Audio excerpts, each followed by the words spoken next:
car's in.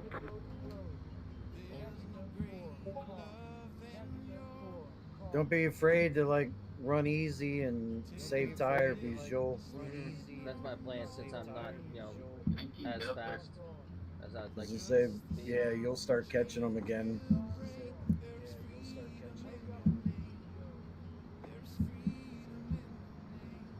Green flag, green flag.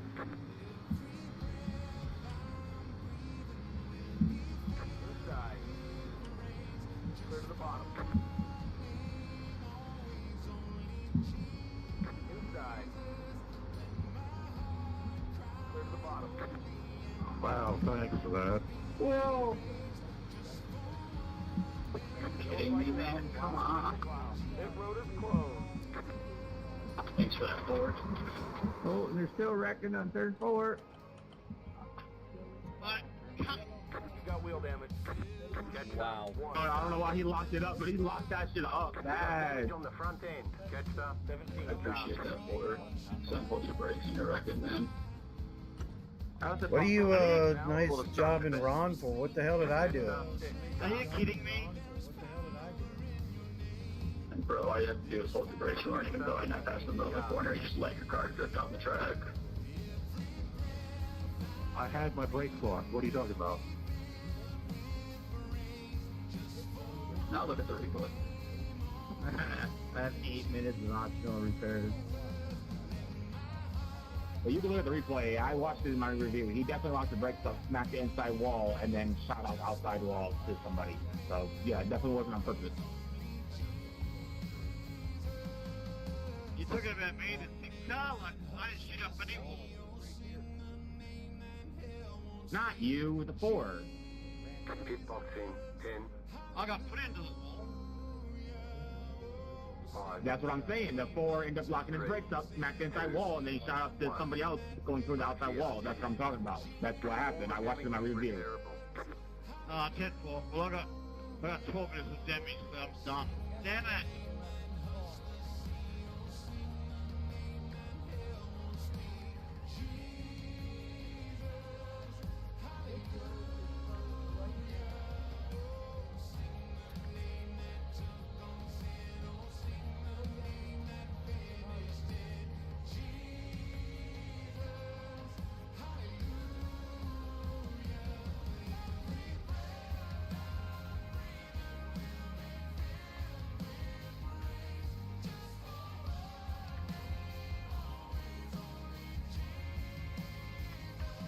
Don't understand why you have to be Let's keep going. one. You got wheel damage. We got damage on the front end. Yeah, I know the guy that lost it in turn 2 there. He went by me like I was sitting still. I knew he was going to slide up. No, he got hit by the car and then the neck shot him into the outside wall. Oh, he must have got hit after I went by him, I guess.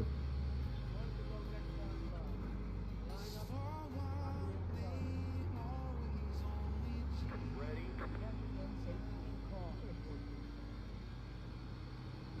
I just don't understand. It's like they didn't get enough of the chaos last year at the Martinsville. They're trying to keep ruining everybody else. 3, you're supposed to be up high. Yes, sir. I was having a little nap there. Thought I heard you snoring.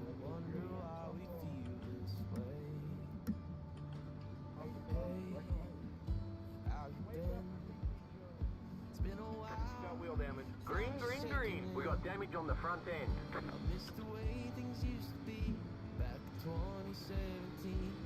Inside. 35. 40. 1. 3. 1. You just hit the fastest lap. Clear to the bottom. Inside. Stay high. Stay high. Oh, come on, buddy. Thank you very much. That just broke my race, too. Line up single file. Pit road is closed. Catch stop. 19. Stop. We've got damage. Oh, yeah, she blew the motor. Thank you. Just trying to mind my own business. Pit road is now open. Yeah, after the yellow happened, and the guy just ran up my arm.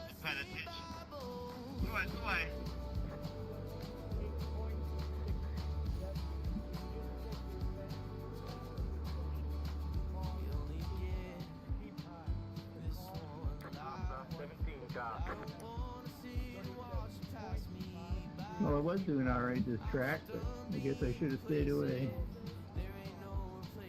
Yeah, I came third the last race, but this one's looking at. Well, I have a funny feeling I'm done because there's a shitload of smoke coming out of it.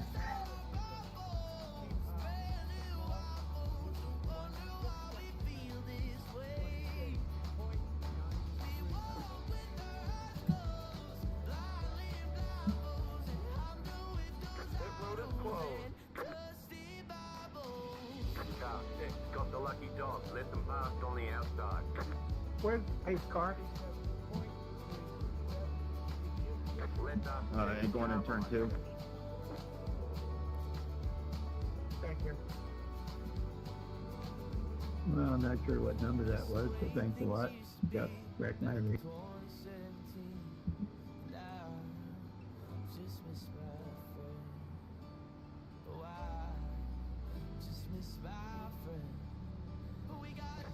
That's why that's on fucking killer going down that backstretch. You can't see shit.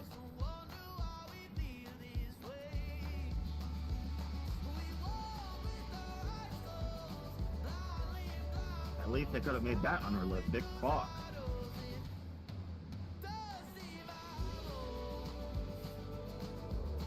Well, I already have 8X. line up on the inside. Catch up. I got 4X because first lap, turn 1, everybody sent it in there and somebody ran into the back of me and then they caused a wreck and I got charged to 4X because they hit me.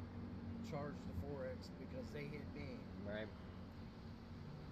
Well, under caution, someone locked them up, spun out, hit the inside wall, and decided to come back up on the track. Wow. Space cars in. And then, while a car was wrecking in front of me, My bad, Clover, someone didn't mean was to- not letting off at all and just decided to sideswipe the fuck out of me. You're good. Fun.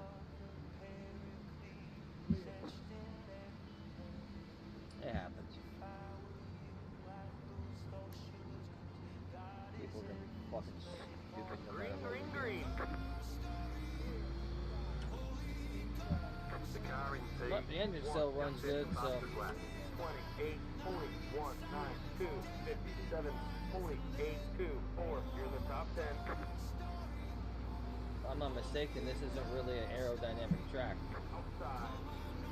No, it's not too dependent on aero.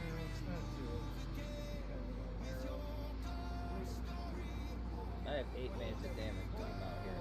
10.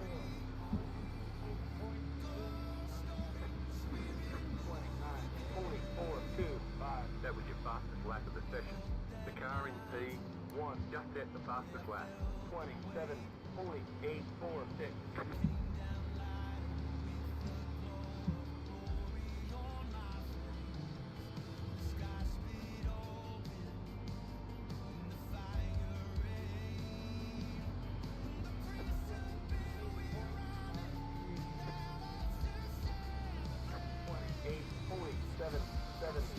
That was your fastest lap of the session.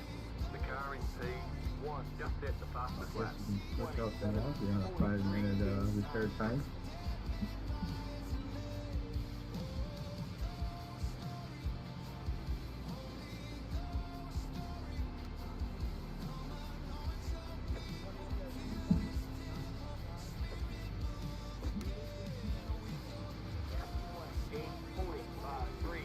That was your fastest lap of the session. You're losing on the car in front. The gap is 1 second.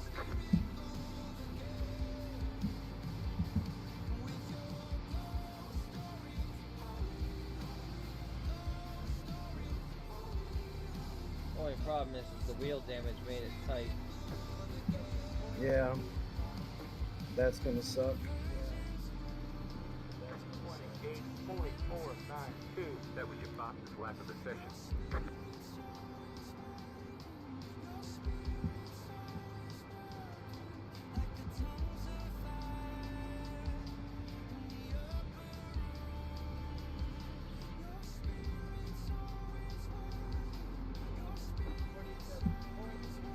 The leader just did a 27.764. 28.764.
Sorry, I didn't mean to block you up there. I was just trying to get out of your guys' way.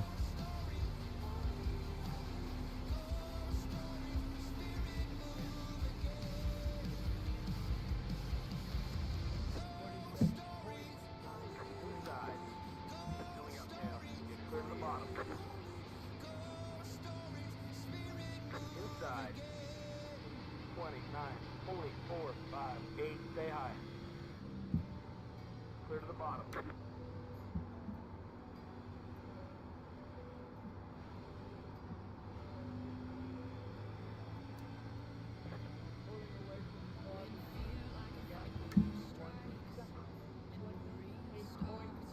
Inside. Stay high. Clear to the bottom. 29, 44, 84. You're the top 10.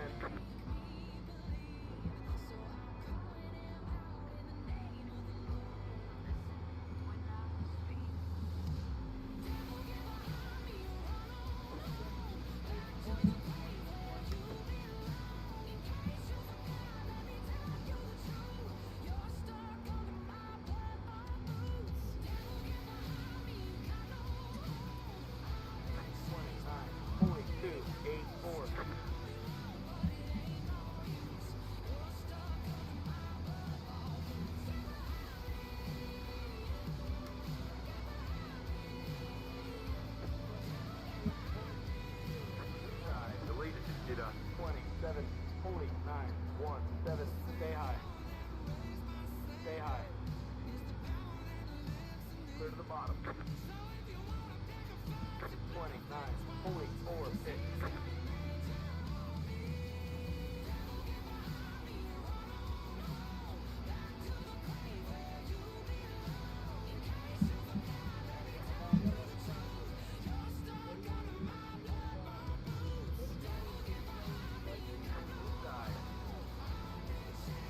Stay high. Clear to the bottom. 29, 44, 6. Fueling up now should get us to the finish.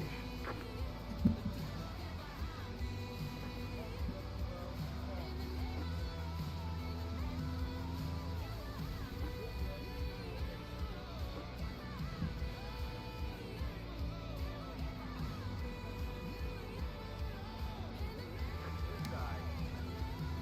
Clear to the bottom. 29, 47, 1, 5.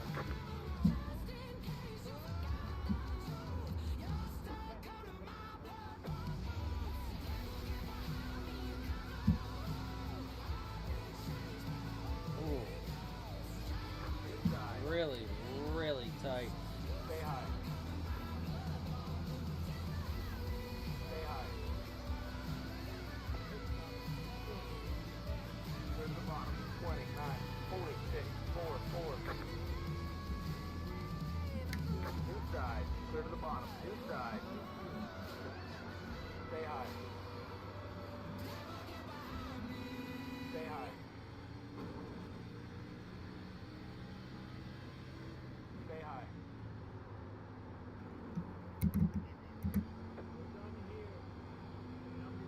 Stay high. 29, 48, 0, 7. Clear to the bottom.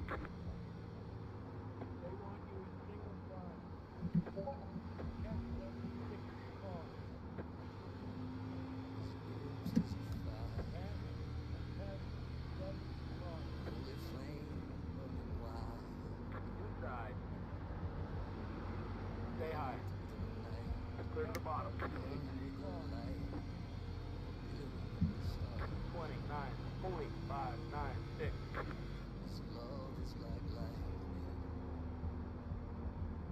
The leader just did 28, 42, 8, 9.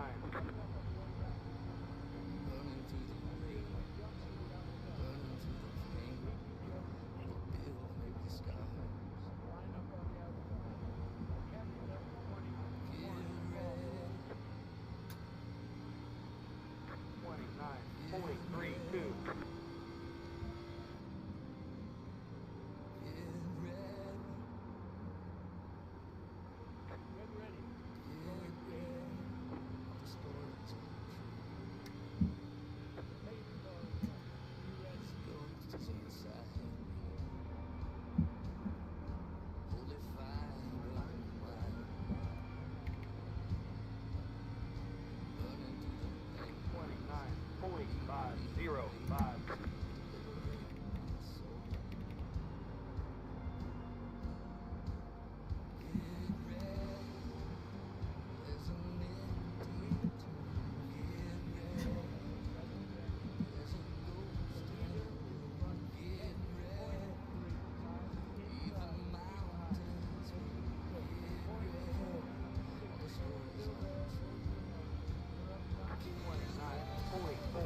Yeah, I'm about 2 seconds off the pace. Because of the damage.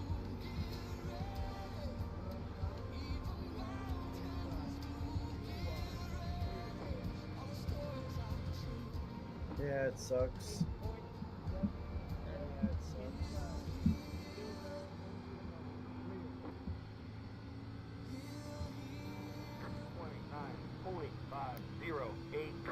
The leader is coming up on you. They're not at fight. As of right now, I'm only losing 6 IR. It's not It incredibly could be bad. worse. Exactly. Could be worse. I just don't like the fact that the car is so incredibly tight.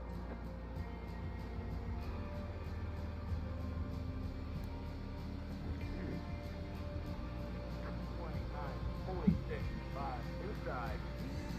Stay high. Stay high. Clear to the bottom.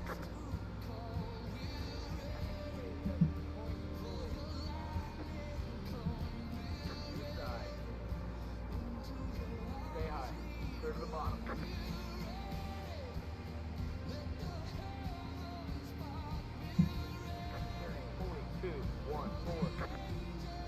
The leader just did a 28, 42, 6, 8.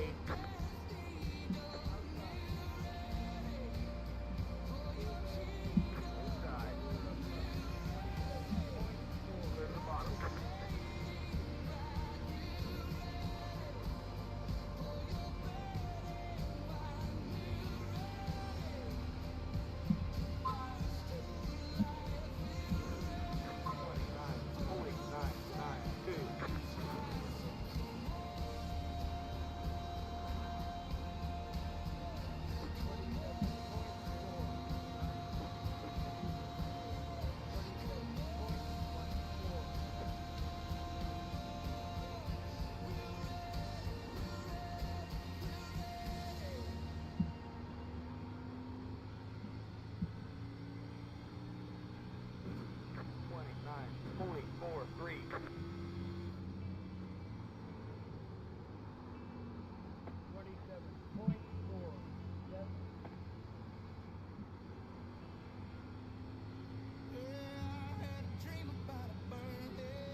Yellow flag is out. Line up single file. Pit road is closed. Catch up, 11 car. Pass the pace car.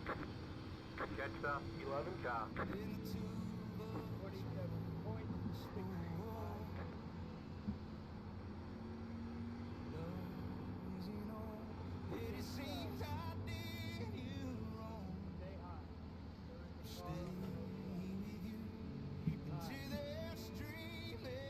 Catch up, 11 car.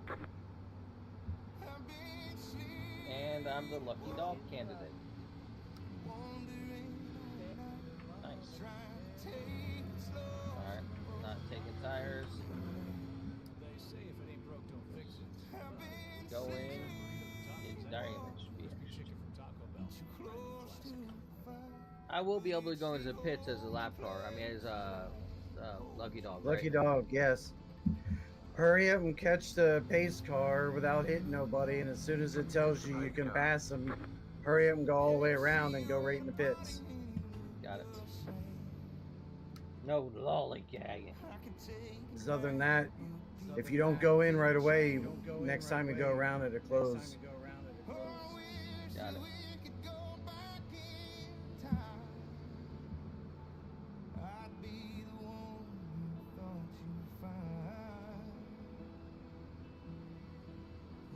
Pit road is now open. You are the lucky dog. Get your left back by passing the field on the outside. Pass the pace car. Catch up, 18 car. Where's entrance to pit road?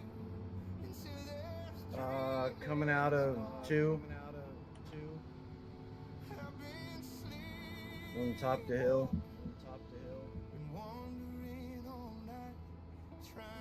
I'm in.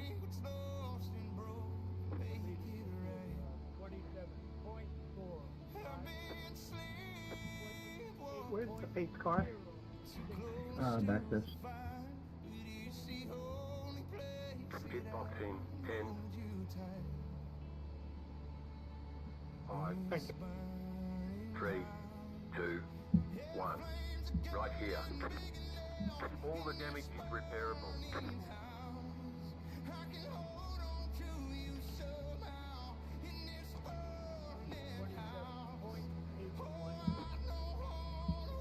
Let's go. Because you're the lucky dog, you'll be held at the end of the longest line. Green flag, next time by. Line up on the inside. You went through the stop sign. Go to the end of the longest line. Letter 18 car by.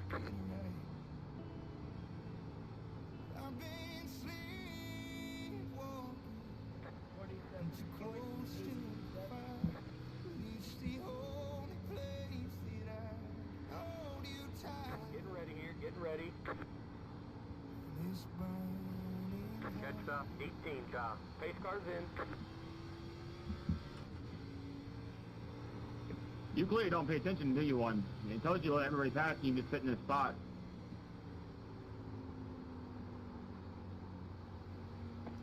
How do you loosen up the front end again? What's that? How do you loosen up the front end? Left on the Left rear? Green flag, green flag. positive on the left rear. I'm sorry, positive on the left rear. The leader just did a 1.389, You're welcome. 31.369.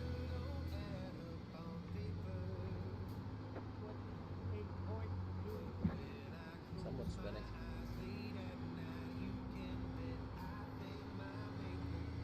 No caution.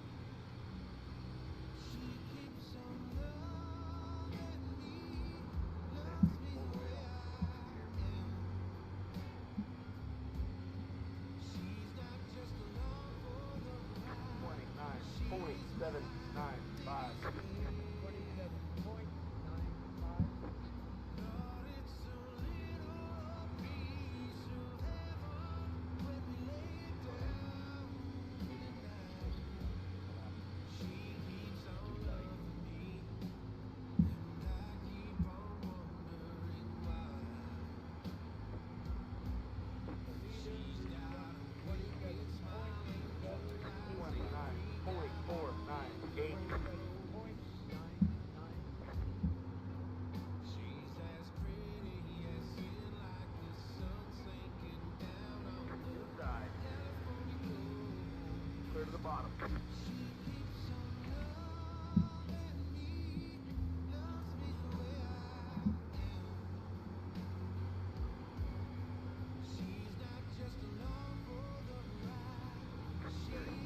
Zero, zero, one.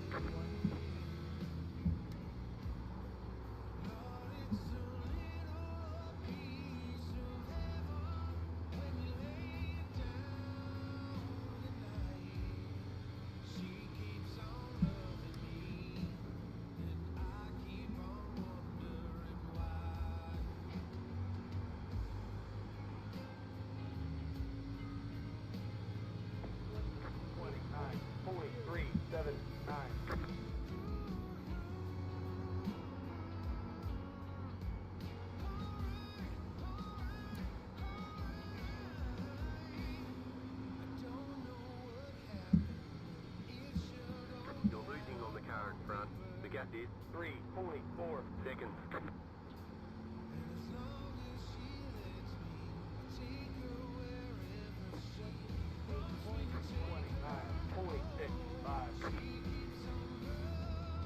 How's your race going, Ron? It's going alright so far. Only had one other caution since the first one.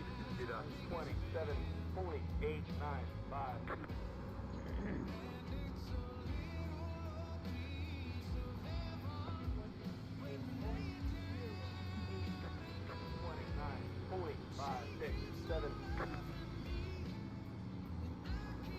Yeah, I'm a whole 2 seconds off the pace.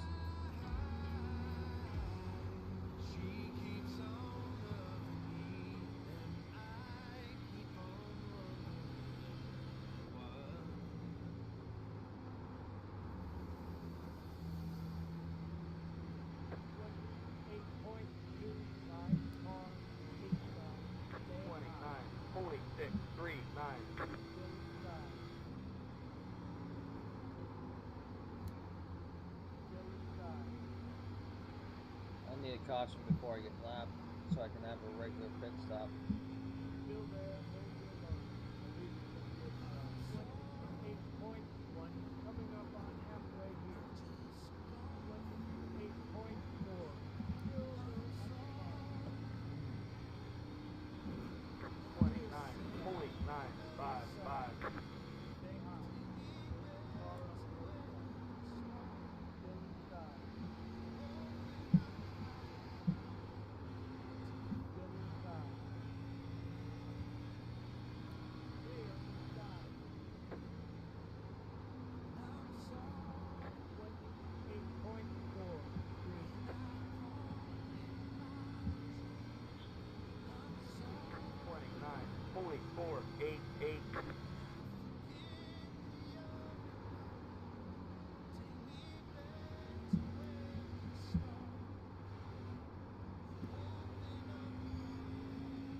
Sorry about that, 6. I didn't think you were going to be cutting all the way down that far. You know what I thought.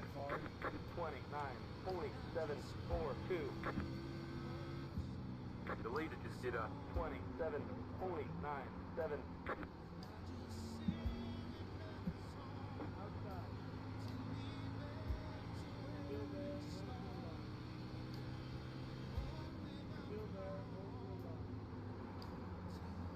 Inside.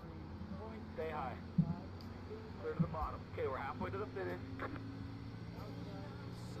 30.204 inside.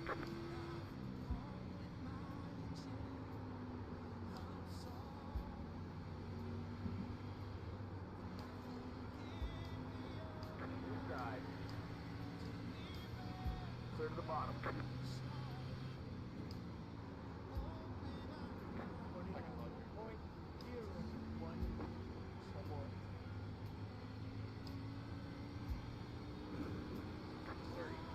0.009.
Clear to the bottom.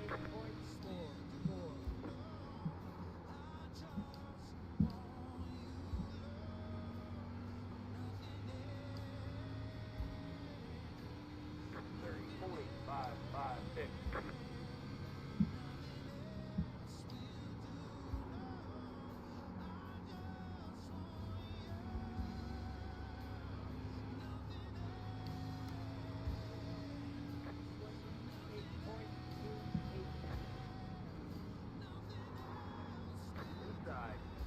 The leader just did a 28.093. Clear to the bottom. 29.965. Inside. Clear to the bottom.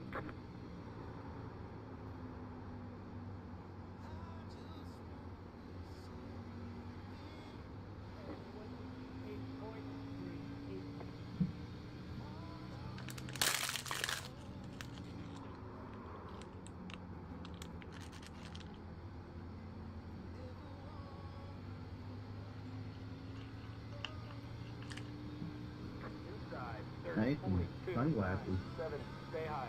Clear to the bottom. Yeah, that fucking sun sucks, dude. Just imagine how that is in real life. That's what I'm saying. That's the one thing in this fucking simulator they're gonna make it fucking unrealistic. Like, come on now, I can't see shit.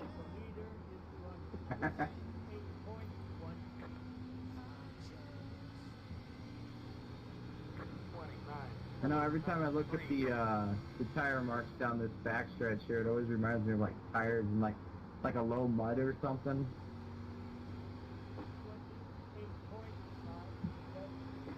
Inside.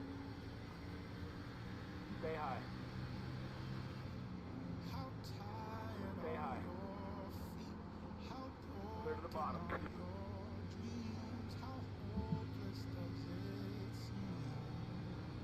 30, 42, 3, 2.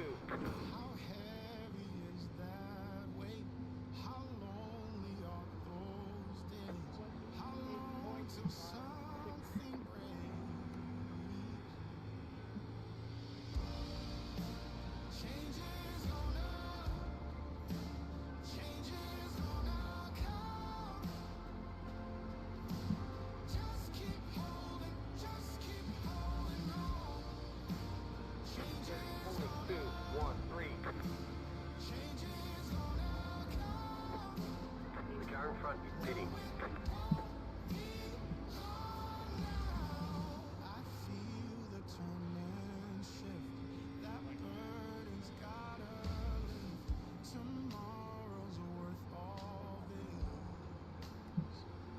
The car behind is pitting.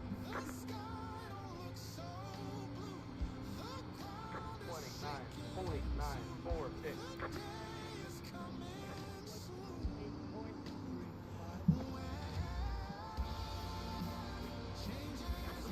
Did a 28.075.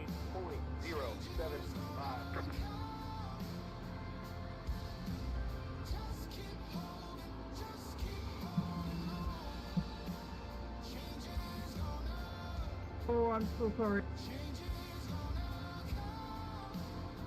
30.093.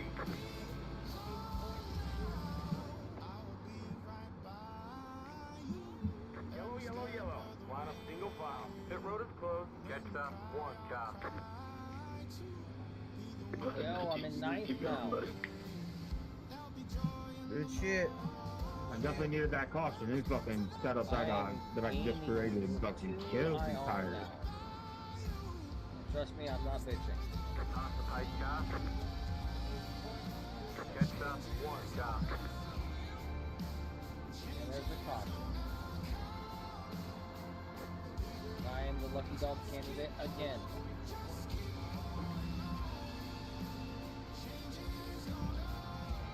I'm gonna have to get tired here.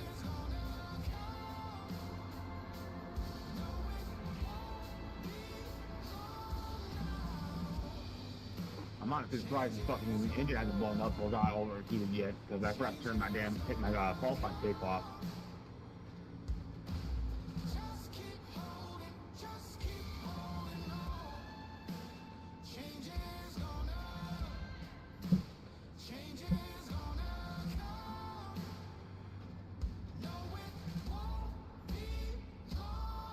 Letter 1 car bike. 28.54.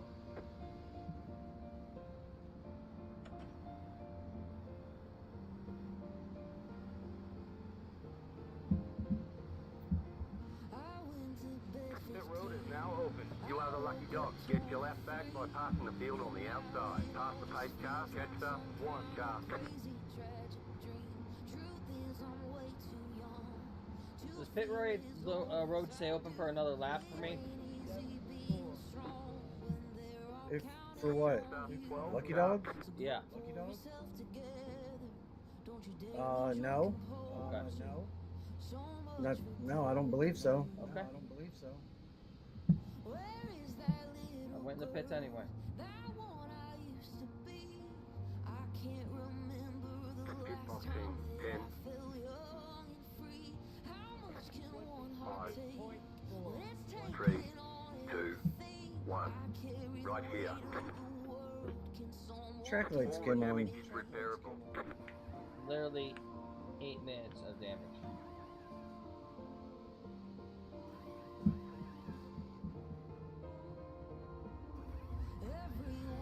That's it, go.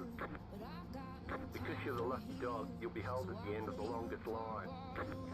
Be mindful, you only have one set of tires remaining. Airbud, green flag, next time by. Line up on the inside. You went through the stop sign. Go to the end of the longest line. Letter 1, car by.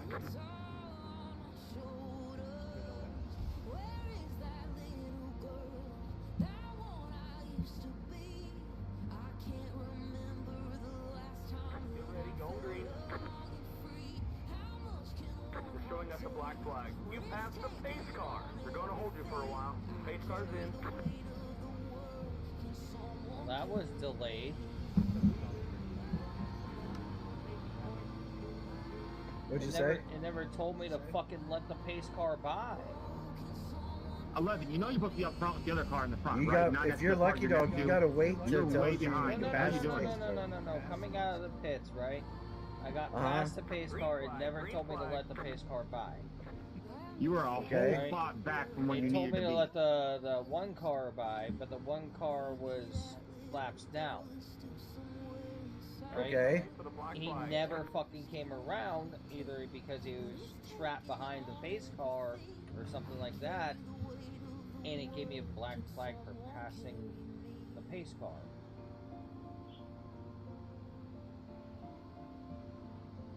Was pit road closed when you came out? I have no idea. It didn't tell me anything. I know I went through the stop sign and it was going to put me at the end of the line. 28.002. Because you gotta wait till it's green before you can exit.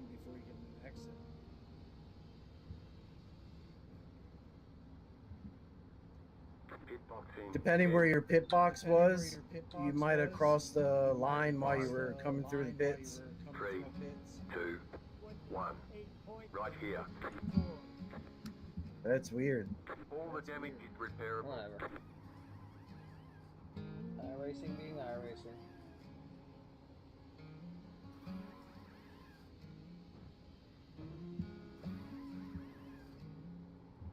There'll be other races I can earn this shit back. Might as well get the damage fixed.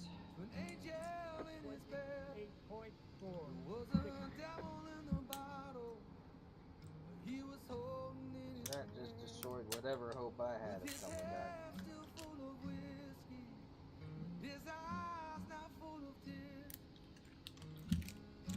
Alright, me use the bathroom. Be right back. 19, why are you racing me so hard, man? Get off of me.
right, Nico. Appreciate you, man.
Make them last the rest of the race.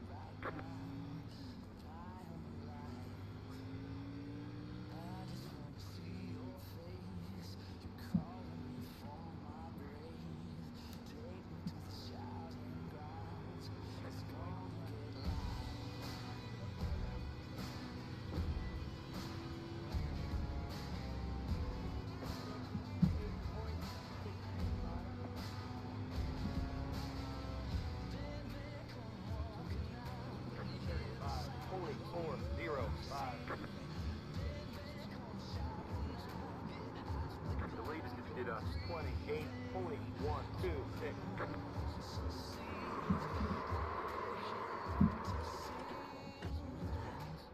The leader is coming up on you. They're not at right.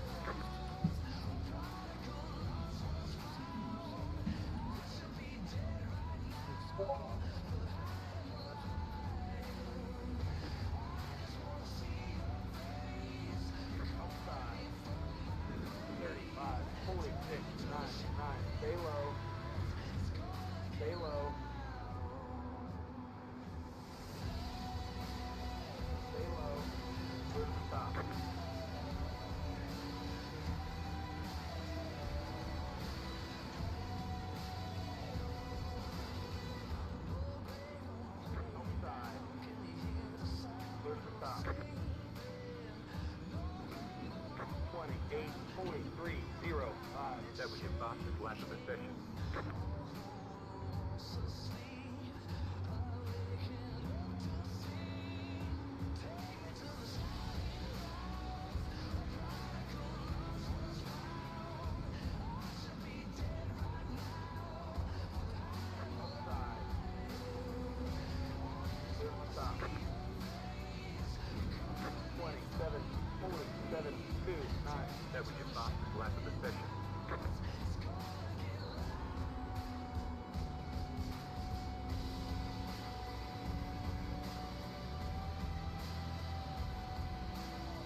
27, 45, 3, 8. That was your fastest lap of the session. Stay low. Towards the top.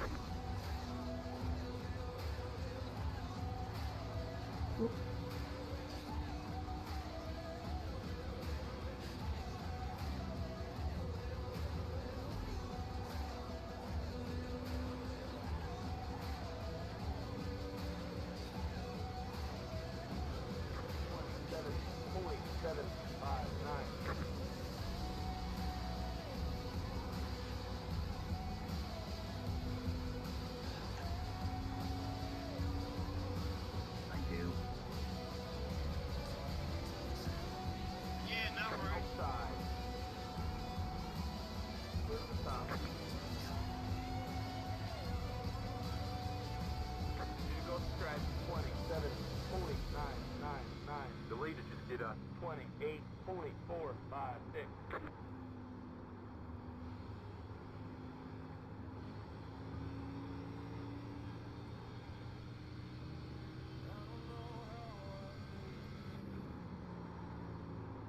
White flag. Like next time walking on stripe.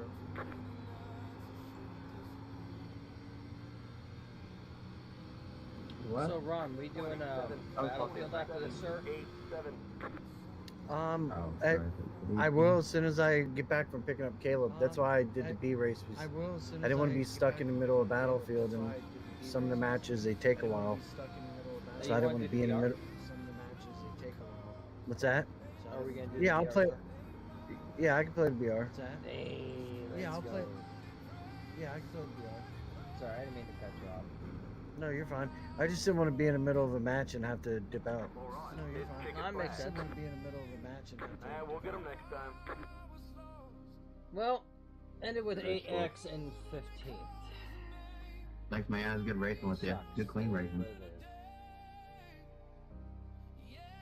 Yeah, I lost eight IR. See, my I setup, lost like it was only 40 fast enough to keep up with you guys for like Yeah, I lost 5, 6 laps, and then it falls off so fucking quick. I set the fastest lap being in fourth, and then just my tires. Because once I got that black flag and I was gonna go another lap down, I was like, you know what? I'll just get the damage fixed.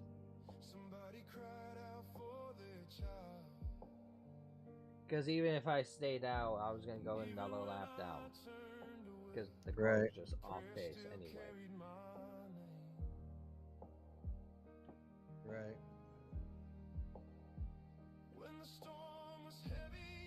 It's alright. And my safety rating's back up to 3.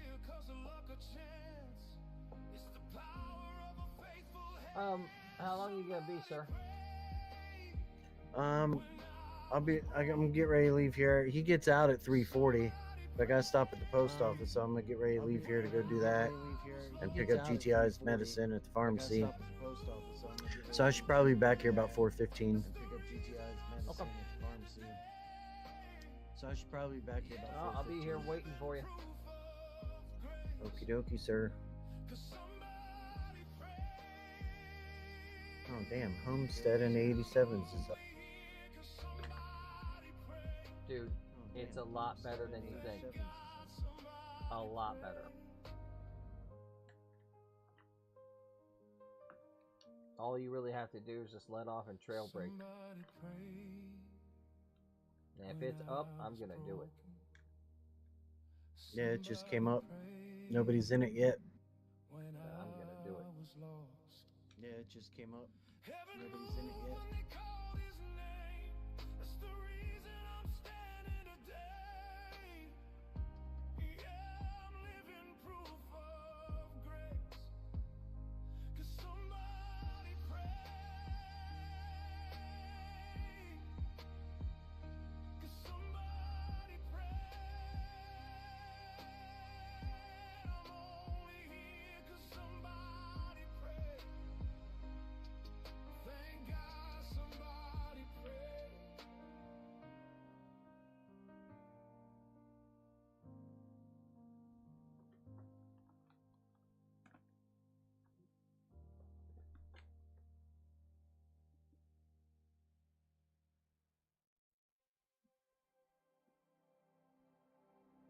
Spend so much time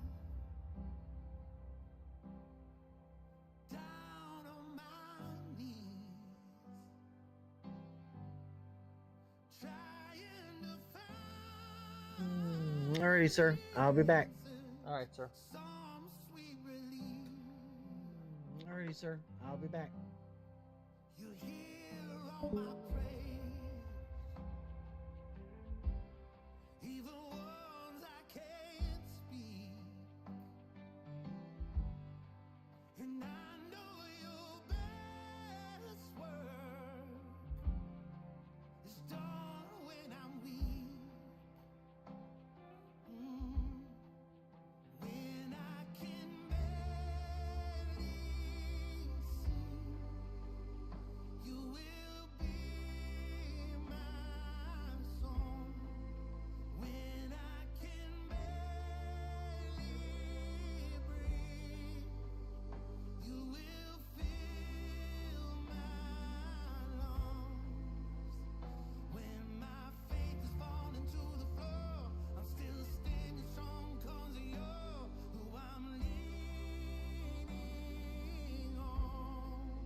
Strong, try to make them all think I'm strong.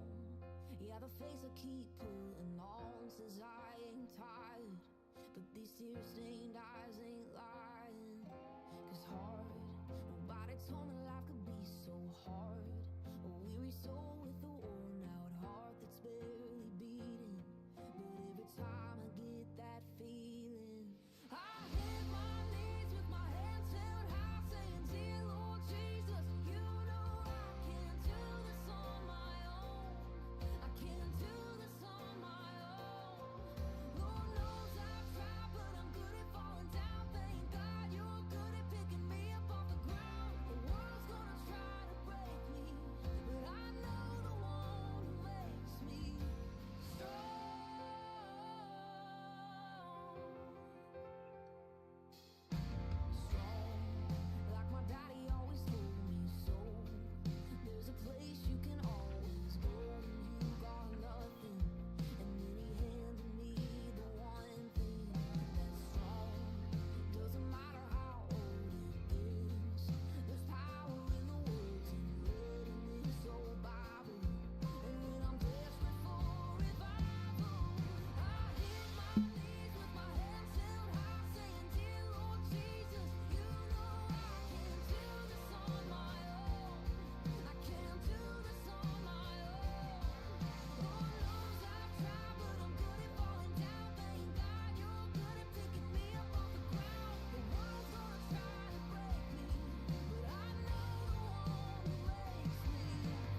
Hello?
Here, let's watch this because it's so funny. You openly do not agree with the fact that men can become women, women can become men. So, number one, that's not taking away anyone's rights. That's a recognition of reality. You have a right to say what you want to say, but you certainly do not have a right to demand that everybody else say it. But to force people to do something for your own personal comfort doesn't infringe the same amount of rights. What am I forcing you to do? Or anybody else who's trans? Not be who they feel that they should be. You can think whatever you want to think about yourself. You can't be anything you want to be. You can't be Napoleon, you can't be Jesus, and you can't be a member of the opposite sex. Facts of life are the facts of life. Reality always wins. Let's say you're a male and you believe that you're a female, or you're a female and you believe that you're a male. You're going to have to accept the baseline reality that what you think is false.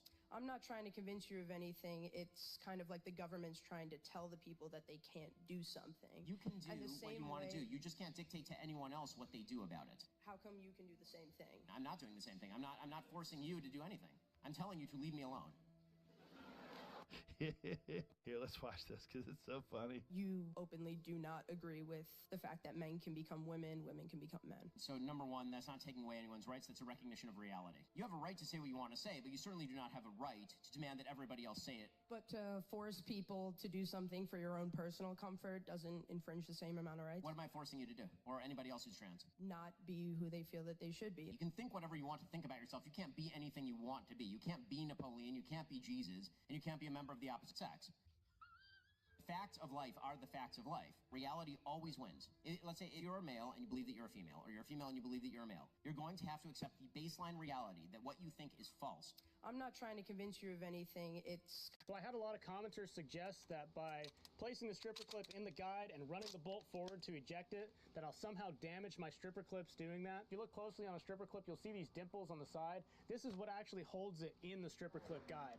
Now that only gives us 2 points of contact, and of course 2 points of contact is naturally an unstable structure, and because those 2 points of contact are in line in this plane right here, it creates an axis of rotation. And if you take a close look at the stripper clip guide, you'll notice it's open on the front end. That allows the stripper clip to tip out and over, and that's essentially what you're doing by pressing on the bolt. You'll see with very little force, I'm just kicking the feet out from underneath the clip. It pushes itself over and out. There's no chance of damaging your stripper clip. This rifle was designed by a genius, and there is a reason why this stripper clip guide and this stripper clip design were copied by pretty much everyone after 1893. So I had a lot of commenters suggest that by placing the stripper clip in the guide and running the bolt forward to eject it, that I'll somehow damage my stripper clips doing that. If you look closely on a stripper clip, you'll see these dimples on the side. This is what actually holds it in the stripper clip guide. I just sketched an idea this morning, and I now have a full...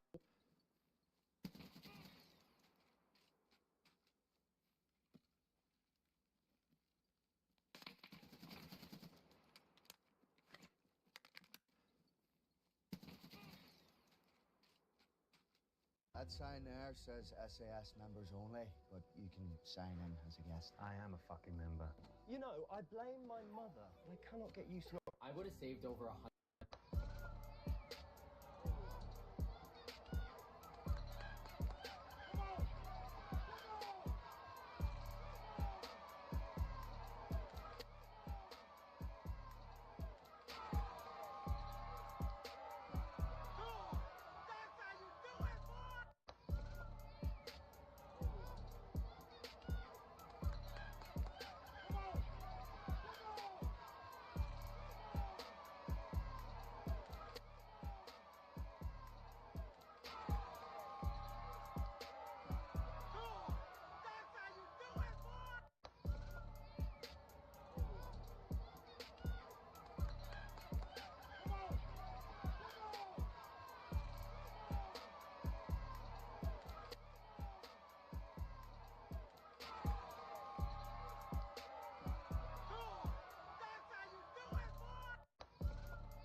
Why is it that in the Old Testament there's no mentioning of a son? Who told you there's no mentioning? Want me to give you a mention? I can give it to you. Here, Proverbs 30, verses 3 and 4. Hold on. Proverbs. You're telling me the son is mentioned? Yes. The son. I'm about to read it. Is Yes. It's mentioned in the Old Testament? Yes. Proverbs 30, verses 3 and 4. You ready so I can read it? But don't play no games. I gave you the verses. Proverbs chapter 30, verses 3 and 4. What games? Let me read it. I'll give you the link to the Hebrew. Here. I neither learn wisdom, nor have knowledge of the Kadoshim. Kadoshim is for Kadosh, holy ones. I don't have knowledge of the holy ones, meaning these holy ones are beyond my ability to understand. Now watch this. Who has ascended? Yes. Whose hands have gathered up the land? Go ahead. Who has wrapped up the waters in a cloak? Keep on. Who has established all the ends of the earth? What is his name? And what is the name of his son?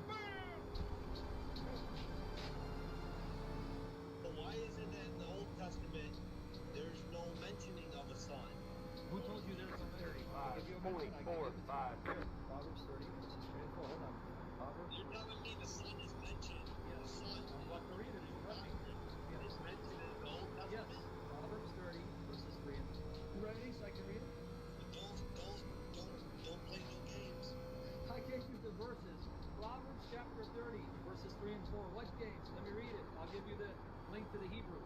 Here, I neither learn wisdom nor have knowledge of the Kadoshim. Kadoshim is for Kadosh, holy ones. I don't have knowledge of the holy ones, meaning these holy ones are beyond my ability to understand. 0, 1. Now watch this. Who has ascended? Yes. Hands have gathered up the wind. Go ahead. Who has wrapped up the waters in a cloak? Keep going.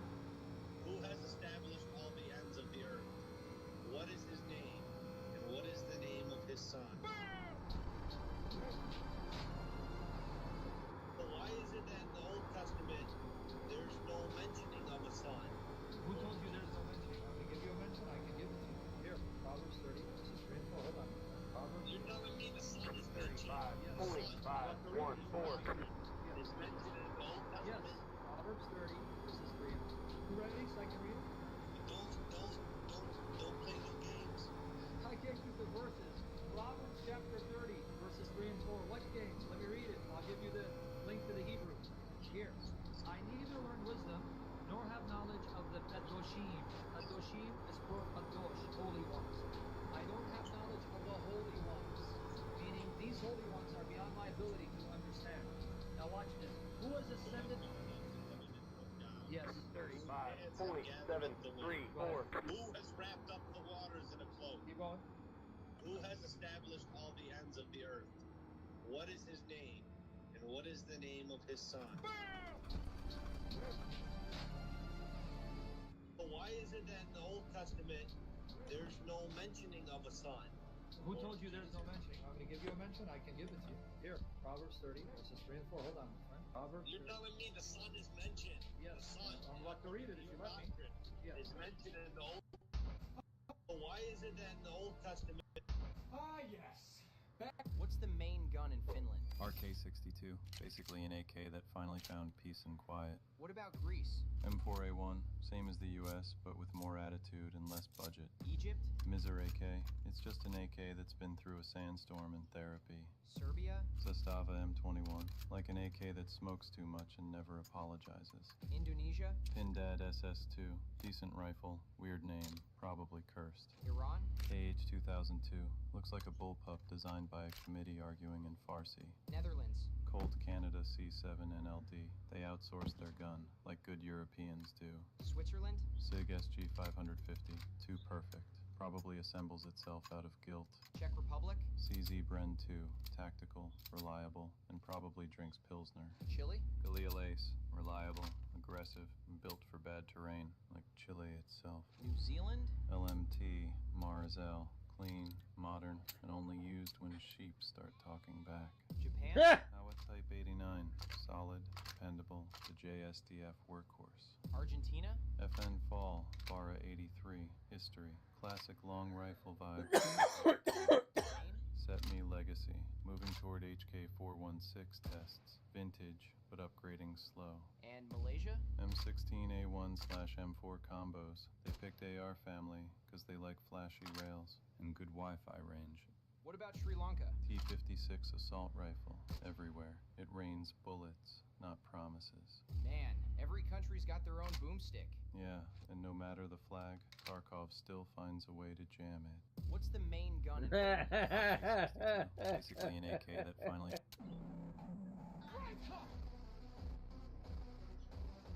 We say enough, fam? Now go back up. You couldn't back up a phone, you cunt. Bro, this guy's trying to take my phone. Easy, lads. I'm sure you're all roadmen, gangsters, proper naughty boys, and all that bollocks. But I come in peace. I'm not trying to steal it. I'm trying to buy it. For good money. Honest money. Yeah? What this for? How much? Full bag.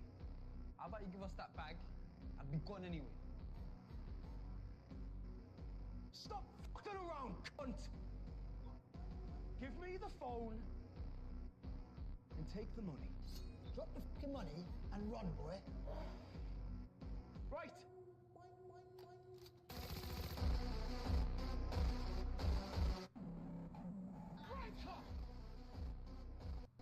How much do I need to start trading? Chosen ones never blend in. Your spirit knows you were never ordinary. Well, God will test you. not because he wants you to. If you're around in 2015, this picture, it captured the hearts of the entire world because what you had right here in 2015 is you had these religious terrorists, these ISIS members. These are the dudes in the black. That they captured 21 Coptic Christians in Egypt. Those are the dudes in the orange jumpsuits. And they threatened these guys with knives at their necks to convert to Islam, or they told them that they would behead them on camera and then circulate that video around the entire world as a threat to the rest of the world. These guys, they were not pastors, they were not preachers, they were not bishops, they were not missionaries. They were Christian construction workers, spirit-filled men, Bible men, men of courage, men of faith, and the dudes in the black, and then you're gonna see one guy right here who's in camo. I'm gonna talk about him in a second. The dudes in the black threatened these Christian construction workers, convert or die. They refused to do it, and to a man, 21 out of 21, die on camera, being beheaded, yelling, Ya Rab Yeshua, which in their language meant, Oh Lord Jesus. They die with the name of Jesus on their lips. Now, who this dude is in camo is he was the leader of that terrorist cell, ISIS. Here's my point. When you meet the Apostle Paul in the book of Acts, he starts as Saul. Where you meet him is he is the leader of a religious terrorist group that is finding Christians all throughout the Empire of Rome, hunting them down and killing men, women, and children under threat of death, convert or die. So get this in your spirits. Saul starts as this guy. He ends as this guy. What happens to the Apostle Paul is he will lay down his life testifying to the lordship of Jesus. And you know what he did? He completed the task the Lord Jesus had given him. You may see this and go, he starts as this guy, ends as this guy. And I just want to say this to you. Listen to me. God can save anybody. God can save anybody. It doesn't matter what you've done, what you did, where you've been. God can save anybody. You can start as the guy in camo. You can end the guy in orange. If you're around in 2015, this picture, it captured the hearts of the entire world because what you had right here in 2015 is you had these religious terrorists, these ISIS members. These are the dudes in the black. That they captured 21 Coptic Christians in Egypt. Those are the dudes in the orange jumpsuits. And they threatened these guys with knives at their necks to convert to Islam, or they told them that they would behead them on camera and then circulate that video around the entire world as a threat to the rest of the world. These guys, they were not pastors, they were not preachers, they were not bishops, they were not missionaries. They were Christian construction workers, spirit-filled men, Bible men, men of courage, men of faith, and the dudes in the black, and then you're gonna see one guy right here who's in camo. I'm gonna talk about him in a second. The dudes in the black threatened these Christian construction workers, convert or die. They refused to do it, and to a man, 21 out of 21, die on camera, being beheaded, yelling. All right, buddy, we decided we're gonna rob you for some stuff, okay? Okay. Well, they've been teasing it for a while, and here it is. We got eyes on the brand new Ace Attack shifter. I want y'all to listen closely to what Bruce Lee is saying. This is why they eliminated him. He was giving so much game out. He was a gem. What do you do? I don't know. Bite. Bite? Are we not animals? You all right? I can't find much evidence to the contrary, Lee. Bite, huh? Biting is efficient in close quarter, but don't make a plan of biting. That is a very good way to lose your teeth. There's so much to remember. If you try to remember, you will lose. Listen. Empty your mind. Be formless, shapeless, like water. Now you put water into a cup, it becomes the cup. Put it into a teapot, it becomes the teapot. Now water can flow, or creep, or drip, or crash. Be water, my friend. Why don't Wake you up. stand in front of Bolt, recite that to him? Maybe he'll faint. Drown. When is it?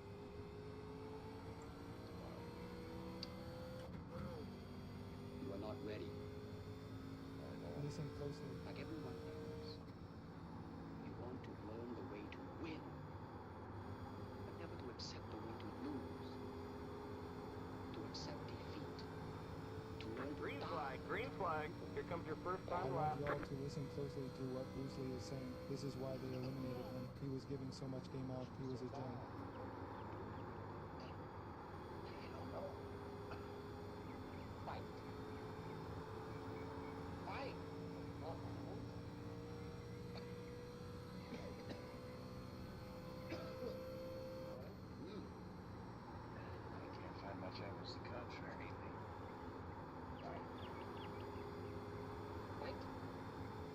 especially close quarter. Don't One make more lap. plan fighting. That is a very good way to lose your team. 35.053. If you try to remember, you will lose. Empty your mind. Be formless, shapeless, like water. Now you put water in a cup, it becomes the cup. Put it into a teapot, it becomes the teapot.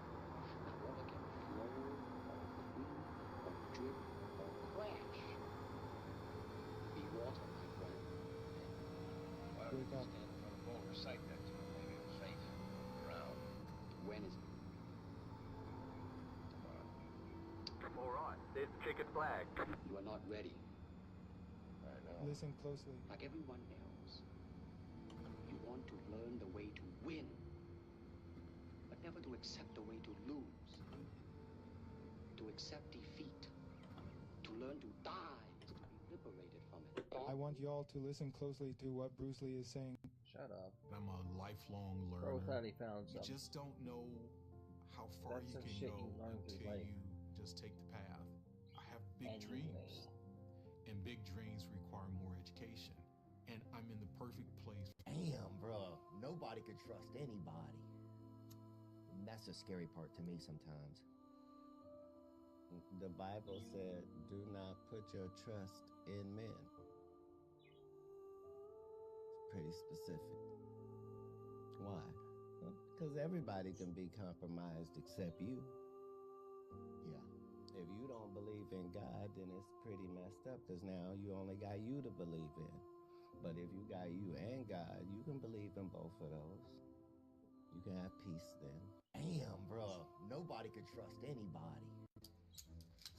So if we drive it out the same way it ever was, and I walk forward, and I point my actual, Plead my cause, O Lord, with those who strive with me. Fight against those who fight against me. Women.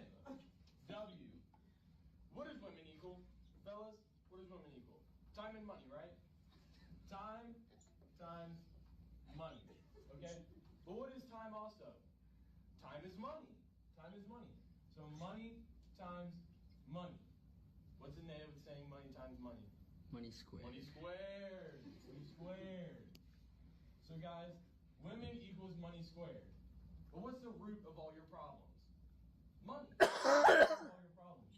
So money equals the square root of problems, which is P. How do you get rid of that square root? You gotta put it to the power of 2, okay?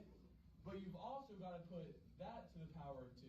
So money squared equals problem. But what does money squared also equal? Women. Women equals problem. Women. W. What does women equal?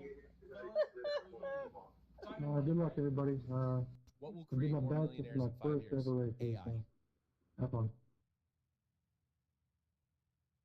Good luck. Good luck, everyone. I got a feeling something bad's coming. Sometimes the truth is stranger than fiction, and today we're going to look at 3 stories that demonstrate that. But before we get into those stories, if you're a fan of the strange, Number dark, 5, you've mysterious, got connection story issues. format, then you've come to the right channel because that's all we do, and we upload 3, 4, even 5 times every week. So if that's of interest to you, please ask the like button if they'd like to play Mario Kart with you on your N64. When they say yes, have them come over and then force them to use the broken Mad Catz controller. Also, please subscribe to our channel and turn on all notifications. The estimated so you don't miss SOS any is of our weekly uploads. All right, let's get into today's stories. 1,727. It's competitive out there. Head down, stay sharp.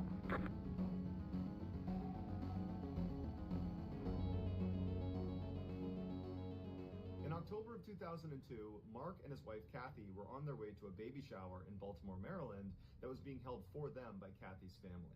It would be a 7-hour drive from their home in Ohio. Good to see you again, so John. Mark and Kathy tried to get out the door as early as possible, You have but 2 one thing additional led to sets of another, tires and for they this got a race. late Be start. smooth By and have a good midnight, run. they were only about an hour away from their final destination, but they both desperately needed a bathroom. Waiting on the break. final And so car they to pulled grid. into a rest stop in Frederick County, Maryland, Mr. Burris. which is about an hour outside of Washington, D.C. The rest area parking lot was Strong. completely vacant except for one car, which was a dark blue late model 4-door sedan that was parked Good luck right to in you, front sir. of the bathroom. Okay, Mark bud, and green Kathy flag, pulled next into time the by. spot. Line up on the outside. Pit road is closed. They got out, they walked up to the restroom. Mark was done first. Likewise. He waited outside of the women's restroom for his wife. As he waited, he Y'all turned want that around and 5 faced the car? He's sedan got that bad initially, connection when he issues. first pulled in the lot, he believed was empty. But They now, might as have he's just looking fixed. at it, he can clearly see there are 2 people in the front 2 It'll seats. boot him if A it keeps it middle-aged up. man who's sitting behind the steering wheel looking directly at Mark, and then next to this guy is a Have you sleeping won any dirt teenager. races And lately? immediately, Mark Good. felt really creeped out by these 2 guys. I mean, they No, were in sir, this I don't random rest stop drive in the middle of dirt. the night. They're the only I ones barely there, and drive this guy asphalt. is just staring menacingly at Mark. And so Mark's How are doing you his doing, best Mr. Morty? not to be intimidated and to stand his ground and Oh, I'm not doing act all right. fazed by Just what's happening messing right with in you. front of him. But in the back of his mind, he is just praying his wife comes out of that bathroom as soon as possible so they can get the heck out of here and away from these 2 creepy guys.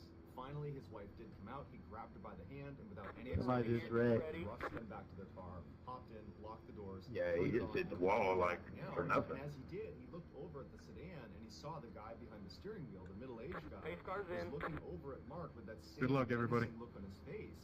Mark also Green noticed flag, there was green You too, flag. Mr. Pit Schultz. road is now open. there was a fist-sized hole right above the license plate where you would Next normally car's the put leader. keys. So the whole scene was just totally bizarre.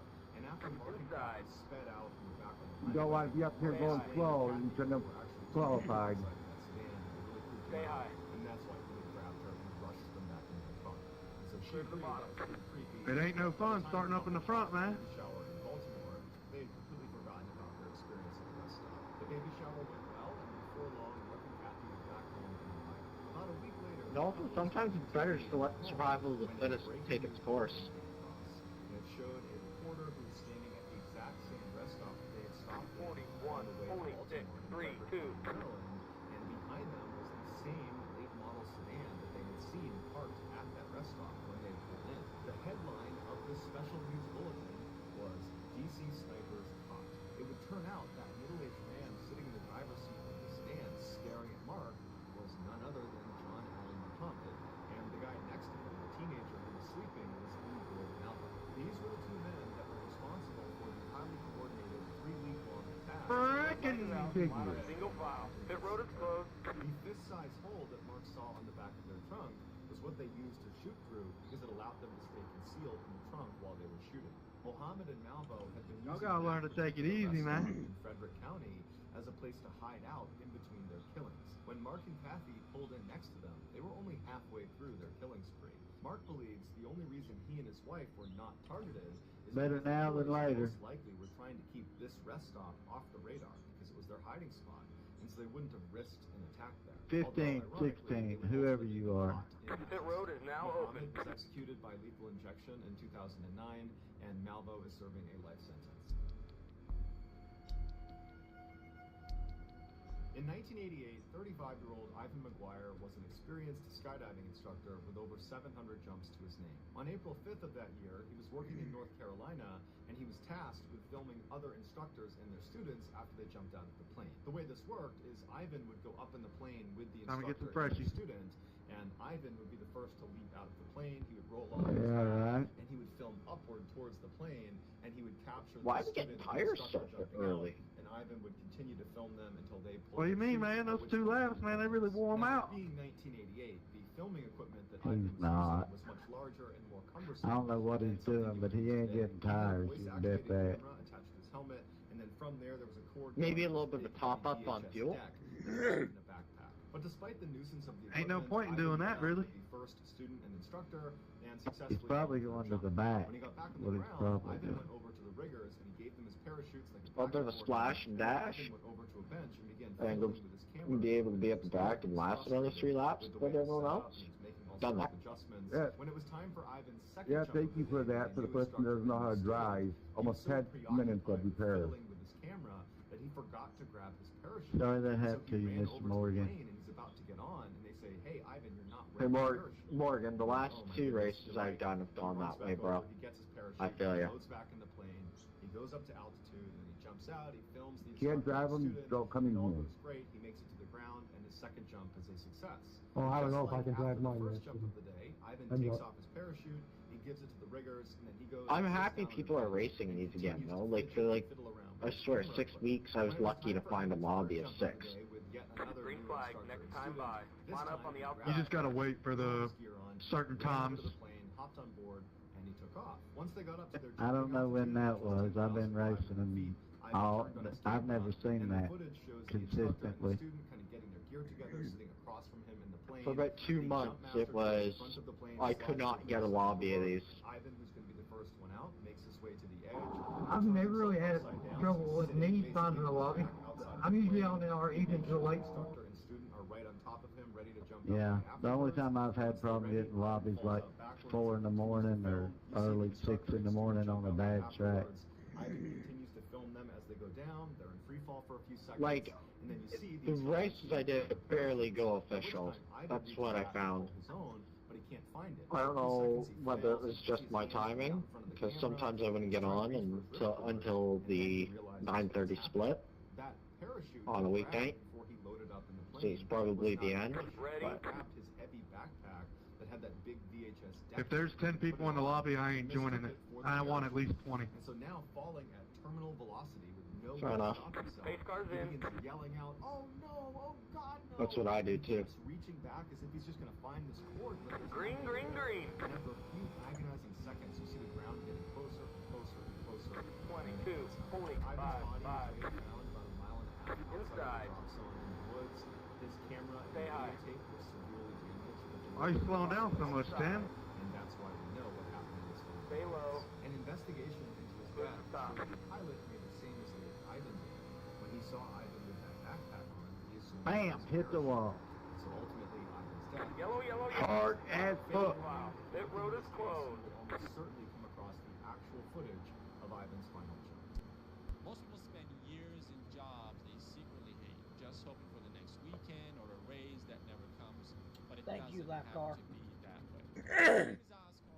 Can't hear you there, Michael. I had the privilege of helping over 4,000 people start their own lending businesses, and my work has been featured Yo, Schultz, did me and you race together last night? Entrepreneur Magazine and many more. Every day, small businesses Probably. get denied I've been racing the shit out of these this week. Let the 20 cowboy. He dropped out of that race that, private lenders was that 7:30 race? He dropped out of.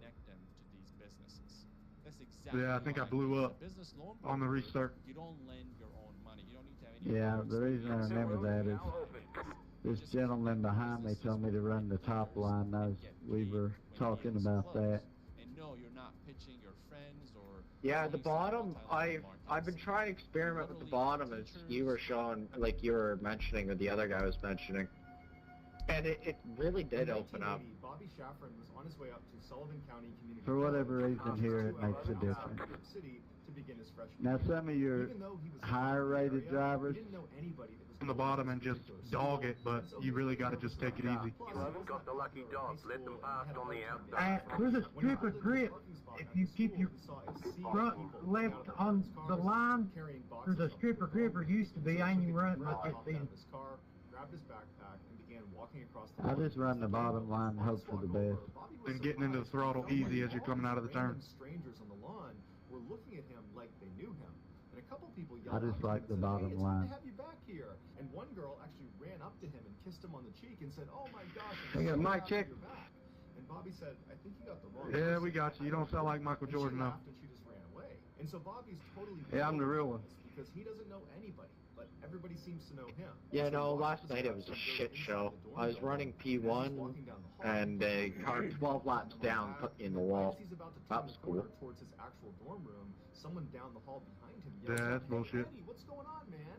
And Bobby knew whoever Yeah, it was. I don't think he meant to, because I'm pretty sure it was netcode, but you could see my speed stutter And so Bobby turned as I was on the and brakes. saw at the other end of the hall another student who he didn't know, clearly waving at him and yelling out, "Hey, Eddie, come here, what's going on, man?" And so Bobby walks up to him and says, "Hey, I'm not Eddie. I don't know what's going on, but everybody thinks I'm somebody that I'm not, but I'm not Eddie. Who's Eddie?" And the guy said, yeah, okay, Eddie, it's good to have you back here, man. And then walked Green off. flag, And next so Bobby's time by. like, what Line is up on going the outside. here? And so Bobby turns and he goes back up to his dorm room and he goes inside and he shuts the door and he's thinking, I just want to be left alone for a second because this is not right. This is not how a freshman who doesn't know anyone gets welcomed at any school or any place in the world. This is totally unusual. And just a couple of minutes after being inside of his dorm room, he hears a knock on the door. And Bobby's like, oh great, who is it now? Who is it now? All right, let's get some green flag laps in right here. Let's go. Another student who he doesn't know. No, more caution. You can fix the car. Drains of color and he starts shaking when he sees Bobby. And they're both looking at each other like, what's going on here? And If they start doing 30 miles an hour on the short track, don't get you long enough time in the pit. And then the student said, is your birthday July 12th? And Bobby said, You can get roughly a minute and with so it. the student goes, okay, my name is Michael, and I am best friends with a guy named Eddie And Gallant. pit roads only 50. If they should only be doing 55, 60, not 70 on the At short this point, track. to Bobby, this almost made sense, but it was so crazy to imagine. Yeah, this track probably should have a faster pit road speed, I agree. Michael if he could go meet Eddie because he's got to be a student. Or the And pace Michael car said, slower. Actually, Eddie decided not to come back to school this year. Okay, we're gonna start. Everyone you talked to was so excited to see you because they love Eddie. And they thought you were him, and so they're psyched to have you back. Green, After green, talking green. for a couple minutes, Michael tells Bobby, Delete it, just did a 23, 20, 1, 1, 21, 20, 8, 5, 4. outside to a payphone booth, they hop inside, they're crammed in there, and they dial up Eddie. And as soon as Eddie answers, Bobby grabs Spinning off of 2, it looks like he caught it, and then didn't catch it, keeps coming back on the track. calls about that too. And Bobby would later say that when he first heard Eddie's voice, he said it sounded like his own voice coming through the phone. And so ultimately, Eddie invited Bobby and Michael to come to his house so that Eddie and Bobby could see that it was true that they were twins. And so Michael and Bobby hopped in Bobby's car and they spent 2 hours to Eddie's house. And when they got there in the middle of the night, Eddie's house was an old house, it was quiet, suburban, it had all the lights on. So Michael and Bobby walked up the path towards the front door of Eddie's house, and right as Bobby was about to knock on the door, it flies open, and standing in front of Bobby is his exact clone. It's Eddie. And Eddie's looking back at Bobby, and he can't believe what he's looking at. They are definitely identical twins, and they both immediately saw it. Michael would say, after Bobby and Eddie just stared at each other for about a minute, they just started laughing. It was like they were total strangers, but at the same time, they had this connection. It's gonna take a lot more to that to ride in my cage, buddy. Laughing and hugged, and they 35, just stared at each other. 44, And Michael said anytime Bobby would tilt his head, Eddie would mimic it, and vice versa. It's like they were looking into a mirror. Shortly after, I knew that's what you did. You moved back in the back to mess with them people, didn't you? Newsday, which was a prominent local newspaper in New York, and they decided they would look into it and see if it was really true or not. And so one of the editors had a junior reporter fly out and actually see Bobby and Eddie face to face and see if it was really true that they were in fact identical twins. And as soon as this reporter saw them, they knew immediately that, yep, they're related. And so Newsday printed this totally heartwarming fairy tale story about these two long-lost brothers reconnected after all these years just because of a chance encounter in college. The car in P4, just at the pasta flat. 35, 40, 1, 2, 8, inside. Say hi. Another young man living in the New York area, David Kellman. There, now when you wear your tires out, let me back by you, okay? Twins, because these two twins look exactly inside. Specifically, they said you gotta look to the bottom. Inside. They're just like yours. David was known to the bottom. for his enormous hands, and a lot of the pictures of Bobby and Eddie in the news showed inside. The car looks fine. No damage to report. So David Clear to the bottom. picked up the newspaper and 38, 42, 1, inside. he was shocked. They looked Inside. exactly like him. And then when he read the article, it Say showed hi. their birthday was July 12th, the same as his, and they were born Say at hi. the same hospital these two were in. And so he's thinking, these are too many coincidences. Clear to the bottom. They have to be my brothers. And so David called Eddie's home phone number, and Eddie's mother picked up, and she asked who was calling. Yellow, And yellow, David yellow. said, "Hi, Line up my name single is file. David Pit Kellman. road is closed. July 12th, 1961, and I'm looking at a newspaper article of two identical twins that look just like me, and one of them is your son. I think I'm the missing third twin. After hearing This this, race Eddie's been all mom types of was on the phone bullshit. and yelled out, "They're coming out of the woodwork!" So Eddie and Bobby went to David's house, and as soon as they walked in and saw David, they knew right away he was one of them. He was the third twin. You can't And stay off the wall on the high side. Ain't no point in running it. Wrestling and laughing hysterically on the Yeah, ground. you can It was try. like even though they were strangers, they somehow already knew each other and had an instant connection. How do they David's select them family all, Rack? Once there's no idiots left, it'd be a great race and for the rest of the way. ever seen. that it was just so Yeah, the one that wants to race, then already got damaged. finally reconnected. Wait for those people to leave. Scout is fine. No damage to report. I mean, hey, you'll be right up prepared by the end of their by the time they're all gone. You'll be good to go.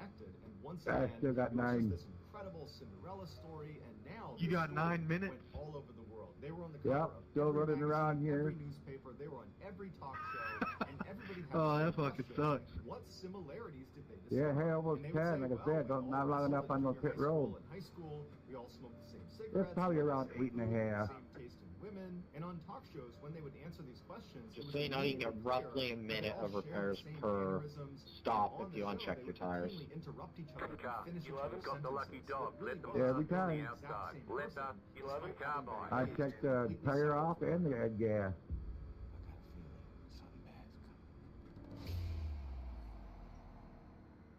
The boys loved the attention they were getting. They had become international rock stars overnight, and all three of them were immediately so close. They were best friends right You sure away. like pitting They moved early, into an John. apartment together, That's a they shocker to were me. partying, They met Madonna. Yep, It 8 was just this minutes and 30 incredible time in seconds. their lives. And so they weren't asking questions about why they had been Well, separated. in the I first can make place, it but from their here, parents so were asking a lot of you questions kind of because have they to. had not been told by the And this adoption is the third agency time that for the boy caution they for were repair. adopting actually had two Tells you how identical fast that siblings. They had pit no car idea. comes around So the here. boys' adoptive parents reached out to the adoption agency. You which really is can make it on Louise fuel Wise from here? Services, based in New York, very prestigious. I can make it from lap 14, so anytime we get a caution with 14 or more to go, I have to And so pit. the parents reached out to them and asked for a meeting so they could get some Yeah, answers that's as to what why their I was kids thinking had been about that. separated. And so the I parents go can't to see New it. York, they go into this meeting room with the top brass of the I thought it was around like 20, 24 or something like that, 22. on purpose. And one of the executives said, yes, Well, you got to we work did, it to make it because work it's from here, really hard but to place three you can do it. children into one home. At which point, David's adoptive father lashed out Well, and down said, 7 minutes and 15 If seconds. you had told me he had two identical siblings, I would have taken all three. Well, yeah, But almost the a minute. agency stood by their decision and said that's the only reason it happened, and so sorry, that's all we can tell you. And so the parents were very frustrated and felt like there was much more to the story, and in fact, Too they bad you felt don't like have the one of those agency was actually quick repairs, huh? lying about why they had separated their sons in the first place. But they couldn't get any more information, so they left the agency. And right when they got outside, Bobby's father realized he had left his umbrella inside of the meeting room. And so he Well, turned it being around, looked back fixed, it inside, should walked be down the at hall least quietly, one so he foot didn't want to repair. disturb anyone. And he opened the door to the meeting room and he reached in to get his umbrella and he looked That inside takes the and he fun saw out the of it. people he had just met with from Louise Wise Services. had Takes just the opened a gambling bottle of aspect champagne out of and this they were game. laughing and smiling and they were clearly toasting each other on Well, a they job don't care. well I'll say, what done. you doing And it? even though Bobby's I won't be father back did not go here. in there and confront them about what they were celebrating, he got the sense that they were celebrating having dodged a bullet, that they clearly had just lied to the families of these three triplets and they'd gotten away with it. And so between the parents' general sense that the agency was clearly hiding something and then Bobby discovering this champagne toast as soon as they left, the parents decided they needed to get in touch with some lawyers to help them get to the bottom of why their sons had been separated. And so initially, a number of really prestigious law firms. Green flag, green flag. Especially this guy that's in front of me. He's an idiot too. 22.943 outside. 20.842.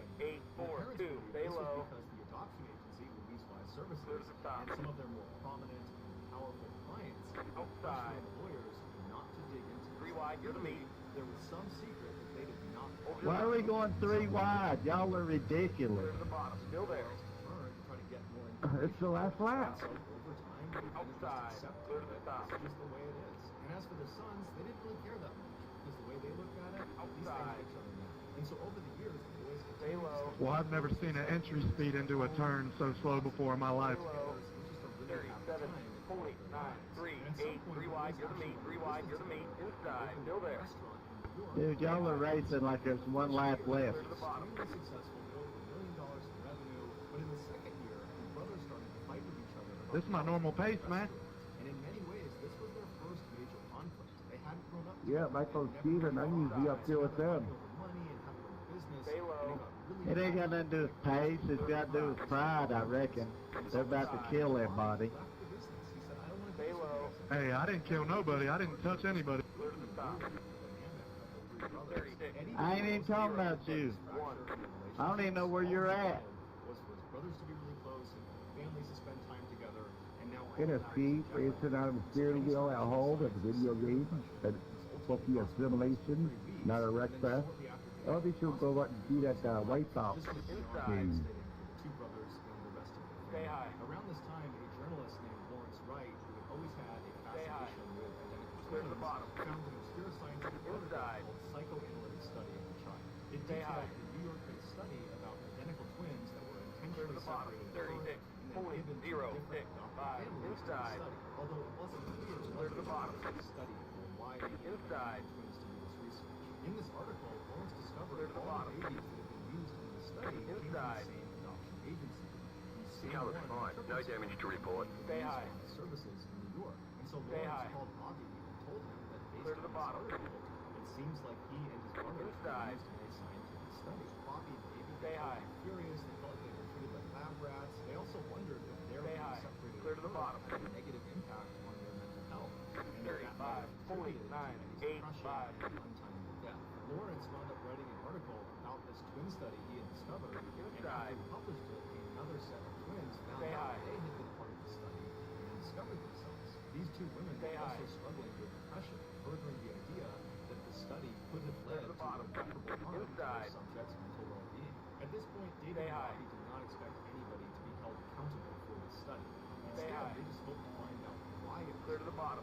what they were testing for, and what the results Inside. were. And so they began working with Lawrence to try to Stay get high. these answers. They contacted 36, Lawrence Services, 40, who 1, did 6, 2, stay high. Deleted just did a 35, 49. about what the results were or why they Stay did. high. And so they did some digging and they discovered the guy in charge of the actual scientific Well, I study need several more was this doctor crossings. named Peter Grubauer, who was Stay this high. very well-known psychologist. Thought there would have been more by now. So Lawrence Clear to the bottom. an interview with this doctor. Inside. But the doctor basically said, I won't answer any Stay high. questions and I won't give you any information about this study. And he never published Stay his high. findings. Right before the doctor died in 2008, he made sure the entire study Stay was high. put under seal inside of the Yale Clear to the bottom. University archives. So 36, no one could 40, access it 0, until 9, 3, 2066, inside.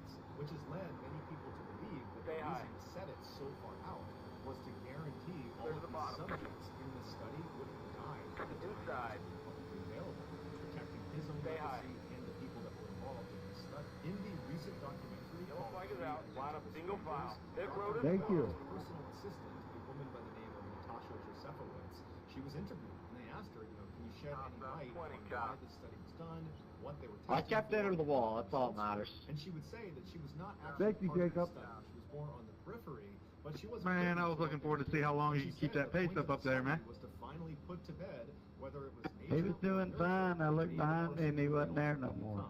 Basically, are your Hey, I'm waiting to see how long I can hold his pace too. I haven't done these races in probably or is it just your genetic makeup that you're predestined to become a I particular lose coming out of the person, corner. independent of how you were raised? I tried to hang on to her, but she's too far gone, so I decided to just let it go down the track and stay out of the wall so I don't collect anyone. That we unconsciously trend towards specific behaviors and decisions, but we believe it's free will. We believe we're choosing to do certain things, but in reality, it's basically predetermined. Now I'll And take some specifically tires and some in fuel. Bobby's case, Bobby was intentionally placed into a more affluent household where his father was a doctor and his mother was a lawyer. So they were very well educated, and that was his upbringing. Eddie was placed into a more middle-class family with his father being a teacher They're so and his split mom apart. being a stay-at-home mother. And David was put into a low-income household where they were all immigrants, English was a second language, and they just had this very small shop that they owned. And Natasha said this study demonstrated that despite these boys being put into different socioeconomic levels, it had almost no impact on who they ultimately became. She said she doesn't know why the study wasn't published, but she hopes someday it will be. Also, in this documentary, a doctor named Lawrence Perlman, who was actually one of the researchers in the study that would actually make house visits to each of the boys' houses as they were growing up under the false pretext that they were there as part of a routine follow-up for the adoption agency. Damn, I had And he went on record 13 and seconds said of damage. I didn't even know it's that. not just about the effects of socioeconomic class. It was really about the effects of different styles of parenting. He said in the triplets case, each of the boys have been placed into their respective households after Well, started out that household had already 1721. adopted another child. And that first child they adopted effectively I'm became a 721. guinea pig That's for it, this go. study, where scientists would come in and they would study this child. Be mindful, under the you only false have one set of pretext tires that they were remaining. following Line up up single the file. adoption agency, but really they And were here comes creating six a baseline already. of how do these parents parent. And then once that baseline was established, I'll let you buy up here, sir. Why is his name Amanda? with the researchers knowing full well how they were each going to be brought up, with the adopted father being the X factor. Bobby's father, who was a doctor, was rarely was around all the time and adored his son and loved him unconditionally. Eddie's father was a teacher who was around a fair John, did you beat me on Pit Road too? Golly. Quick to discipline him and rarely showed any affection. Yep, 6.5. Say that Eddie's relationship with his father probably had an effect on him becoming depressed and ultimately taking his life. There are many other people close to this case that believe that's exactly what it was. I got a black. I got to drop the van penalty. I couldn't figure out what was going on. Crisis of the brothers separating, Eddie couldn't handle it. These Corey, people remember me refute from what last Natasha night? said about the findings of the study that were all genetically Yeah, you're the funny. That's what I'm talking about. Military driver. the case, then why haven't David and Bobby taken their lives? But ultimately, because the study was never published, we Corey was a bad driver? He won the last 2 races that I did with him. all we have is speculation and second. There's a number 11, yeah. They'll sit there and wreck you for a helmet. Is these surviving triplets and their families are furious that this study was done. They feel like it ruined their lives. Corey won't wreck me. We're friends. Strangers, Bobby and David were actually granted early access to the study. I was in the pits there. I went to go piss. So I'm kind of happy I spun out. With the results, but it turned out it was over 10,000 pages of very technical information, and much of it was heavily redacted, so they couldn't even read most of it. They were not able to deduce what the purpose of the study was. Tell him that you were in the left back of the field. I tell him I needed to get in there, and instead of him backing off, he sit there and come down, slammed into me. 018 agency, Louise Wise Services, and all the scientists and researchers involved in the study, none of them were held accountable for their role in this totally unethical study. And so That's just one. There's a couple races I've been in with him. Him wrecking people. Caused like 5 cautions in one of these.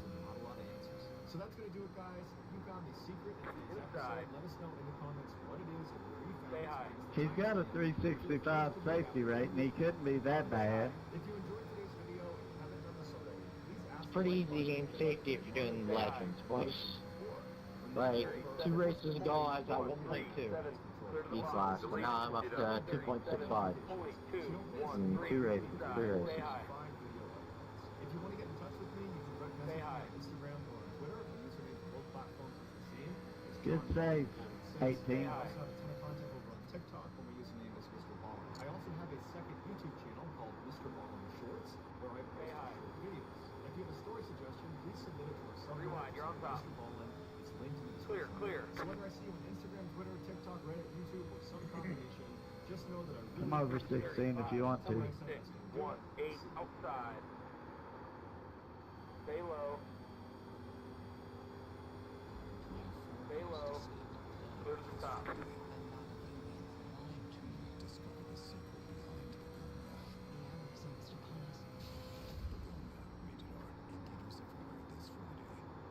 Inside. Some of y'all need to pick a line and stick to it, man. Holy shit, all over the place. Stay high. I mean, look at me and you, Steven, and the other one, Talladega. Out of my ass, lost control. Clear to the bottom. Inside. Stay high. When was that? Art? Stay high. Clear to the bottom. Sometimes the truth is stranger than fiction. Today, we're going to look at 3 stories that demonstrate it. But before we get into today's stories, if you're a fan of the strange, dark, and mysterious delivered story format, and you come to the right channel because that's all we do. We upload 3 or 4 Clear to the bottom. So if that's of interest to you, please hit the like button. You're taking them on your week-long vacation to Universal Studios, but instead take them to the dentist or a root canal. Also, please subscribe to our channel and turn on all notifications so you don't miss Clear to the bottom. Inside. Let's get into today's stories. Stay high. I'm not liking this little group right here, John. Clear to the bottom. On August 25th, 2010, a small twin-engine propeller plane sat on the tarmac at Kinshasa International Airport. My second is just sitting there flopping. 62-year-old Danny Philemont from Belgium and 39-year-old Chris Wilson from England walked up the stairs and into the cockpit. As the pilots got settled in and began internal systems checks, the flight attendant walked up the stairs. She said hello to the pilots, and then she began Yeah, I knew that was coming. for the passengers. The main cabin began boarding at 11 a.m., and by 11:30, He kept her out of the wall. You gotta give him that. Closed the doors into the cockpit and told the pilots they were ready for takeoff. This was going to be a 1-hour-long routine domestic flight to Bandundu, which is a province that's just outside the border of Kinshasa to the east. This particular crew Thank you, had sir. taken this flight dozens of times in the past without any issues. As the little plane 43.7. I thought he was going to come back up on the track. That's why I checked up so long. 1 hour later, residents of Was it the town 8? located just southwest of Bandundu remembered looking Yeah. up at the sky and seeing the small prop plane fallen through the clouds in a near vertical nosedive. Seconds later, the plane crashed into the ground right in the middle of the neighborhood. Luckily, the crash did not kill anybody on the ground, but unfortunately, the pilots... No, I was thanking you for letting me by. I think everything was fine. 0, 5, 6. Very badly hurt and was left in a coma. Oh, I get it. I get it. 48.82. That they must have run out of gas because when they Just lost my duck leg. explosion, there was no fire. But upon closer inspection, it turned out Inside. Going in the 3. Stay high. records the audio inside the cockpit. Yeah, it's still laying there. Stay high. Unfortunately, it was inoperable, so Clear to the bottom. clues as to what happened. Investigators were stumped. Did they strike a bird in the air? Did the engine suddenly fail? Was it operator Inside. error? They didn't know. A few days after the crash, Stay the high. surviving passenger miraculously came out of the Clear to the coma bottom. and remembered in vivid detail what happened up in the skies right before the crash. They said as the plane was making their final descent into 36.912. Bandundu, the flight attendant was walking down the aisle reminding everyone to put away their big devices and put their seat in the Inside. position. And as she got about halfway down Stay the high. aisle, she looked towards the back of the plane and she Clear to suddenly the bottom. gasped and covered her mouth, turned around and walked very Inside. quickly back towards the front of the plane into the Stay cockpit high. where she disappeared. One on top, one on bottom. Where do I go? In the middle? high. Something was wrong with the plane, and so they Clear stood to the up and bottom. looked towards the rear of the plane where she had been looking, and right away they knew what it was she was concerned about. There was a hissing crocodile making its way up the aisle. Someone must have smuggled it on. 37, And as 45. passengers I know these coming up. I'm watching them in the mirrors. I know where to go. So it's like top and bottom. I gotta take go in the middle. sudden shift in weight threw off the plane's center of gravity, causing a nosedive that the pilots could not recover from before the crash. After hearing this story, the investigators remembered that a living crocodile had been found around the wreckage, but Couldn't handle it in the middle. Get us to the finish. Oh, that was scary. Animals are smuggled on the flights. Specifically, crocodiles are smuggled on these planes with such regularity that passengers often You got them both at once. specific crocodile smell somewhere in the cabin. And no Car 3 has taken the lead. 37. Thank you, sir. 5. This time, nobody smelled. I'm spinning.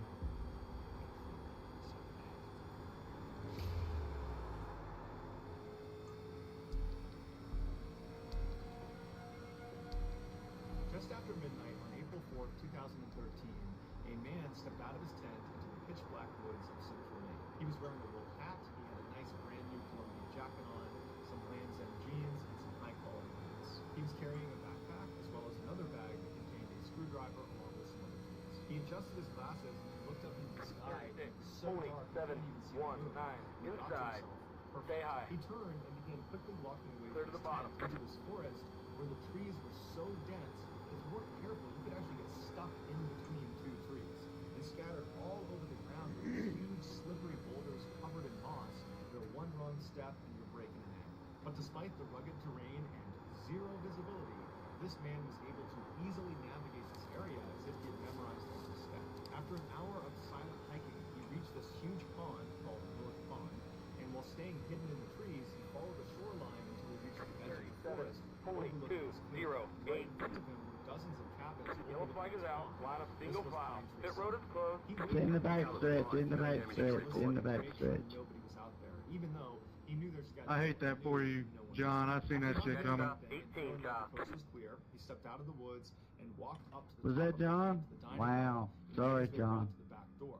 There, he pulled a screwdriver out of his John, bag you tired? Or is your car okay? Or did you hit that wall pretty hard? Dogs on top, mine. And he made his way over to the pantry where he began stuffing his bag full of candy. Okay, chips, and lucky dog coffee. on the Once bottom. his bag was almost completely full, he walked over to the walk-in freezer. He went into his pocket and pulled out a key that he had stolen. They ain't even told you you're lucky dog yet, Mr. Morgan.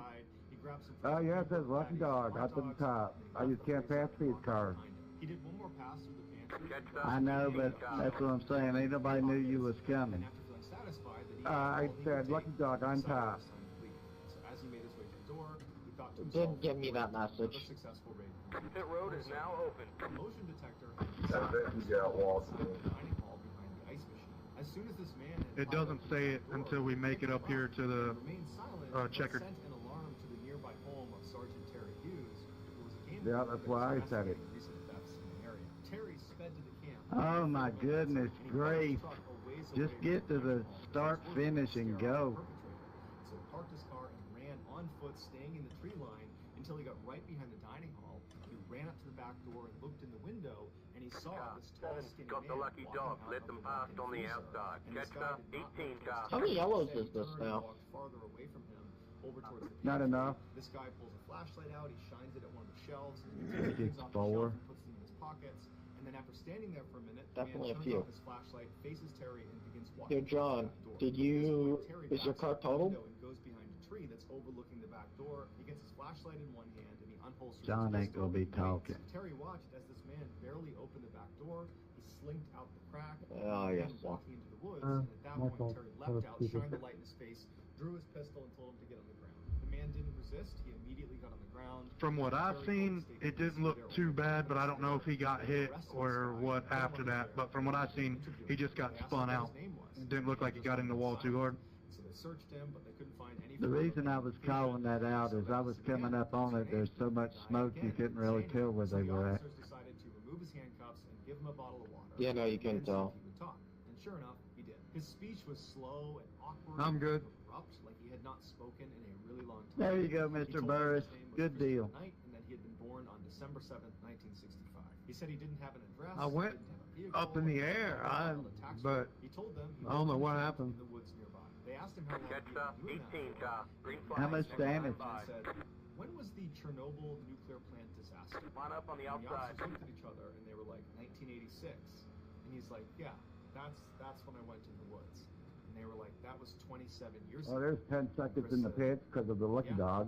The officers asked him, well, 27 years is a long time. You got to be out there with some other people.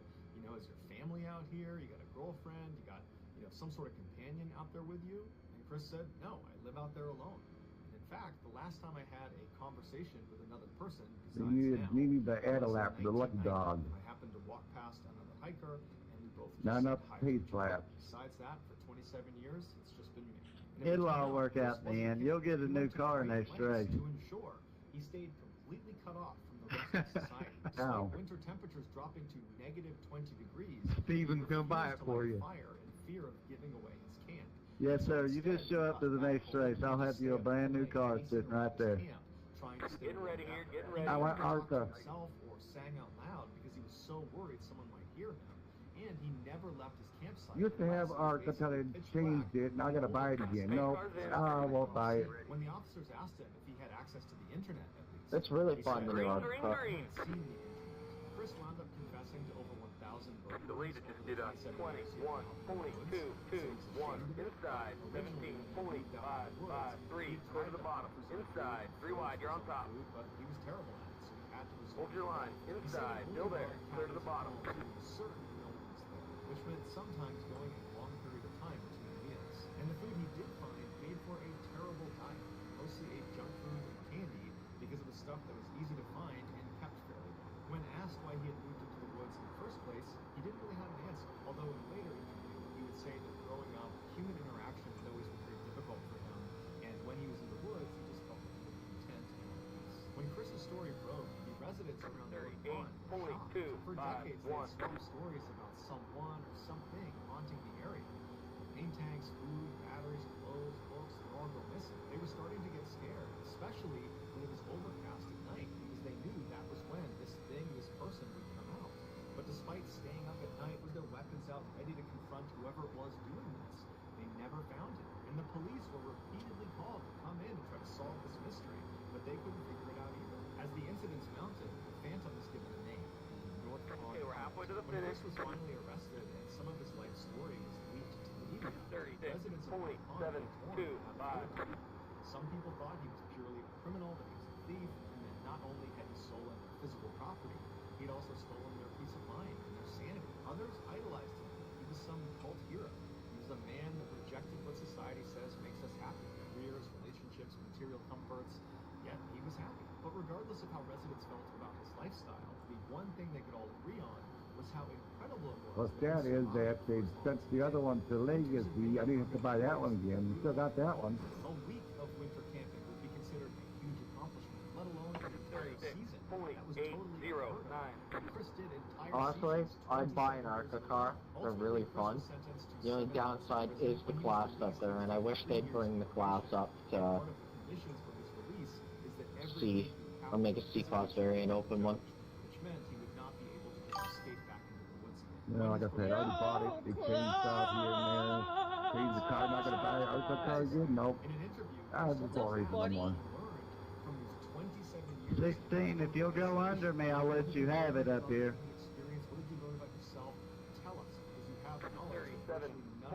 I'm getting pushed from behind, that's why I'm not trying to push, I'm not trying to pass you. Yeah, but I think you're a little faster. So up here, go under me. I'll give you room. No, I'm trying. I was just pacing with you, honestly. I wasn't trying to go fast. I'm just chilling. You're gaining on the current. You and I. Let's go, huge man. Okay, let's just stick together then, work as a team. Try and last to the end. I break a little sooner than you. So it works better this way. Battle turd. I'm just trying to experiment with the brakes right now. Best thing to do when you get in here is go to your settings and put your brake force down to 125 to 150. And in more serious cases, such as physical abuse, attempted rape, sexual assault, or trafficking, estimated compensation may range from You really have to smash them down to get the ass to come around. Filing a claim is free, confidential, and takes just 2 to 3 minutes. My problem is I don't want to brake it that hard, because if I brake too hard, I'll scrub all my speed away. Like I said, turn on the force factor down to from 0 to 125. Good to know. I'll try that next race. Because I was always hitting the brakes too hard and making the ass end swing around. Outside. 36.519. Stay low. Car 3 has taken the lead. Especially going in the corners. These highly specialized divers do construction and demolition at depths up to 2,000 feet below the surface. Now, unless you're familiar with diving, that depth may not stand out to you. The run race I had it at 150 wasn't enough. I was going in the corner too fast. During the dive, the oxygen is breathed in and completely And then it would climb in the middle too fast. But the helium and nitrogen, they are absorbed as they're breathed in into the bloodstream, and they remain there for the duration of the dive. As the diver ascends the water column, the pressure on them from the water is reduced, which allows these two gases to clear out of their bloodstream. But they clear at different rates. Helium is considered a fast gas, which means you absorb it quickly and get rid of it quickly. But nitrogen is a little bit slower, and so it takes longer for it to absorb into your body, and it takes longer for it to clear out of your body. If a diver doesn't respect this and just rockets to the surface, any of the nitrogen or helium that did not diffuse out of their bodies will bubble up. Right now this car drives like it's on old tires.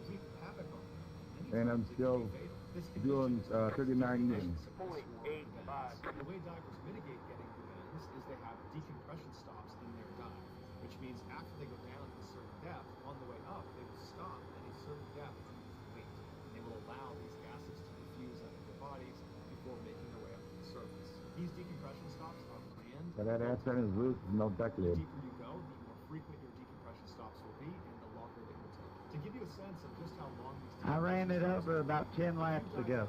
250 feet. It might only take you about Yeah, I know. 20 minutes to get down there, but the return trip will take almost 4 hours. 36.891. It was just sitting there flopping around. You know, when that came off, man, I was like, whoa! Naturally, this ridiculous time constraint poses a huge problem for any industry that relies That's a good save, sir. oil and gas, because they simply don't have enough divers. Yeah, we're getting a little loosey-goosey. Decompression stops. They tried sending remote-controlled vehicles down to these depths to work on these offshore wells. Well, of course, I haven't changed tires the whole race. Touch and maneuverability to do so. And I mean, our tires are 40 laps old, you know, so they're not fresh. Fucking racing. Single file. Pit road is Hey, closed. thank you. First place is coming up on me. What do you think, Pet? Just stay out there. Nice. No, I'm on pit. Only because, like you said, it's getting loose. We only have 35 laps left. I think pitting would work. I kind of agree with that. But it all depends on what my tire wear looks like. So I'm going to go in the pits and take a peek. And I at least get a little bit of fuel. Just to make sure I have enough to the end. It says I do, but I don't always trust that. What if... This is the time to get tires while you're in the pits. Just let it crawl a little bit ahead. Hit the gas with the crawl to the head and hit the brakes again. They'll put them on. That's also set to the same pressure there at down at depth. And they can go inside this chamber, they can sleep, they can eat, go to the bathroom, and then the next day the process is reversed where they go back into the dive bell. Like if they're over 80%, then I ain't gonna get tires. That's the thing. They feel okay-ish. With their inert gases like nitrogen and helium, so that they only have to Do what you want to, but if you don't get tires, you're going to be jacked up. Wait out. oftentimes multiple weeks long. Now, while the saturation dive I think it's my, my front, I crossed my front right, I know I did. extremely hazardous, which is part of the reason why it pays really, really well. Some divers have died because they panicked and got hurt. If you think about what their job really entails, they are going down thousands of feet all on their own into total pitch black nothingness. They have one crummy light that can barely see about 10 feet in front of them. They're operating heavy, dangerous equipment. There are large animals swimming around them that they can't see. Oftentimes, they're perched on a pipeline, clinging to it. That time's in pit, my front was 92, I'm back with 85. They would sink into an abyss, and no one could get them again.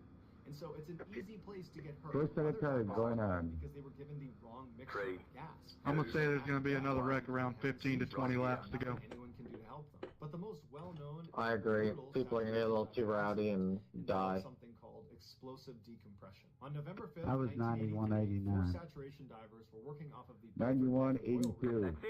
Just after 4 a.m., two of the men, Edwin Coward and Roy Lucas, were in Same here. So me and you are getting the right strategy when it comes to tire saving. The other two men, Bjorn Bergensen and Troels Hellevik, Yes, had sir. just finished their shift down below. They had gone into the dive bell and were being raised by crane to go up to the chamber on the rig. Once the dive bell was up on the rig, two dive tenders named William Crammond Yeah, was that your first set? Single file. Catch up. 12 got. Yeah, second. How it actually works, getting That was my first. from one highly pressurized area Yeah, of the dive bell. but you've been going 3 seconds under the peg, all jacked up and wrecked. Basically, it just boils down to opening doors at very 3, nope, 1, doing it wrong will result in catastrophe. The process was 2.5. Either way, you're going slower. had exited the dive bell, they'd gotten into the chamber, and they were About 1.5. That's with those tires. outside. Dive tender Crammond. It all depends on who you're pacing it off of. Before Hellevik had sealed his door, Crammond We'll meet in the middle. undid the latch that connected the 1.5 time. And what this did is it created a vacuum that You guys are doing just above 38 to 38.5. I'm doing 39 even. 9 atmospheres down to 1, and it created so Me and much him were pressure doing coming out of 35 the vibes. chamber that it fired 35, the dive bell straight 36s. outward, That's about where I'm setting. and severely injuring Saunders on the outside. Yeah, Inside the like chamber, 36.2, all 4 men 36.3. had the air ripped out of their chests. Hellevik, who was A closest fast to the lap door, is a was literally 35.5. sucked through the narrow Somewhere in there. crack because the We've door been had not pacing sealed. back and It forth. sucked through and I think we've done a couple laps at that speed and then we back off and pull them off a little bit and then we do it again. So that's going to do it, guys. If you found the secret in today's episode, let us It's know in about the comments maintaining what it is. a fast pace the whole race First to do that, we will pinpoint without burning your shit up. the chamber, and then the planet is police were Where are you at, Mr. Schultz? I'm going to pass you before this race is but they over. couldn't figure it out either. As the incident I think we both know you ain't passing me, man. The North Pond Hermit. When Chris was finally arrested Have you and some of picked his up life story was 37? leaked to the media, residents of North Pond were torn on how to feel about him. Some people thought he was purely a criminal, that he was a thief, and that not only That's how had I he wonder when stolen you guys got physical 35. property, he'd also stolen their peace of mind and their sanity. Others idolized him. He was some cult hero. He was a man that rejected what society says makes us happy: careers, relationships, material comforts. Yet he was happy. But regardless of how residents felt about his lifestyle, the one thing they could all agree on was how incredible it was that he survived for as long as he did. Winters in Maine are notoriously brutal and cold, A week of winter camping would be considered a huge accomplishment, let alone an entire season. That was totally unheard of, and Chris did entire seasons 27 years in a row. Ultimately, Chris was sentenced to 7 months in prison. When he was released, he was given 3 years of probation, and part of the conditions for his release is Yeah, that I'm a every second week and a he half would have to slower physically check in in my with the judge, last which for meant he would not qualifying, be able to just 37.6. escape back into the woods again. When his probation did finally end, he did not go running back into the woods. He decided to remain in society. In an interview, Christopher was asked what he learned from these 27 years in total isolation. What have you learned about the human experience? What did you learn about yourself? Tell us, because you have knowledge that virtually none of us will ever have access to. And apparently he just paused, thought about it for a second, and then looked up at the interviewer and said, "Make sure you get enough sleep." And then he got up and walked away. While we don't know exactly what Chris is up to these right days, after this people race, that matter know of him, fact, I'm on that's old a tires and I just ran a 35.5. he has a regular He had to job, pick up his and he kid. values his privacy over everything else. One of the least known, most hazardous jobs on the planet is saturation diving. These highly specialized divers do construction and demolition at depths up to 2,000 feet below the surface. Now, unless you're familiar with diving, that Yeah, it does depth take may a not lot stand to out wear to the you, tires, but it though, at should. this track. Deep-sea divers breathe compressed air, which is usually a mixture of oxygen, helium, and nitrogen. During the dive, the oxygen is breathed in and completely used up and does not linger inside of your body. But the helium and nitrogen, they are absorbed as they're breathed in into the bloodstream, and they remain there for the duration of the dive. As the diver ascends in the water column, the pressure on them from the water is reduced, which allows these two gases to clear out of their bloodstream. But they clear at different rates. Helium is considered a fast gas, which means you absorb it quickly and get rid of it quickly, but nitrogen is a little bit slower, and so it takes longer for it to absorb into your body, and then takes longer for it to clear out of your Push body. me, If a 11, diver doesn't push. expect this and just rockets to the surface, any of the nitrogen or helium that did not diffuse out of their bodies will bubble up inside of them like a shaken soda, and it will wreak havoc on them, and many times it can be fatal. This condition is known as decompression sickness, or the bends. The way divers mitigate getting the bends is they have decompression stops in their dive, which means after they go down to a certain depth, on the way up, they will stop at a certain depth and just wait. And they will allow these gases to diffuse out of their bodies before making their way up to the surface. These decompression stops are planned and built into the dive beforehand. The deeper you go, the more frequent your decompression stops will be and the longer they will take. To give you a sense of just how long these decompression stops can be, if you dive down to just 250 feet, it might only take you about 15 or 20 minutes to get down there. But the return trip will take almost 4 hours due to the number of decompression stops. If you're going down to 2,000 feet, it will take you over 33 hours to ascend. Naturally, this ridiculous time constraint poses a huge problem for any industry that relies on deep-sea work, like oil and gas, because they simply don't have enough divers to compensate for how long these decompression stops take. They tried sending remote-controlled vehicles down to these depths to work on these offshore wells and rigs and pipelines, but they lack the touch. I don't need to try to go that fast. And so, in the 1960s, a crazy solution I was really don't care implemented about to get that. I more just care about people the down to in-ring. these depths for longer I'm periods hoping of that time. there's It was gonna be then another that commercial saturation diving was born. Instead of divers spending hours and hours making all those stops on the given surface, they constructed these underwater chambers that the divers would go into after their shift was done. They would sleep inside of these claustrophobia-inducing metal chambers, and then the next day they would put their dive gear back on, hop outside of the chamber, and then just start working again. Nowadays, these chambers are either left down at depth where the diver is located, and they can just go in and out, and that's the whole process, or there's a dive bell that sits down on the work site, and the diver, when they're done, goes back into I'm in the a dive Chevy bell. Lumina, It kinda man. looks like Come a on steak now. pod, and it's raised by a crane all the way up to the surface, where it's placed on top of a ship or a rig, and inside of this dive bell, the pressure is artificially made to match the depth they've been working at, and then when they're placed up on the surface on the ship or the rig, the bell is connected to a bigger chamber that's also set to the same pressure they're at down at depth, and they can go inside this chamber, they can sleep, they can eat, go to the bathroom, and then the next day the process is reversed, and they go back into the dive bell, it lowers them down to depth, they hop out. I grabbed these tires at lap The point 24. of the system is to keep divers fully saturated with their inert gases like nitrogen and helium, so that they only have to do one major decompression at the very end of their shift, which is oftentimes multiple weeks long. Now, while the saturation diving system has worked extremely well, it's still extremely hazardous, which is part of the reason why it pays really, really well. Some divers have died because they panicked and got hurt. If you think about what their job really entails, they are going down thousands of feet, all on their own, into total. I mean, considering I've got a full race here green with one set of tires, 10 feet in front of them. They're operating tire heavy, here isn't that dangerous extravagant. equipment. There are large animals swimming around them that they can't see. Oftentimes they're perched on a pipeline, clinging to it, that if they were to fall off of it and detach from the dive bell, they would sink into an abyss and no one could get them again. And so it's an easy place to get hurt. Other divers have died because they were given the wrong mixture of gas. And so at depth, they began having seizures, and there's nothing anyone can do to help them. But the most well-known and brutal saturation diving accident. You need to get around me, man. There's always another line you could use. On November 5th, 1983, four saturation divers were working off of the Viper Dolphin oil rig in the North Sea. Just after 4 a.m., two of the men, Edwin Coward and Roy Lucas, were in their bunks lounging inside of the chamber that sat up on the rig. The other two men, Bjorn Bergensen and Troels Hellebæk, nobody knows how to go around. They always hit the person in front of them because you don't want to do that. And were being raised by crane to go up to the chamber on the rig. Once the dive bell was up on the rig, two dive tenders named William Crammond and Martin Saunders began clamping the bell onto the side of the chamber. Without getting too into the weeds about how it actually works, you're in divers the to go spot, from you one gotta highly have it. You got that pressurized area, privilege. the dive bell, into another highly pressurized area, the chamber, and vice versa. Basically, it just boils down to opening doors at very specific times and let's doing put it together wrong again. Catastrophe. The process was going just fine. Hellebæk and Bergensen had exited the dive bell, they'd gotten into the chamber, and they were literally in the process of shutting time that for a into caution the coming door up. when outside, dive tender Crammond made a huge mistake. Before Hellebæk had sealed his door, Crammond, for whatever reason, undid the latch that connected the dive bell to the chamber.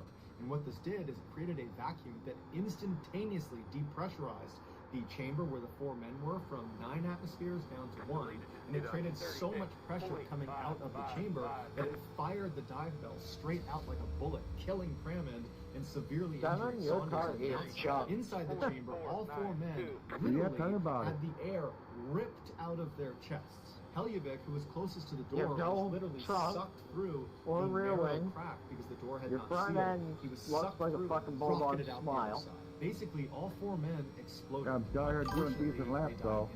So that's going to do it, guys. What's up, if you found Nico? the secret in today's episode, let us know in the All comments things what it is considered, yeah. and where you Add found to it. this If you're race, first to man. do that, we will pin you at the top of the comments section. If you enjoyed today's video and you haven't done this already, please tell the like button. I gotta get You're going back, to I take get them on down old vacation to tires. Universal Studios, but instead just take them to the dentist for a root canal.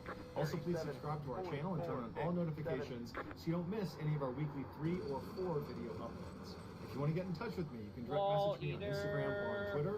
My username for both platforms is the same. It's John Ballin416. I also have a ton of content over on TikTok where my username is Mr. Ballin. I also have a second YouTube channel called Mr. Ballin Shorts where I post short videos. If you have a story suggestion, please submit it to our subreddit just called Mr. Ballin. It's linked in the description below. So whether I see you on Instagram, Twitter, TikTok, Reddit, YouTube, or some combination, just know that I really appreciate your support, and until next time, that's going to do it. See you. 37.6.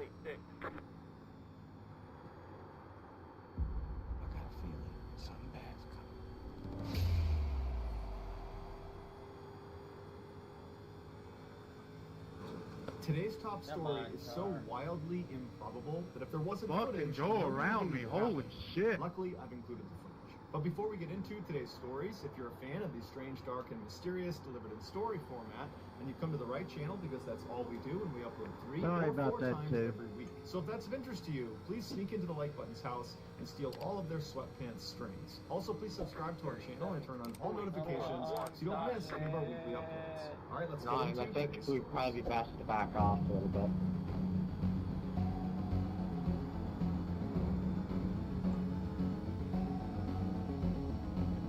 Come on, caution.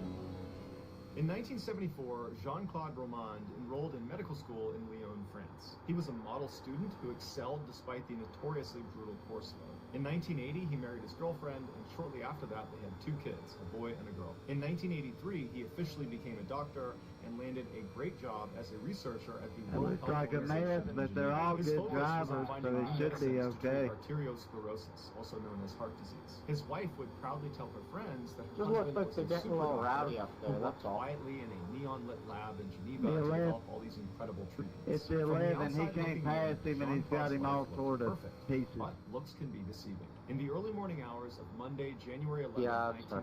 1993, Jean-Claude's best friend, Luc, received a call informing him there had been a terrible accident. In the night, a boiler had caught fire inside of Jean-Claude's house, killing his wife and his children.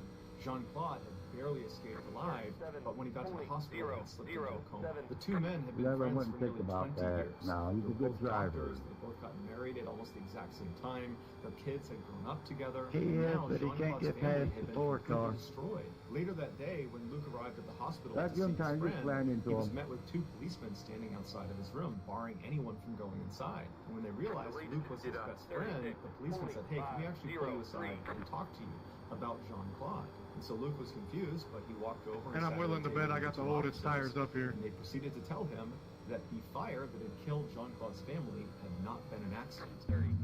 I'd say you do.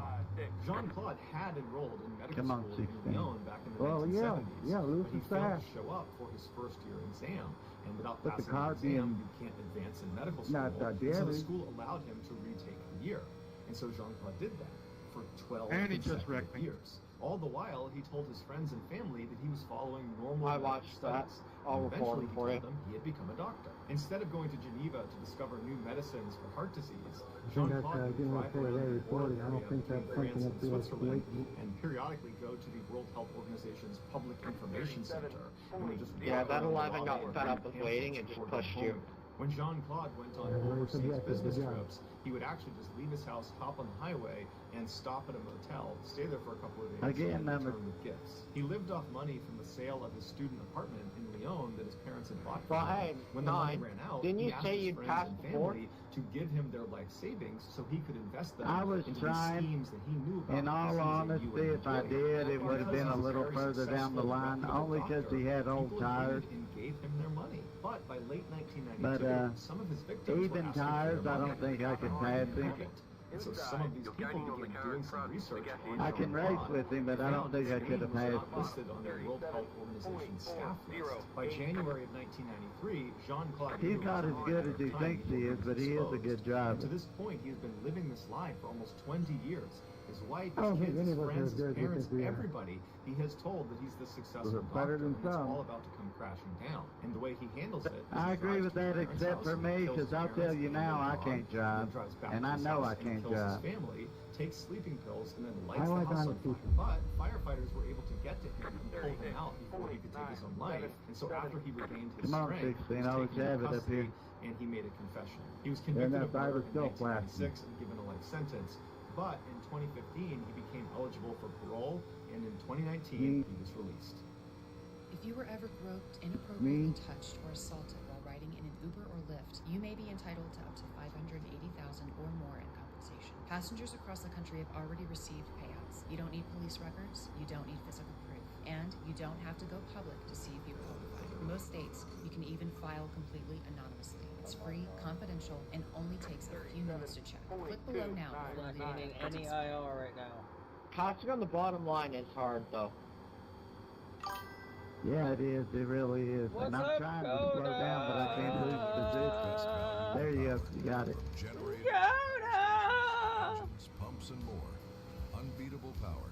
Exceptional durability. What's up, man? Predator. Power through anything. Only What at you doing? Harbor Freight. On fresh and old tires.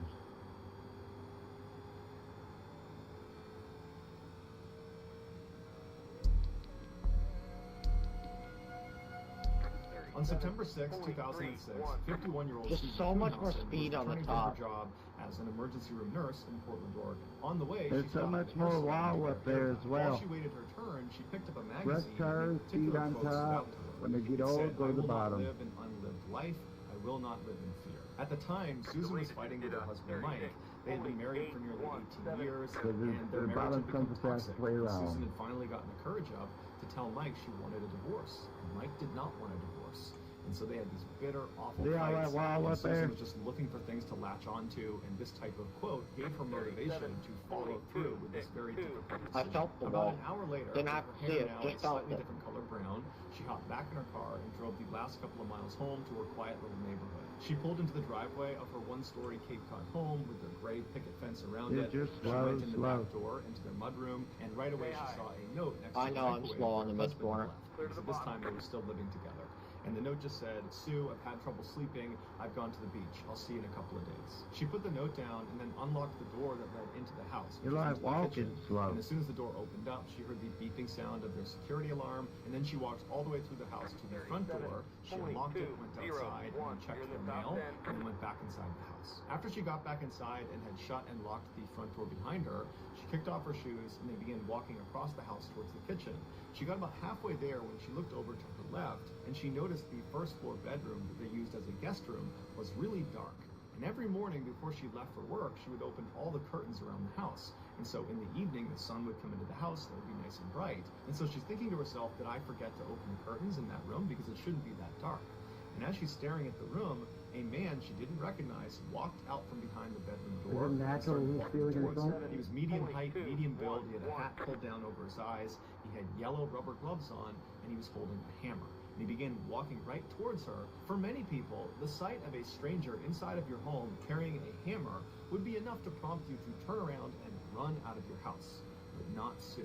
She had been an emergency room nurse for the past 30 years. And in that time, she had done things like crack open people's ribs to massage their hearts. She'd administered IVs and thrashing patients that were suffering from withdrawals. And she and the other nurses she worked with trained regularly in self-defense, because you just never knew what was going to happen in the ER. You needed to be ready to slip chokeholds and defend yourself. And so here Sue was, staring down this intruder in her house, with 30 years of preparation for this moment. And so Sue ran at this guy faster than he was coming at her, and it caught him off guard. She figured if she could just get up close to him, the what was power that, of the man? hammer strikes would be less. And so she rams into him, and she's about 5'5" and significantly outweighed him. He's about 5'9", maybe 200 pounds. And so she rams him into the wall. He hits her in the head once with the hammer, Well, I but it wasn't warned enough you. to subdue her or even knock her down. She barely felt it. And so she's holding on to him, and she's screaming at him, "Who are you? What do you You want?" warned him about This the is a 11, not the This is a 10. burglary. I'll just give you what you want. But the guy didn't say anything. That just So ran Susan into grabbed me him and for pushed no even reason. harder against the wall, and the man would say 2 words. It was the only 2 words he said the entire time. And it was, "You're strong." And Susan, when she heard that, it was like an adrenaline rush. She knew this guy was not trying to rob her. He was just trying to kill her. And she thought, no, I'm gonna live. And she managed to wrestle the hammer away from him while pinning him against the wall, and then smashed him in the head 3 times with this hammer before he managed to get it back.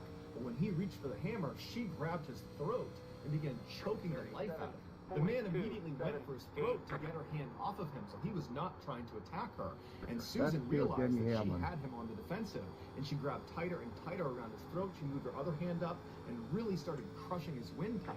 And then she screamed at him, "I'll call an ambulance if you tell me Yeah, I you're wasn't sick." the last lap And the again. man looked at her and just We just pointed wanted at that her. spot And so and she Bubba continued wasn't to squeeze moving. harder and harder until his face turned purple and his eyes rolled back. And He she couldn't knew drive as an around emergency either. room nurse, if she continued, she would kill him. And she wasn't really prepared to do that. And so she threw him to the ground, she Benny Hammer turned, is and began to correct. run towards the front door. But this guy jumped up and leapt after her, grabbed her by the ankle, and tripped her to the ground. When she landed, she rolled That over wasn't the onto her last back. lap that he knew Right Bubba. on top of her is this guy wielding the hammer. He's about to bring it down on her. And so she instinctively just shot up. She sat up as fast as she could, and she bit down as hard as she could on the inner part of his upper leg. She bit so hard she tore Come on, through the Corey, fabric. let's go home And the guy clean, screamed please. out You in wanna pain. pass, He couldn't pass, even hit her don't with the open hammer. the He wall, began please. staggering back, at which point she released the bite, got up onto a knee, and then bit him again on the side of his rib cage as hard as she could, once again tearing through the fabric.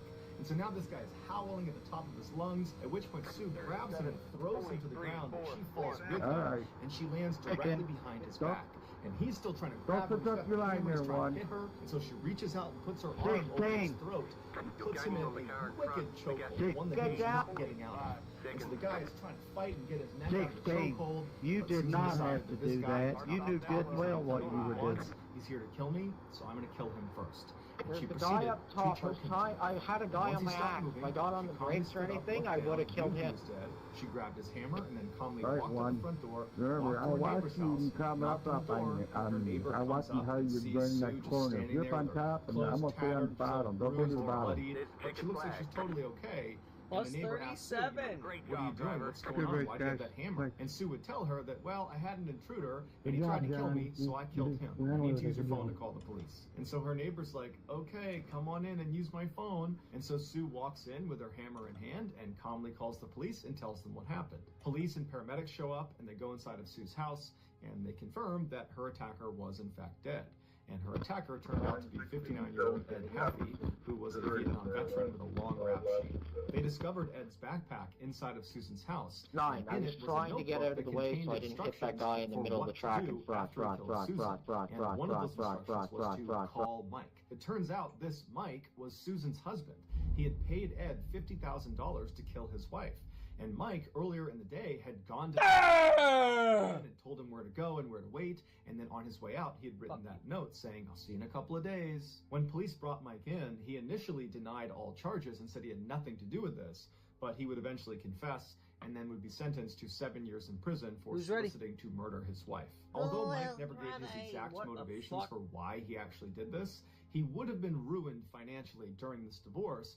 But if Susan were to die, he would inherit the house. Immediately after his sentencing, Susan sued Mike for $1 million, claiming she wanted to make sure he didn't have any more money so that he couldn't go hire another hitman to finish the job. Susan didn't have to worry for very long, though, because Mike would die shortly thereafter in prison. As for Susan, she never faced any criminal charges and in fact was hailed as a hero in the wake of the attack. Yeah, she defended her. Cast your ads from Amazon to anywhere. I mean, that's what he was there to do, so fuck him. It all starts with nature. At Origins, what goes into our products matters just as much as... Shut up, bitch. Richard Russell, better known as Bebo by his friends and family, was born in 1989 in Key West, Florida, but at the age of 7, he moved to Wasilla, Alaska. He was a standout athlete at Wasilla High School, competing in football and in track and field. After graduating in 2008, he moved to Coos Bay, Oregon, where he briefly attended I think my chair is college. fucking up. While he was there, he met a woman named Hannah Strassner, and in 2011, they got married. And shortly after that, they opened a bakery that they would run together for 3 years. Hannah, who had gone to culinary school, was very detail-oriented and ran the show at the bakery. Bebo, on the other hand, was not professionally trained and was much more laid back and interested in experimenting with new and wild recipes. In 2015, with heavy hearts, they decided to sell the bakery so they could move to Seattle and be closer to Hannah's family. Once they arrived there, Bebo got a job at the SeaTac airport as a ground service agent for Horizons Airline.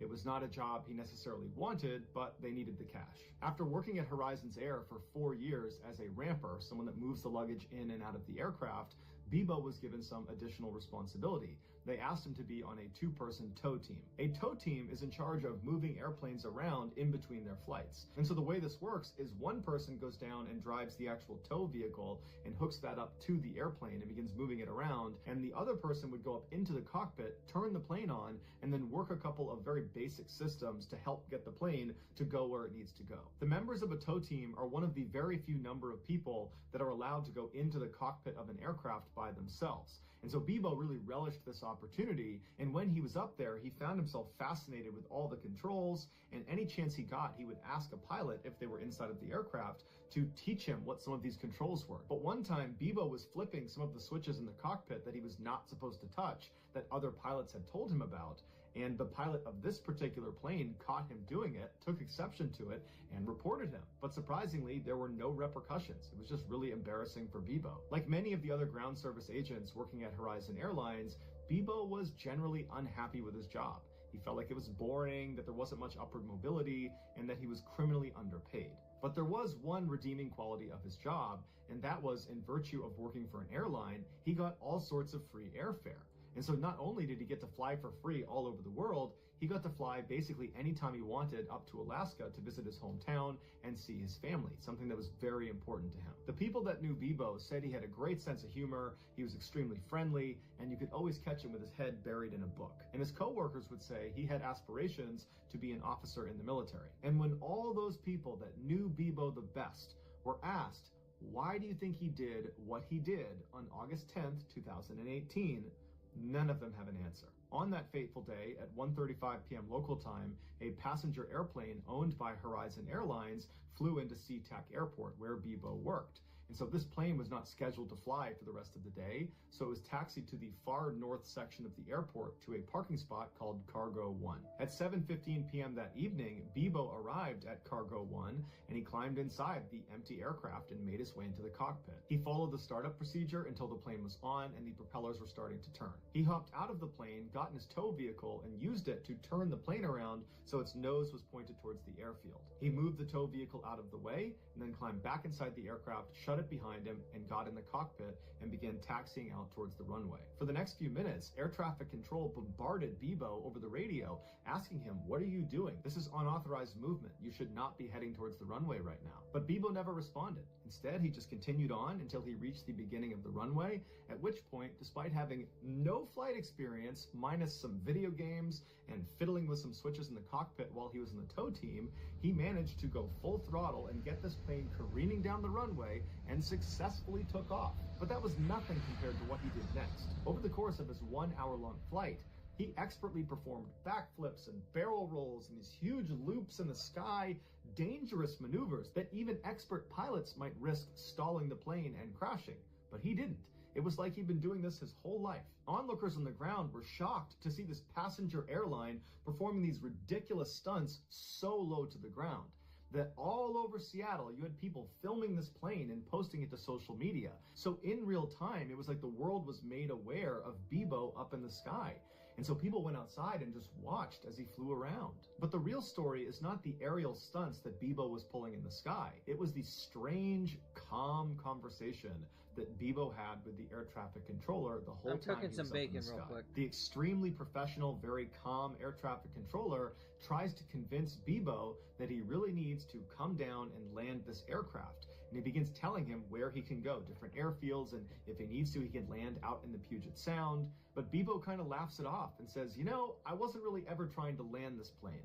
I just wanted to do a couple maneuvers before I put it down." And so as Bebo soared through the sky, this controller tries in vain to convince Bebo to stop what he's doing, and Bebo's just completely ignoring him and cracking jokes with him and telling him how he just loves the scenery up there and how beautiful it is. And then at one point, Bebo becomes remorseful, and he says to the controller that he really plane careening down the runway. Workers would say he had aspirations to be an officer in the military. And when all those people that knew Bebo the best were asked, why do you think he did what he did on August 10th, 2018, none of them have an answer. On that fateful day at 1:35 p.m. local time, a passenger airplane owned by Horizon Airlines flew into SeaTac Airport, where Bebo worked. And so this plane was not scheduled to fly for the rest of the day, so it was taxied to the far north section of the airport to a parking spot called Cargo 1. At 7:15 p.m. that evening, Bebo arrived at Cargo 1 and he climbed inside the empty aircraft and made his way into the cockpit. He followed the startup procedure until the plane was on and the propellers were starting to turn. He hopped out of the plane, got in his tow vehicle, and used it to turn the plane around so its nose was pointed towards the airfield. He moved the tow vehicle out of the way and then climbed back inside the aircraft, shut it behind him, and got in the cockpit and began taxiing out towards the runway. For the next few minutes, air traffic control bombarded Bebo over the radio, asking him, "What are you doing? This is unauthorized movement. You should not be heading towards the runway right now." But Bebo never responded. Instead, he just continued on until he reached the beginning of the runway, at which point, despite having no flight experience, minus some video games and fiddling with some switches in the cockpit while he was in the tow team, he managed to go full throttle and get this plane careening down the runway and successfully took off. But that was nothing compared to what he did next. Over the course of his 1 hour-long flight, he expertly performed backflips and barrel rolls and these huge loops in the sky, dangerous maneuvers that even expert pilots might risk stalling the plane and crashing. But he didn't. It was like he'd been doing this his whole life. Onlookers on the ground were shocked to see this passenger airline performing these ridiculous stunts so low to the ground that all over Seattle, you had people filming this plane and posting it to social media. So in real time, it was like the world was made aware of Bebo up in the sky. And so people went outside and just watched as he flew around. But the real story is not the aerial stunts that Bebo was pulling in the sky. It was the strange, calm conversation that Bebo had with the air traffic controller the whole time he was up in the sky. The extremely professional, very calm air traffic controller tries to convince Bebo that he really needs to come down and land this aircraft. And he begins telling him where he can go, different airfields, and if he needs to, he can land out in the Puget Sound. But Bebo kind of laughs it off and says, you know, I wasn't really ever trying to land this plane. I just wanted to do a couple maneuvers before I put it down. And so as Bebo soared through the sky, this controller tries in vain to convince Bebo to stop what he's doing, and Bebo's just completely ignoring him and cracking jokes with him and telling him how he just loves the scenery up there and how beautiful it is. And then at one point, Bebo becomes remorseful, and he says to the controller that he really hopes he hasn't ruined his day, and he feels really bad for the people that he's inevitably going to hurt. And then in Bebo's most poignant moment, he tells the controller that he's just a broken guy and he's got a couple of screws loose and he didn't know it until now. Towards the end of the flight, Bebo tells the controller that he's going to try for one more barrel roll, and if it goes well, he's going to go nose down and call it a night. The controller tries to convince him that it's still possible to try to land, but at this point, Bebo's not listening. At 8:45 p.m., the nose of the plane was seen pointed straight down at the Earth. 1 minute later, at 8:46 p.m., Bebo intentionally crashed into a small island off the coast of Seattle. He was the only fatality in the crash. Here is a condensed version of some of the commentary between Bebo and the air traffic controller, along with some of the real footage of him flying the plane. I got a feeling something bad. That's not it. I just kind of want to do a couple maneuvers, see what it can do before I put her down, you know? Approach welcome, final runway 16 right. Welcome. Man, I'm a ground service agent. I don't know what that is. There is the runway just off your right side in about a mile. Do you see that? Yeah, I wouldn't know how to land it. I wasn't really planning on landing it. I got a lot of people that care about me, and it's going to disappoint them to hear that I did this. I would like to apologize to each and every one of them. Just a broken guy. Got a few screws loose, I guess. Never really knew it until now. I think I'm gonna try to do a barrel roll, and if that goes good, then I'll just go nose down and call it a night. How Bebo was able to take off and fly around and pull these stunts without any formal training remains a mystery. Some people believe he was planning this for a long time, which is why whenever he was in the cockpit, when he was in the tow team, he would ask pilots to explain the different switches and toggles and how to use them, and he would feign that he was just curious, when in reality, he was actually trying to learn how to fly the plane. As for the incredible stunts he was doing, it's believed he did learn those in a video game. But even if this is true, that he learned how to fly a plane by asking a couple questions and playing video games, the chances of it working out and actually successfully taking off and doing what he did are astronomically low. Normal people can't do that. And that's why the internet gave Bebo a new nickname to commemorate the fact that basically no one could have done this but him. And so they named him the Sky King. So that's going to do it, guys. If you found the secret in today's episode, let us know in the comments what it is and where you found it, so give us the timestamp. And if you're the first to do that, we'll pin you at the top of the comments section. If you enjoyed today's video and you haven't done this already, please sneak into the like button's house and steal all of their sweatpants strings. Also, please subscribe to our channel and turn on all notifications so you don't miss any of our weekly 3 or 4 video uploads. If you want to get in touch with me, you can direct message me on Instagram or on Twitter. My username for both platforms is the same. It's JohnBallin416. I also have a ton of content over on TikTok where my username is Mr. Ballin. I also have a second YouTube channel called Mr. Ballin Shorts, where I post short videos. If you have a story suggestion, please submit it to our subreddit just called Mr. Ballin. It's linked in the description below. So whether I see you on Instagram, Twitter, TikTok, Reddit, YouTube, or some combination, just know that I really appreciate your support, and until next time, that's gonna do it. See ya.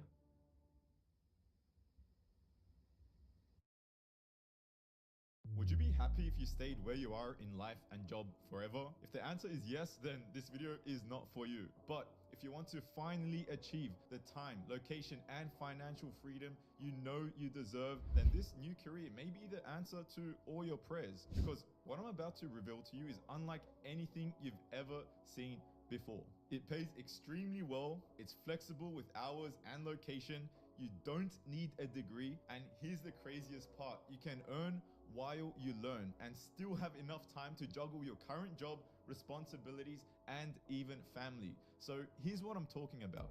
I'm David Bragg, founder of Front End Simplified. We help people like you land tech jobs guaranteed without needing a degree or previous experience. The tech industry is already one of the biggest ones in the world, yet it's still expanding by 20% year over year. And global companies with the budget to pay high salaries are desperate right now to find talent. Why, you may ask? The reason is simple. With more and more apps being developed and everything going online, these companies need people to build and support their new features and softwares. And the problem? There's just not enough people out there to pull from. Probably because they think coding is too hard, they think it takes too long to learn, or maybe they don't even know this career exists. That's why this is such an amazing opportunity. Front-end development is the easiest part of coding to learn, yet the average salary is $113,571 per year, and that does not include bonuses. And because of this difference in supply and demand, it's also the easiest field in tech to break into. After all, you don't need previous experience or a college degree to get hired,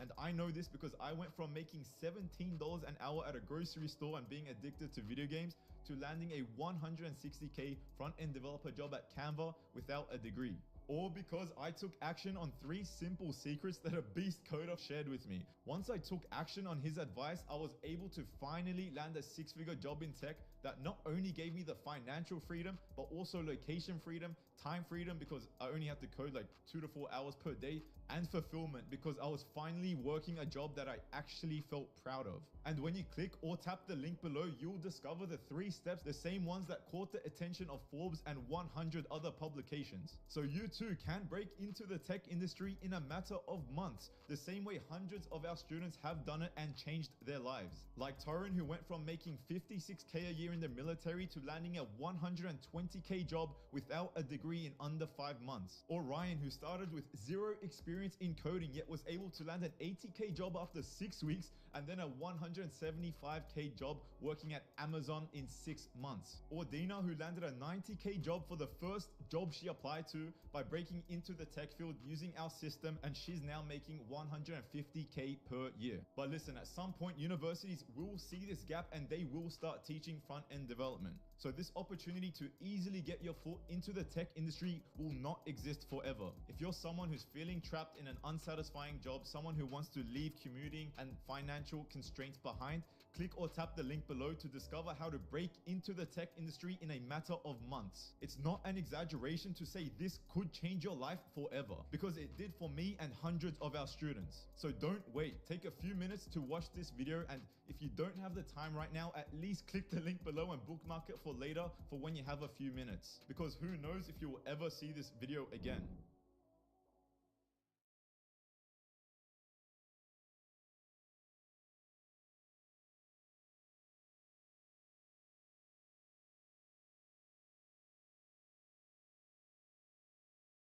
When your severe asthma says you can't, Tespire says you can. Tespire is an add-on treatment for people 12 and over that helps you prevent attacks and relieve asthma symptoms. Tespire is not a rescue medication. Serious allergic reactions may occur. Get help for swelling of your face, mouth, tongue, trouble breathing. Rash or eye allergy can happen. Don't stop asthma treatments without talking to your doctor. Tell your doctor if you have a parasitic infection or your asthma worsens. Avoid live vaccines. Sore throat, joint, back pain may occur.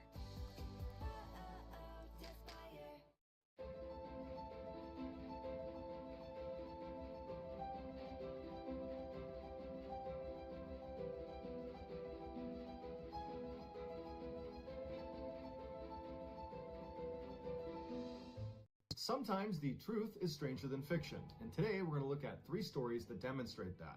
But before we get into today's stories, if you're a fan of the strange, dark, and mysterious delivered in story format, then you've come to the right channel, because that's all we do, and we upload 3 or 4 times every week. So if that's of interest to you, please get a job as a barista at the Like Button's favorite Starbucks, just so you can give them a severely burnt cup of coffee every morning. Also, please subscribe to our channel and turn on all notifications so you don't miss any of our weekly uploads. All right, let's get into today's stories.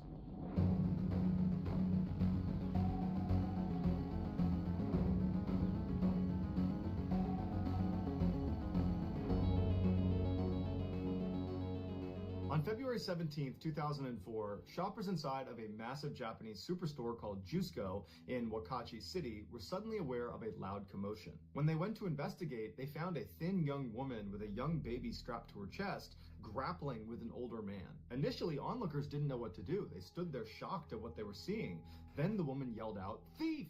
The man she was fighting with was in his late 60s, and he had pinned the woman and her baby up against this bank of ATMs, and his fists were clenched like he was holding whatever it was he took from her. 3 men from the crowd immediately jumped into action and wrestled the man off of the woman and pinned him to the ground and began trying to pull his hands open to take out whatever he had stolen from this woman, but the man would not unclench his fists. And so these 3 men yelled out to the police that happened to be nearby. They ran over and jumped on top of this guy and handcuffed him. And the man, as he's laying on the ground, is yelling out that he did nothing wrong. And then onlookers would say he began moaning very strangely before he began violently vomiting before falling unconscious. While the police waited for emergency services to show up and take this man to the hospital, they were able to open up his fists and discovered the only thing he was clutching was his own bank card that was now bent in 3 places. The wallet he had on him belonged to him, and the bags that were lying on the ground all around him only contained some pet supplies that he had recently purchased. It did not appear he had actually taken anything from this woman. And speaking of this woman, the police were so caught up in the chaos of the moment that they hadn't even thought to look around for the victim to see if she was okay. So they poked their heads up and start looking around the crowd for this woman, but she's nowhere to be seen. And so they asked the crowd, do we know who she is or where she went? And nobody knew. The police did think it was odd that this woman had walked off without talking to them first, but they figured if she walked away, then everything must be fine. And so they labeled the incident an attempted robbery, and they closed the case. The following day, the older man, who became known as Mr. A by police, died at the hospital as a result of heart failure caused by extreme stress. When the police found out about this, they simply went into the case file, updated it to show the suspect had died, and did not investigate further. But Mr. A's family refused to believe he had just attacked a young woman and her baby. It was completely out of character. He was a gentle retiree who had spent 40 years working for a chemical manufacturer and now was collecting a pension and working part-time as a security guard. He lived with his wife, his children, and his grandchildren, and he lived about a kilometer away from the Jusco, where he had gone that day to get some hamster food for his grandson's hamster. His family pleaded with police to reopen the case and investigate this woman because she must have done something to start this altercation. The police initially resisted, but ultimately conceded and said, okay, we'll check the CCTV camera footage of the Jusco to make sure we didn't miss anything. And what they discovered terrified them. A camera overlooking the ATM bank where this whole scuffle went down picked up this woman about 5 minutes before Mr. A walked into frame. She was standing in a corner just off to the side of the ATMs, and she did appear to have a 2-year-old or 1-year-old strapped to her chest, and she was just standing there motionless with her back to the corner looking down. And then when Mr. A came into frame, he appeared to pull some money out of the ATM. He had bags all over his arms. He turned around after getting his cash and started walking away. And as soon as he does, the woman in the corner suddenly becomes animated. She lifts her head up and walks straight past him, skimming his chest with her hand as she passed. And right after she did that, it was like Mr. A had a reaction to being touched by her, and he instinctively grabbed her arm, and that's when the struggle ensued, and that's when the woman yelled out, "Thief," although it's clear from the footage that she is the aggressor, not Mr. A. And then at some point, the 3 men jump out of the crowd, they pull him to the ground, the police show up, and then at some point during this chaotic melee, the woman just stands up and meanders her way into the crowd and disappears. Although the police searched every piece of footage in and around this ATM all around the time of the incident, they never found any footage of this woman entering or exiting the Jusco. It was like she just appeared in that corner in order to go after Mr. A and then vanished as soon as it was done. And none of the dozens of witnesses that watched the scuffle take place right in front of them in broad daylight were able to provide any sort of meaningful description of this woman. It was like nobody got a really good look at her. But after reviewing hours and hours of the CCTV footage, the police did find one instance where this woman, for 1 second, looked up at a camera exposing her face. And her face was so unsettling to police that they actually decided not to share the image with the public for an entire year. They were scared that if people saw this image, it would scare them from ever going back to Jusco. This is the image of the woman. As you can see, her face is totally emotionless, her eyes are blank and downcast. Some have compared her face to a death mask, which is a plaster cast of a dead person's face. Other people have said she doesn't even look human. After seeing the CCTV footage, Mr. A's relatives sued the police for detaining him and pinning him to the ground despite his obvious medical distress as a result of whatever this woman did to him. Eventually, they did reach a settlement, but what they really wanted was an explanation for who this woman was. But even after the police released this strange photo to the public, nobody ever came forward, so she was never identified. And it's unlikely she'll ever be identified because the statute of limitations for this case expired in 2011. The case, which is now referred to as the Jusko Phantom, is still very famous in Japan, and it remains a popular topic on long internet chat room threads where people exchange this eerie photograph and speculate about who or what killed Mr. A.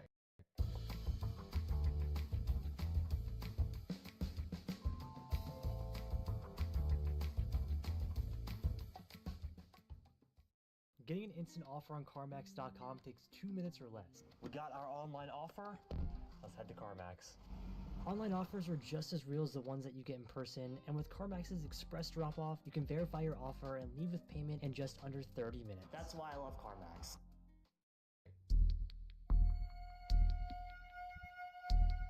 In 2010, Sam Ballard was a 19-year-old living in Australia.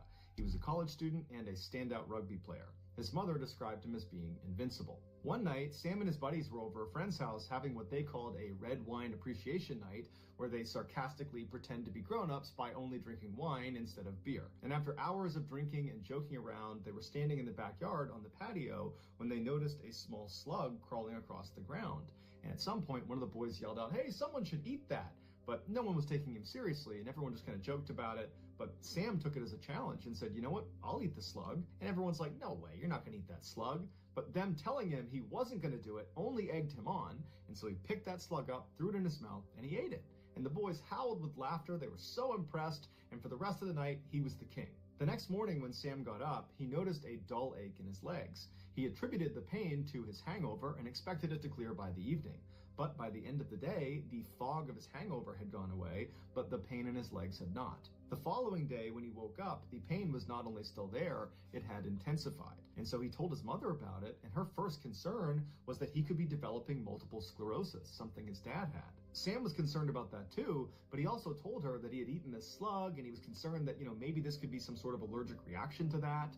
And his mother said, "You know what, you got nothing to worry about with the slug. Nobody gets sick from things like that." So they went to the doctor, and multiple sclerosis was very quickly ruled out, which was a huge relief to the Ballards. But the doctor said they didn't really have a good reason for why Sam was experiencing this leg pain. Sam brought up the fact that he had eaten this slug, and even though his mom didn't think it was a big deal, he was wondering if maybe this could be an allergic reaction. And the doctor said that off the top of their head, they had no idea if the slug had anything to do with his leg pain. But a couple of days later, the doctor called Sam back and said they'd had a chance to do some research, and they spoke to their colleagues, and it looks like Sam had something called rat lungworm disease. This is an infection most commonly found in rats that's caused by a parasitic worm that can be passed down to snails and slugs if they eat the rat feces that contains the parasite's larva. Based on Sam's symptoms, which now included persistent dizziness and vomiting, the doctor informed him that most likely the slug he consumed at that party was a carrier of the parasite. The doctor informed the Ballards that most people who contract rat lungworm disease do so from eating undercooked or raw snails, and they recover without incident once the parasite dies. But in very rare cases, the parasite can penetrate the intestine, traverse the nervous system, and then burrow itself into the outer lining of the brain, causing patients to suffer from a very rare form of meningitis that can be deadly. Sam and his family were told there wasn't much anybody could do to help treat his symptoms, and so all they could really do was just wait to see how severe his case was going to be. And unfortunately, Sam's was extremely severe. Just a few days after his diagnosis, Sam did develop the rare form of meningitis, and he slipped into a coma for 420 days. When he finally woke up, he was paralyzed, he wasn't able to speak, and he couldn't eat without a feeding tube. He required care 24 hours a day, 7 days a week. But the disease did not affect his mental faculties. He was just as sharp as ever. One of his best friends, Jimmy Galvin, who was there the night Sam ate the slug, said he went into Sam's room after he came out of this coma, and he told Sam how sorry he was, that he didn't try to stop him from eating the slug. And although Sam couldn't speak or react in any way, he cried because clearly he had understood what Jimmy had told him. Sam was eventually released from the hospital in a motorized wheelchair 3 years after being admitted. He would only live another 5 years before the infection claimed his life. Sam kept a copy of the Dr. Seuss book, Naughty All the Whoop Places is You'll Ron. Go, close to him Ron, over that's 8 years Claude. following his diagnosis. The book was Dr. Seuss's final salute, Claude's my Marine offering Corps buddy. encouragement to children as they deal with life's inevitable obstacles. Over the years, as he struggled with his severe disabilities, his friends and family would read from this book, willing him to make the best of the challenges he was facing. And then as his friends and family said their final goodbye at his funeral, the book was read one last time. I got a feeling something bad's coming.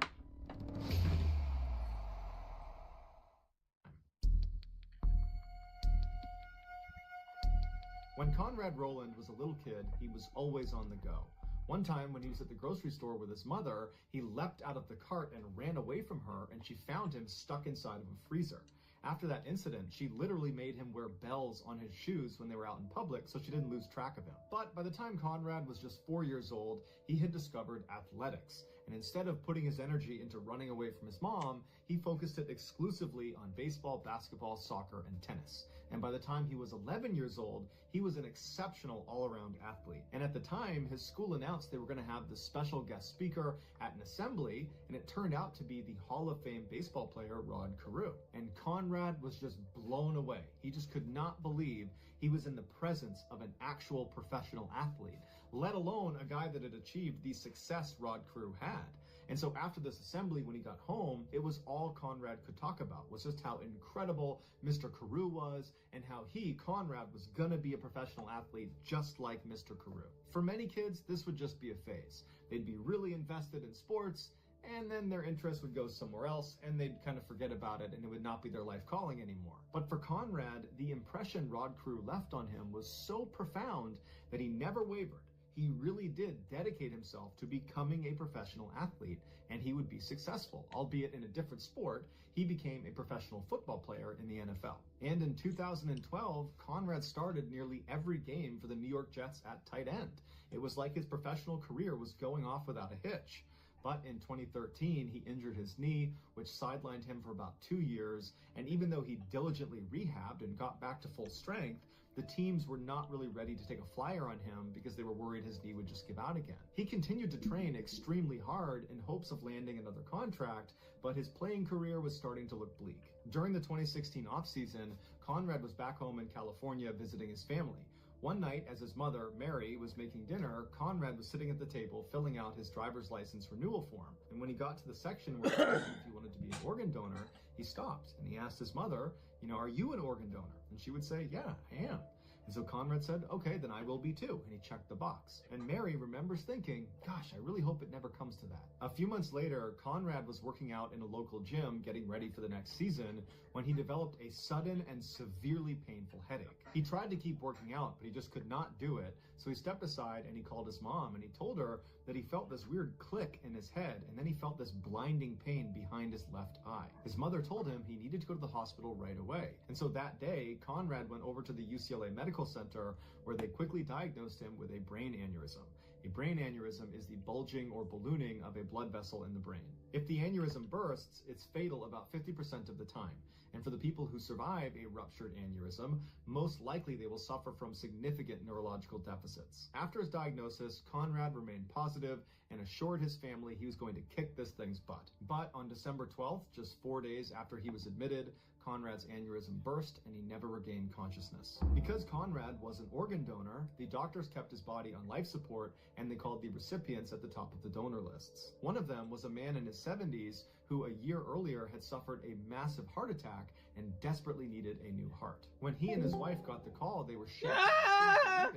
His life was about to be saved. They already lived right near Los Angeles, so they hopped in their car and they sped to the UCLA Medical Center, and shortly thereafter, news out of the operating room was the transplant had been a success. The man Conrad's heart had just saved was none other than Baseball Hall of Famer Rod Carew, Conrad's childhood hero that had pushed him to become a professional athlete. At first, the families had no idea, but eventually this incredible link was discovered and immediately the two families bonded. Today, because Conrad's family only lives 12 miles away from Rod Carew and his family, Conrad's mother was given a standing invitation by the Carews to stop by anytime she wanted to listen to her son's heart. So that's going to do it, guys. If you found the secret in today's video, let us know in the comments what it is and where you found it, so give us the timestamp. And if you're the first to do that, we will pin you at the top of the comments section. If you enjoyed today's video and you haven't done this already, please get a job at the Like Button's favorite Starbucks, just so you can give them a severely burnt coffee every morning. Also, please subscribe to our channel and turn on all notifications so you don't miss any of our weekly 3 or 4 video uploads. If you want to get in touch with me, you can direct message me on Twitter or on Instagram. My username for both platforms is the same. It's JohnBallin416. I also have a ton of content over on TikTok where my username is Mr. Ballin. No, sir. I also That'd have be a you. YouTube channel called Mr. Ballin Shorts where I post short videos. I never talk about circle jerk. You just Sorry, did. sir. Mr. Ballin. No, I said it's because you're the pivot man. Instagram, Twitter, TikTok, That's Reddit, Dakota YouTube, said all so. that Is information. a Just know that I about really a appreciate your circle support, jerk. and until next time, that's Dakota going to do said it. circle See you. I didn't say anything of the such, except you're the pivot man. When too much work bogs you down, Asana Yeah, you probably would start it. AI makes it easy to hand off routine tasks and stay focused on important work. That's how work gets handled. Visit us at asana.com.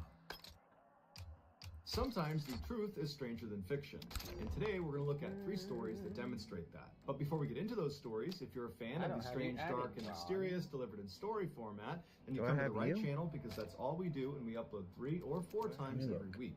So if that's of interest to you, the next time you arrive at a 4-way Crazy intersection Oz. at the same time as the like button, politely allow them to go, and then as soon as they do, Okay, well, immediately send me a T-bone friend them. request. Also, please subscribe to our channel and turn on all notifications so you don't miss any of our weekly uploads. Alright, let's get into today's stories. What's there to see? You know my gamer tag. It's the same thing for everything. Ron, if your screen name isn't Don Ron, then it's just a fucking missed opportunity, man. So bad over a couple of days that he could barely speak because he was just coughing the entire time. And so he went to his doctor, who quickly diagnosed him with pneumonia. And Yeah, I thought of it, but but after several I was months like, of nah, being on it's this kind of plan cheesy. and not having his condition improve at all, his doctor referred him to a respiratory clinic. There, they did an So what's a X-ray of his pivot chest, and they man? discovered a suspicious shadow Okay, so in the lower a right pivot man and a circle Doctor jerk put is the the guy camera that's in the actually center and he did the pivots fact around and that jerks he was a everybody long-term off. smoker, but before they just put him under the knife and started cutting this out of his Why lungs, am I they obsessed? decided they would take a probe with a I don't camera have on any the obsessed. side and run it down into his lungs. and I've actually never cut heard it that in out. my life. Nico. During the procedure, which Yeah. Paul was awake for, the doctor put the probe down into that shadow area in his lung, and right away he saw this lump. We do But need when he one. zoomed in with his camera on the lump Oh, look, itself, Coda's he already saw there on. was something orange sticking Yeah. out of it. And so he told Paul that How's there were am I? pincers Coda- at the end of this probe. No, I and he saw was him. gonna try to Coda's move been the tissue waiting. around to try to see what this thing was, Oh, and if it was a shit. I foreign think we object, have- he would try to pull it out. But when he tried to move around the tissue to get No, a better okay, look, okay. he couldn't get it dislodged, and so he pulled the probe Coda out. was And he literally told sitting Paul in the he would need lobby to come with me back in a before couple any of you days other when he could bitches use were a on, longer and more so. powerful probe. And so Paul looks at the doctor and he's like, "Well, what is it? What is Where this is Coda? orange thing inside Coda! your lungs?" And the doctor said, "Honestly, I have no Get in idea, here. but it's not supposed to be in there." God. A few days Oh, later, ready? Paul went back in for this follow-up procedure, and the doctor, using Yeah. this longer, more powerful probe, was able to go down and actually Dude, I was dislodge this fucking orange thing from inside laying his lungs. And down as soon as he bodies pulled it last night free, on there was here. a camera I screen played that was with watching in real Jaden time what on this just probe like was seeing. actual And so Battlefield, Paul and not the doctor and the other Battle doctors Royale. that were in there as well, And I all was- got to I was see hitting for the like first 20 time what this thing was. It was 25, this kind of 30 triangular, kills in a small orange game. thing Bro, that Jaden nobody is had fucking seen before. And so I as it was getting I was pulled up literally and at out of over Paul's 2 body, everyone KD just the watching entire camera, night. wondering what this thing Jaden is. is And then finally, the dentures nothing came but out of headshots. Paul's Dude's mouth, cracked. revealing Dude's what Nothing it was but holding headshots. onto, and nobody could Dude, believe what he they was were telling me looking at. What it yesterday. was He was holding like, onto that a was small a plastic ridiculous orange amount of traffic fun. cone from a child's play And toy set. Dude, And as it soon as he Paul looks saw forward it, to the a next memory came time rushing that we back can to all play him, together. And he told the doctors That's when he awesome. was 7 years old, I know. he swallowed, or so he thought, Me and him a didn't cone get off that looked on a an good awful start. lot like this one, except he hadn't swallowed it, he had inhaled it. Black, And are you able to somehow, look at for my 40 profile? plus years, He'd had no He's symptoms at this related point. to it until now when he developed that cough. Paul would say when he had this revelation in front of the doctors, there was a moment of silence. Yeah, and you then guys hitting everybody it off started the other night cracking when we were up playing laughing was making me because very none happy. of the doctors had seen anything Hell like yeah, it man. before. You can and definitely didn't really tell know how he's to react matured. to it. And so Paul was allowed For to keep real. his traffic calm, Like- and after Like, he a left, lot. his cough went away and he went back to normal. It's, oh, I told you, From Fib. the time Gareth Williams was a It's young boy, his parents knew my he was KD is extremely 13.351. gifted. When he was just 17 years old, he achieved a first Because of class bots. mathematics degree from a Hey man, university in his just hometown leveling of up my Wales. guns. A couple years after that, he had his PhD from the University of Manchester in England. And after Don't that, they have he was accepted into a a postgraduate course progression at one of the thing, most like a prestigious ranking universities system? in the world, Cambridge. But he wouldn't finish that degree because his Or do they not incredible have that in academic here, like they achievements did in had COD? caught the attention of Britain's intelligence agencies. They began recruiting him. In 2001, when Gareth was 23, Britain's communication headquarters, commonly known as GCHQ, which is one of Let's Britain's see if this main thing works intelligence today. agencies, offered him a job as a codebreaker. He eagerly accepted the job, dropped out of Cambridge, and then moved into a modest apartment in Cheltenham, which is the resort town. Yeah, GTI posted it right there, $132 for the front one. And there he would live and work for the next 10 years. Despite being an intensely private and shy person, Gareth was a highly valued team player. Biscuits is His that? genius in mathematics and technology helped his group win a number of Britain's highest awards for international code breaking. In 2009, one of Britain's other main intelligence agencies, the famous Secret Intelligence Service, or MI6 for short. I hope they change They these offered him a job to come over our and characters. They This was a kind of very look rare weird and chance for cartoony. Gareth to go operational and become a spy in the kind of Hollywood sense of the word. He would effectively become a They real remind me James of Bond, so he jumped at the when chance. 2042 first came out.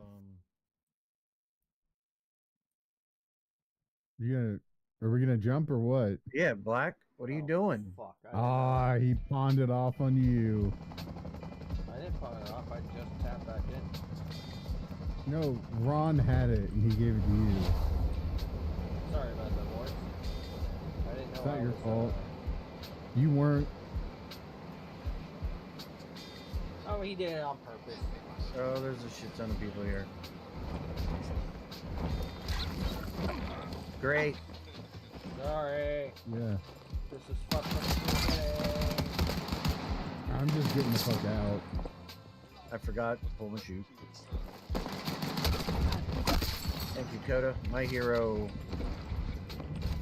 I'm going up in the solar panels and just rotating. Oh, I'm dead. I'm not even gonna bother going over there. There's a guy on the roof. There's like fucking 10 guys. Yeah, but I mean, there was one on the roof right where I died. The one on the ground. I killed one.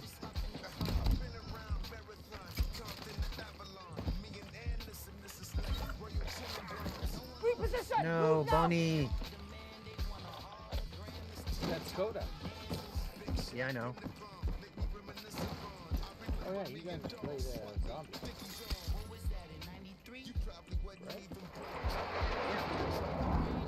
What you worried about what me and Coda played?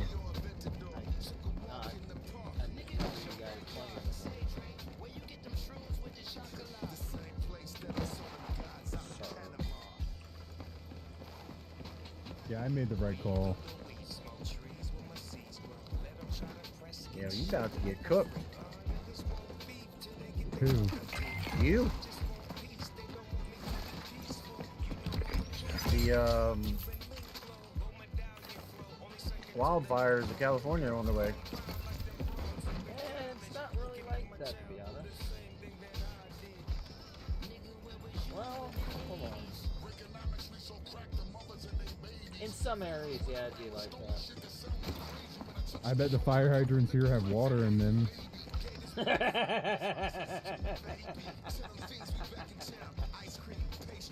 Son of a bitch. That's hilarious.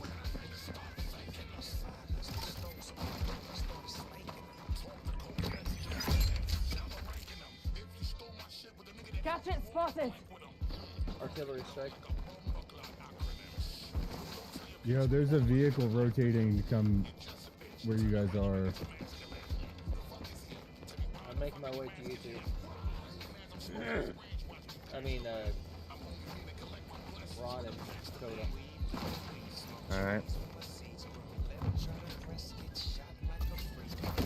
Ow, my ankle.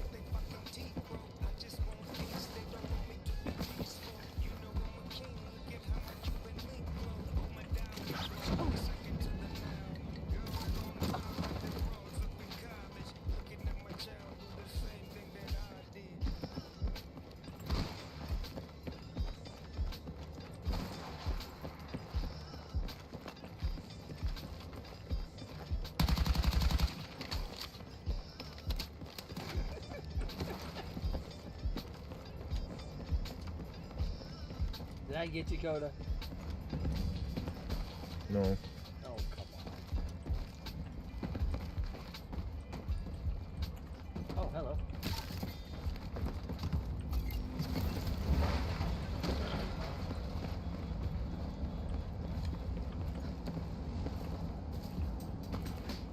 Alright, Dakota.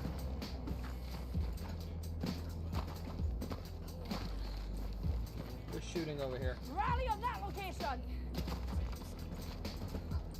We have to be careful here.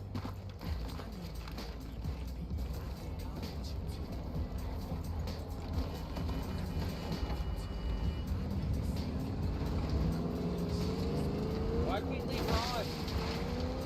Somebody just landed up here. Turn around! Fuck. He's shooting at me. Turn around! En route, sir.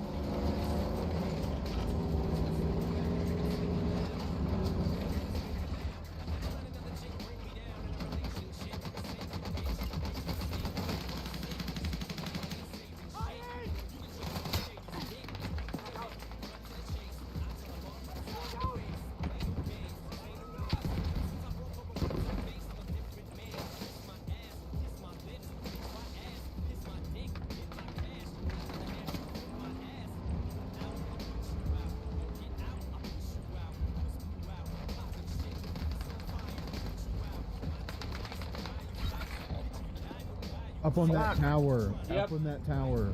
Yep. There's a guy on the ground. Right there. Just pinged him.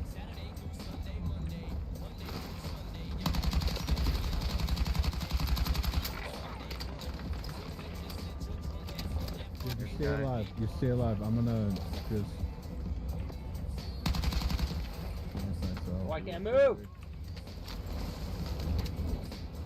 There's a bush near there. I'm here! You're dragging me out. Did he open? Let's go! This guy's right above us.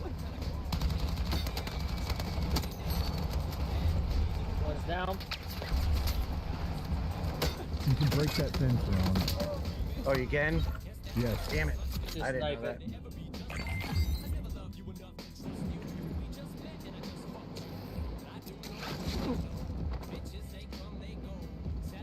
Was that guy on top of the tower the entire time, or did he run up there? I have no idea. I didn't see how he got up there. They're gonna push you the People very right there. second you do that.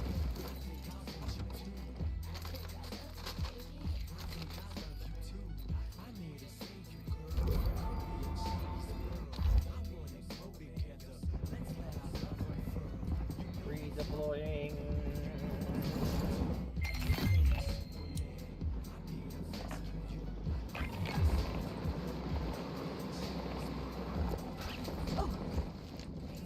Reload.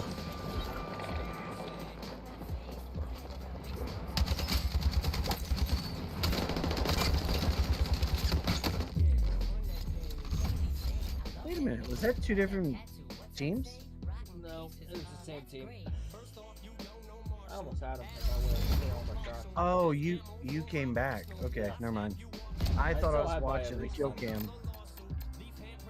I still have my respawn. Let's do it again, man.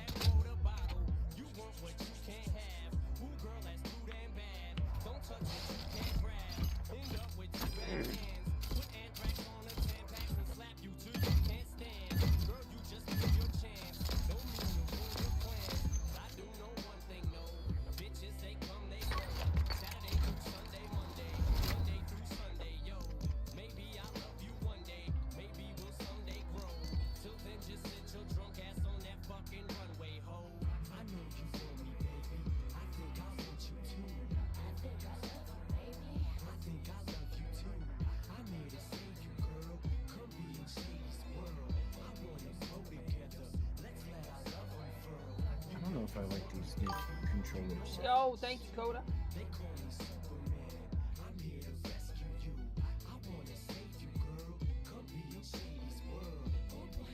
Supposed to be nice, sticky, and smooth ending.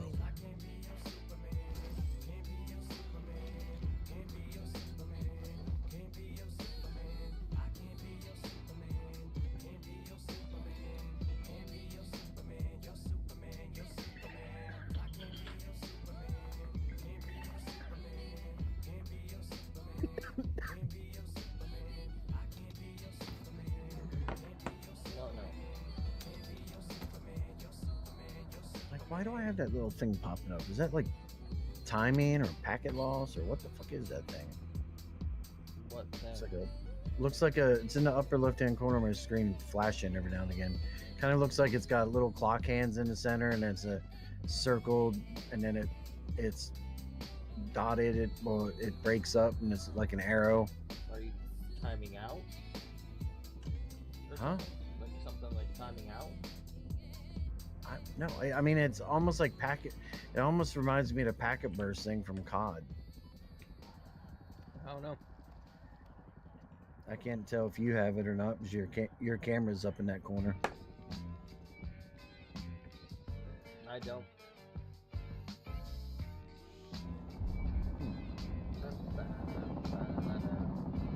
Yeah, now I got all kind of shit. Okay, now I saw it. You seen it on your screen? Yeah. Yeah, like I had that one, then I had one without the little hands, and then it looked like I had one looked like it was orange. It almost looked like a little server.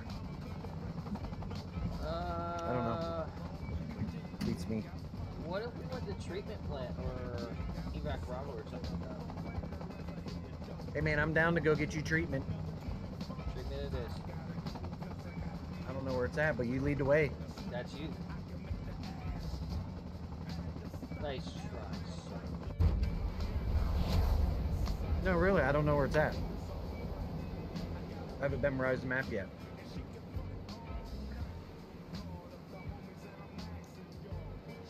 I was trying to put some dip in. Wow, I went AFK for a while, and I just came back as we're... Perfect timing. Right? Get the fuck out of here! How are you already on the ground with fucking guns?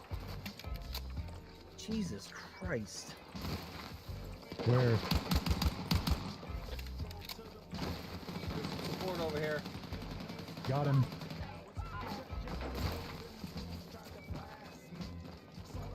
Move it up I on got your him, right. Ron. Awesome. Did you finish him or? Yep. No, I didn't finish him, but... Fucking finish that piece of shit.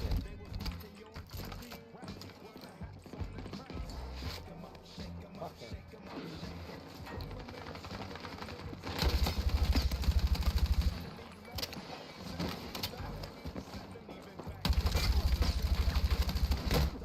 What?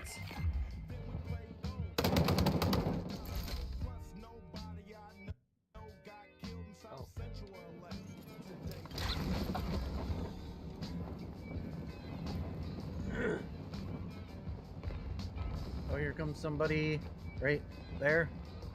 Ping. Claude, watch your He's right. running to Watch you. your right. Watch your right. I was out of ammo. Had to reload, He was dude. behind the fucking Okay, door. That's fine. Salvage. I have to redeploy, so... Yep, same. I'm way back.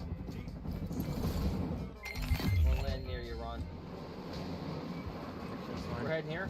Get over to that waypoint. Are we? I'm asking. Yeah. Go ahead. How do I get Still got 2 of them, so I'm happy.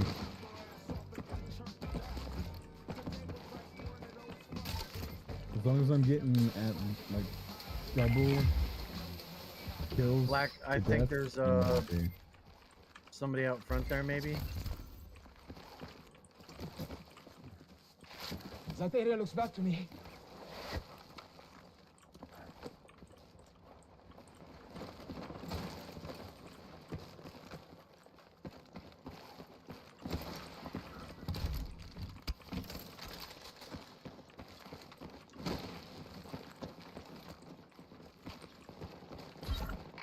Oh my god!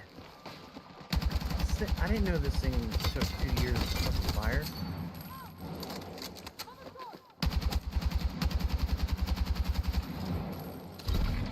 Damn it.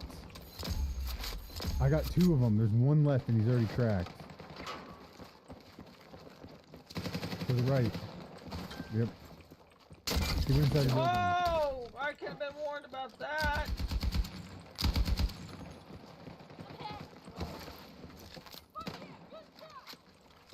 Grabs Kodo. I got you!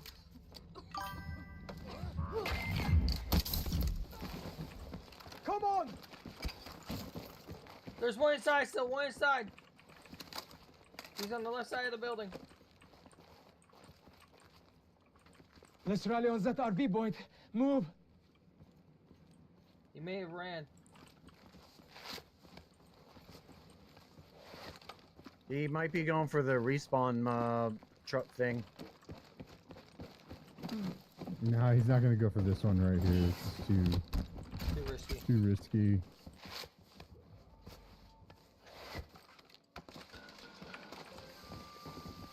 I thought I seen people out front there when we were running down the hill, but I wasn't sure. Good call.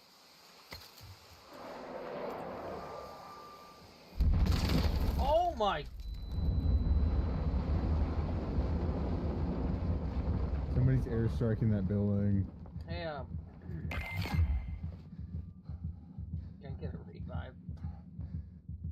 I kinda got fucked.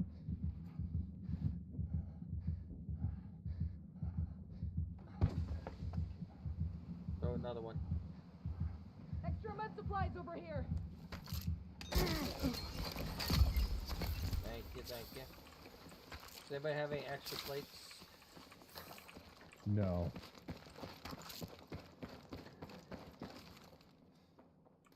I need an SMG, so if you see one, let me know. Oh, thank you. Thank you. Thank you.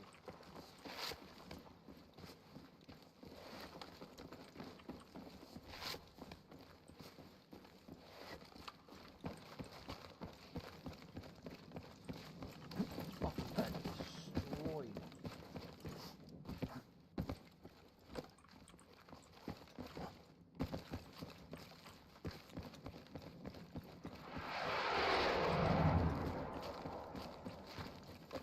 PTSD, damn.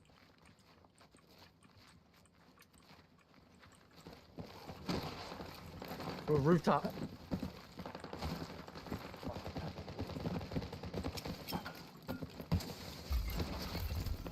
What rooftop? That one over there. Got a bad feeling about that. I hit him for 75. Oh shit. Watch the flanks, watch the flanks, watch the flanks.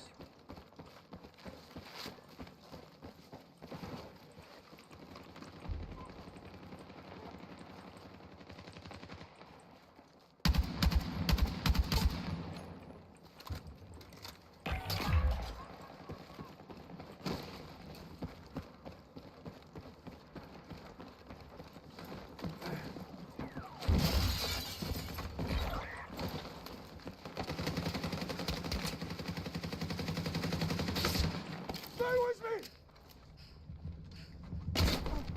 Right here, right here, right here, right here, right here.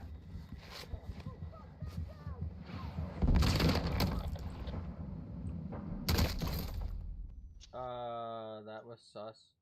He blew me up somehow. He saw me through smoke. That's weird.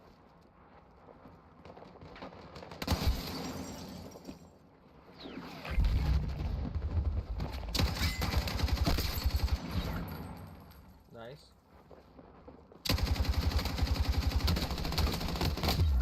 No! I do not like this fucking controller setting. Nice try, boys.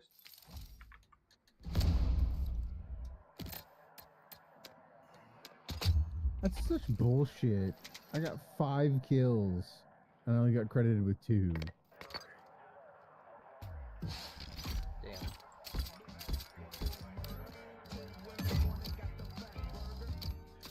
Like, aiming left and right acceleration. Yeah, fuck that. Just Turn that shit the fuck off.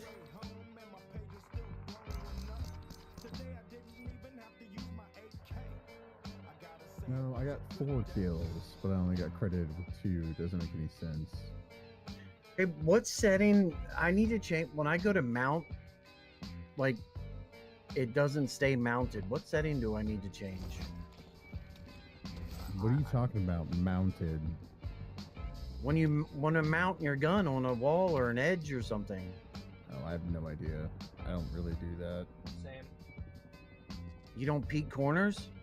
It's not that I don't peek corners. I don't mount. Oh, well. I mean, it like steadies your gun from swaying. But when I go to mount it, like, as soon as I start shooting it, like, unmounts. Infantry, let's see, aiming, control.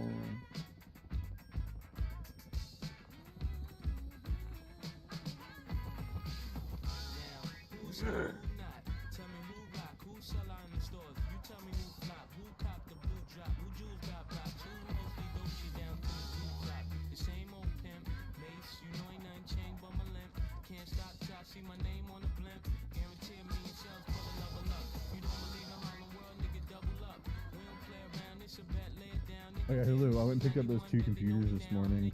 Yeah? How'd that go? Yep. Really good, actually. Hell of a deal, dude. 8-core, 10700 CPUs, 2 whole computers, RAM and everything. $80 each. Just the CPUs are worth 140 with no computer.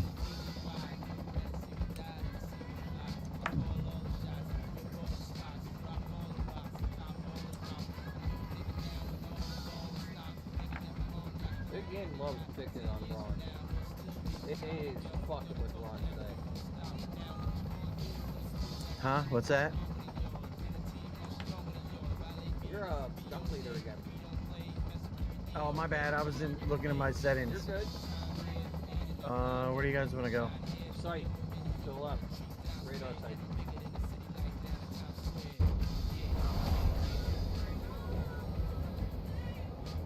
So let's do the back side of it. Right to the right. To the 2 balls? Yep. Does that not remind you of, what Warzone fucking map was that? Was that yeah, I know DMZ or something? No. They're Doppler radars. Yeah, but there's a map in COD that had like 2 of those things, and you could like go up in them and shit. Hell, they had them in one of the most recent COD. Pretty sure. Yeah. I mean, I've definitely been on military installations that have them, so it makes sense. Porter one had something like it. It's a little excessive to have this many of them, though. Sure, you should Porter one.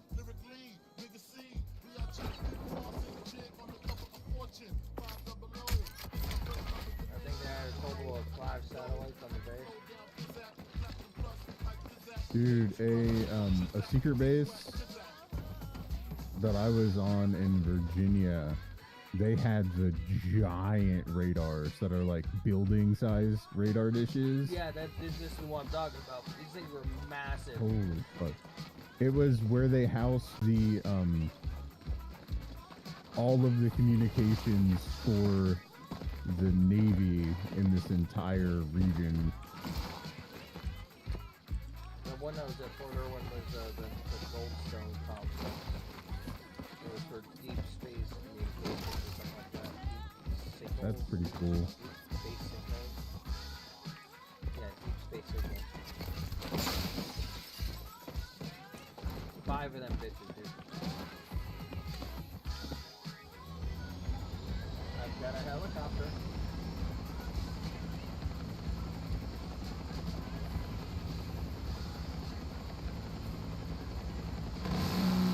Dude, I've seen you race. You are not piloting me. Oh, shut that up. Yeah, those big gas tanks definitely explode.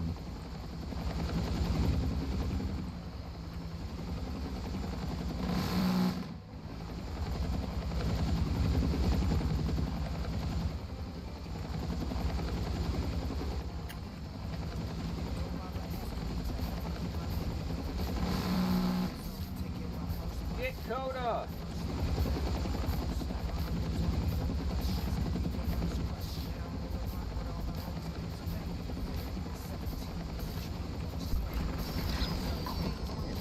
Plates and shit.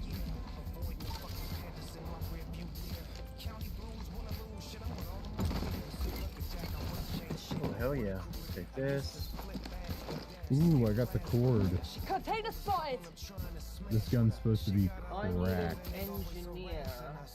Can I get an engineer?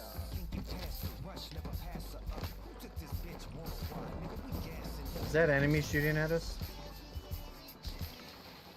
Wait, what do I get out of this? The experience on the bottom. I just wonder if there's an SMG. Damn it. There isn't. I don't think that's smoke. There's an SMG over here. May I please have it, sir? Well, I don't remember exactly which box it's in, but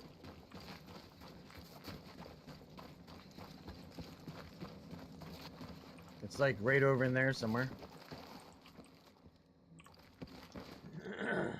Hi, thank you, sir.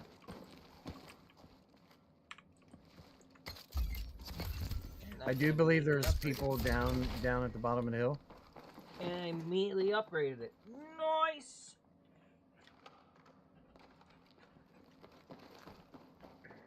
Give me a second. Oh, shit. I'm gonna take this zip line Oh, so down to there.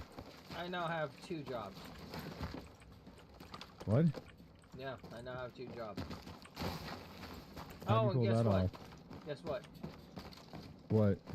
The fucking auction place called back. They want to do a 3rd and final interview. Okay. What do I do? Do I stay with I mean, I Bennett? guess that's for you, buddy. Oh. Thank you. I'll take the plate.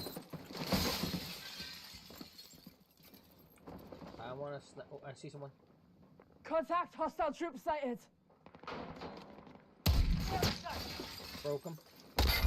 Oh, that's behind! Where they at? Oh, I'm behind. Ping 'em? 30. Between 30 and 60. On your little compass above. We need to go. We're getting targeted by 2 teams. Zip line right Head here. over to that location! There's a zip line right here. Come on. I'll smoke it. You're smoked. You have cover. Let's go.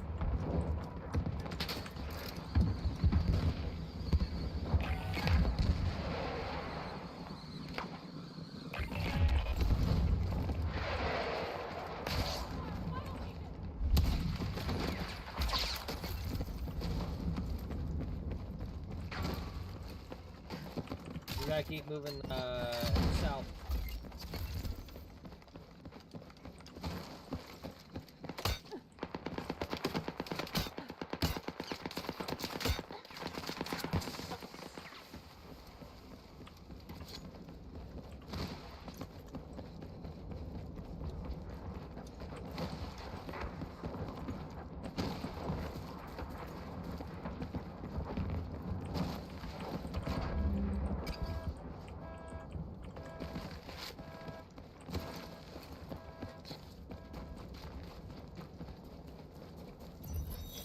I've got a helicopter over here. I'm gonna come pick you guys up. There are so many people in this area, dude. I don't care.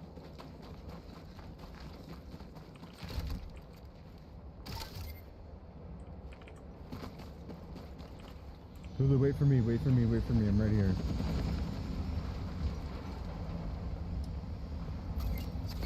Sorry, that was a little hairy.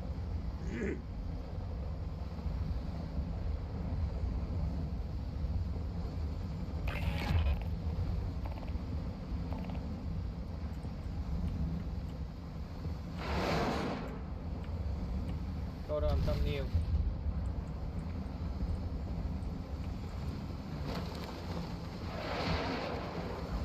Coda, get in! Get in, Coda!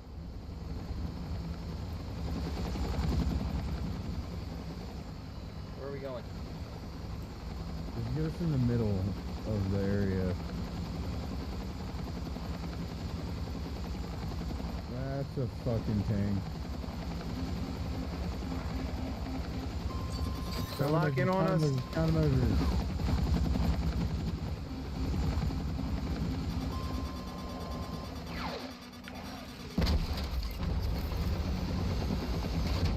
Yep.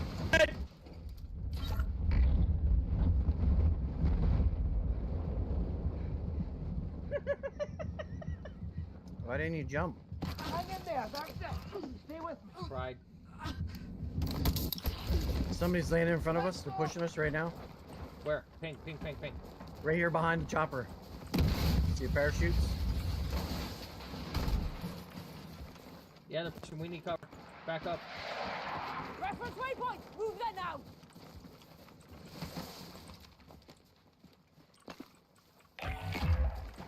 This is a bad spot, Coda. Alright, can you guys mark them? No I idea where can't they see are. them. I can't see them to mark, but they're coming from that direction from my Sniper. ping. Where's your ping? 2.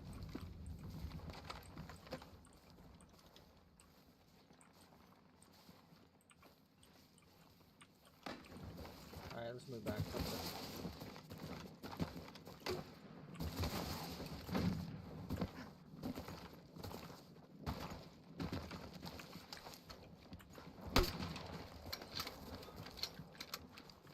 Somebody mark those?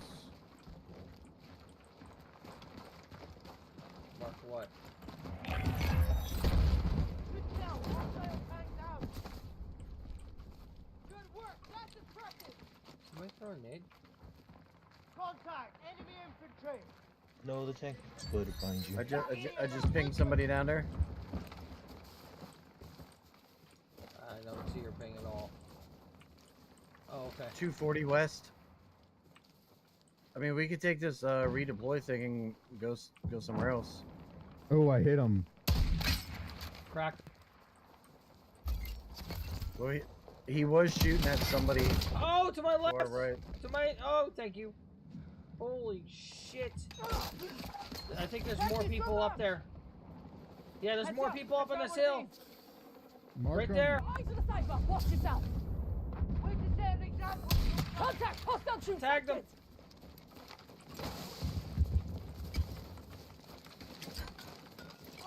That's a fucking frag. If you see people, mark them. I've got 8 more mortar rounds. Yeah, they're up by Got a here. danger point. He's up here somewhere. Being shot from the left as well now. Knocked. Knocked. If you have an airstrike, Got put a it there. dangerous location.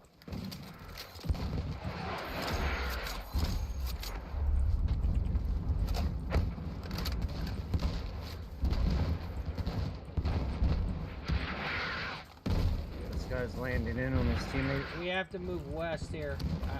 No. I feel like we have a good spot. Okay. Somebody just landed right here. Mark it. I did. I'm getting shot at. I'm getting shot at. Yeah, across. Reference waypoint. Move there now. Tagged one, broke him. Yo, we need to get inside this building. I They're somehow also died to behind us. fucking fall damage, even though I was spamming the...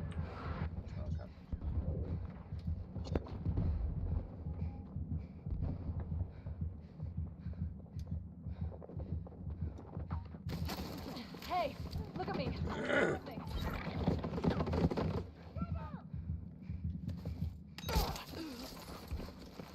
Thank you. Again.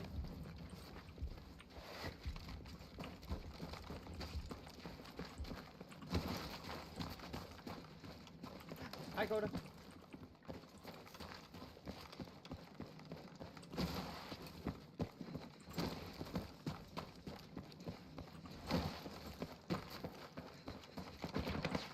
dangerous here. Use caution. Where was that from?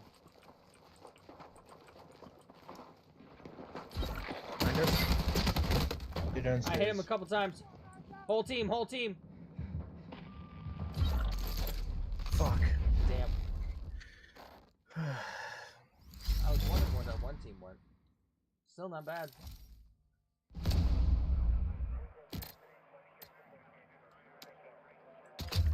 There's like so many people there. Yeah, because everybody's trying to win, so they're playing for end games.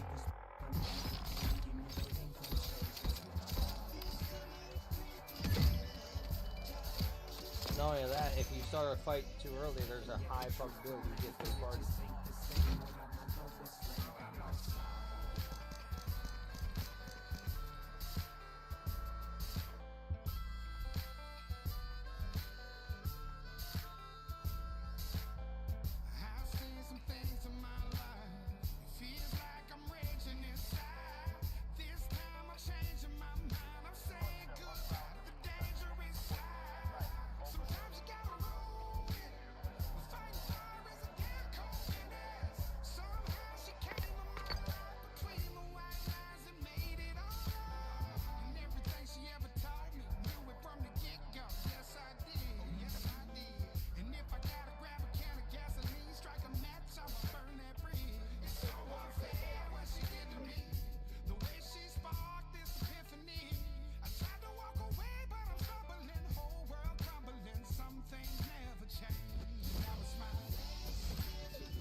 I'll be into it this time.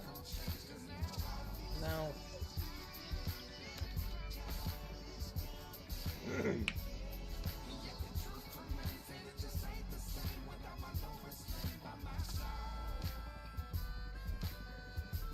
Hey Ron. What up, sir? What were your initial thoughts when you first started playing it? This game? Specifically the VR. Specifically the VR. I mean, I liked it. It kind of reminds me of, what was that other one, Blackout? Mm-hmm. Yeah, it's what it kind of reminds me of. With like the shrinking zone of Firestorm. Yeah. Like, wasn't there other Battle Royale? Didn't it also have a Ring of Fire? Yeah, that was Firestorm. Yeah. Firestorm, yeah.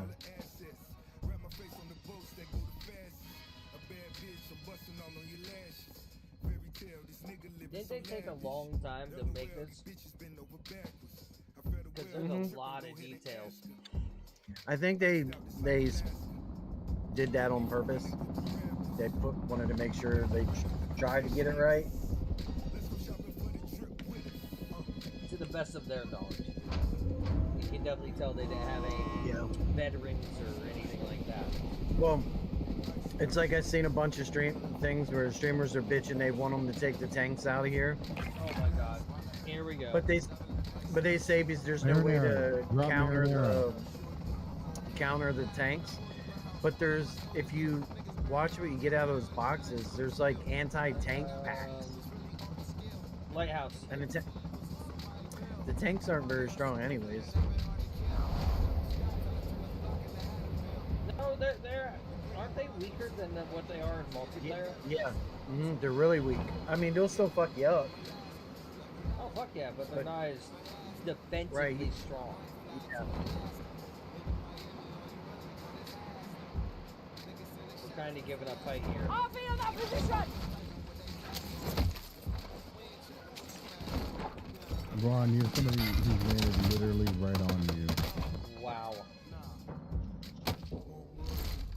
Wow. That's crazy.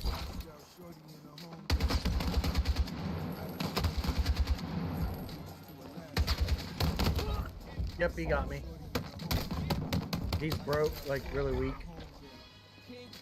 Well, I'm dead, so there's at least still a full team. This dude landed right on my nutsack like he wanted to suck my dick. Oh well, apparently one of their teammates landed on me like that. No sooner he told me someone landed on me, I turned around, he's right there. That's so weird. Took my AR. I just don't understand. Like, we were flying there. No, I didn't see anybody else there or around. Get out of there. except in- Vehicle. Carpet over the Vic!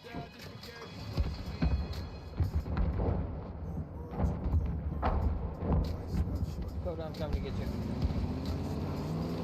Dude, I have no fucking gun. Well, the guy's landing on you right now.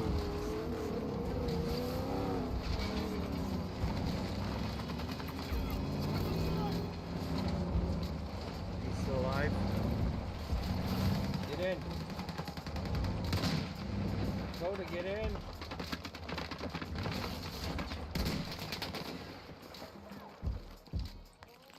Grenade!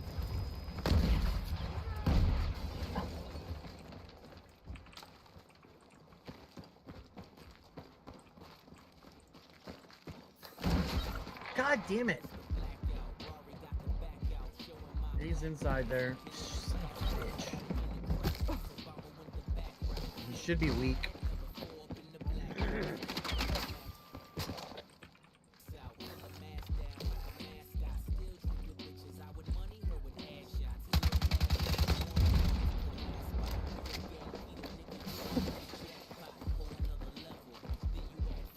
Thanks above you, Black.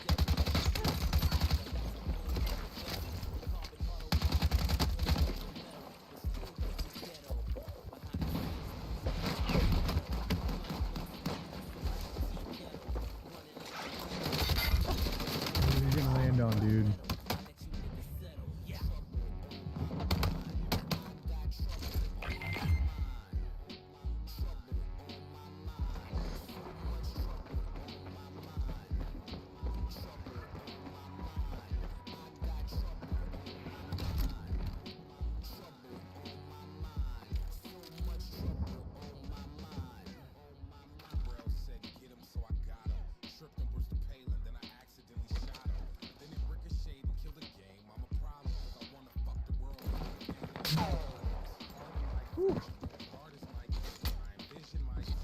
Yeah, you stabbed that door, Coda. Did you see that sniper is up to your right on the building across the street? Yep. I'm just rotating. Fuck 'em, dude. I don't have to deal with that. Coda, what the fuck is your sensitivity? 800?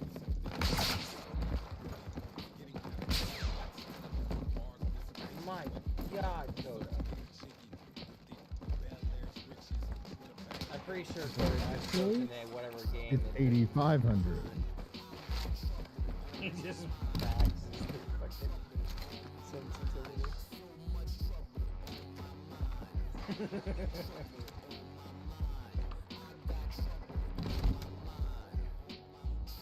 I'd be kind of want to turn mine up. Not gonna lie.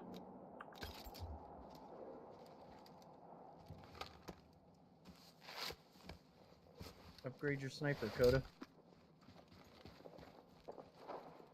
People are moving in. People You gotta have know the you're sniper in your hand to upgrade it. there. People are closer to there. Wow.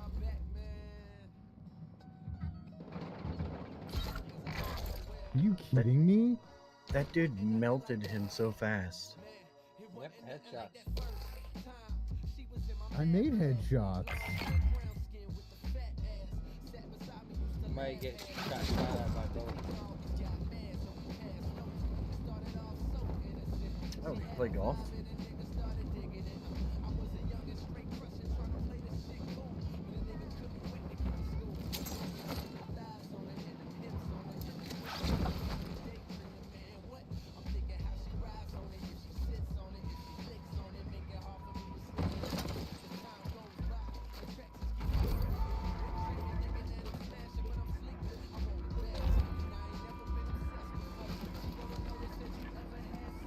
Start it over again.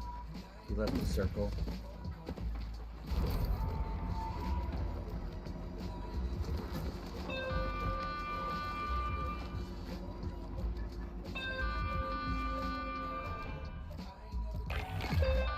Ooh.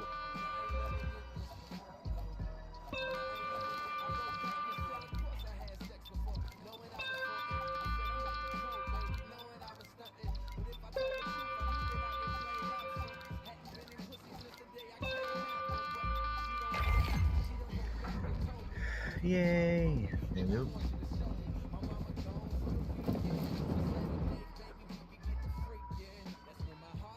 Let's go die again.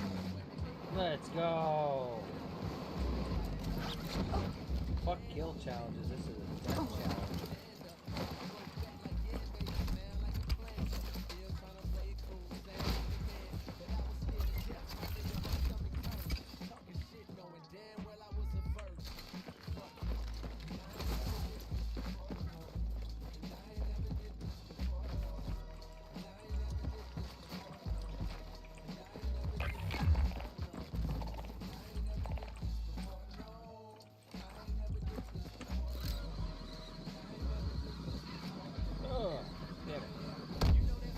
Nice. Shit, that's right here.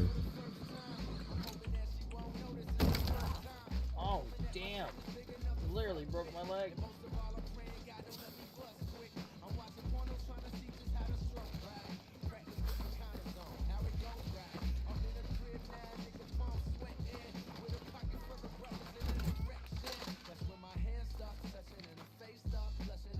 Ooh, I want that P90.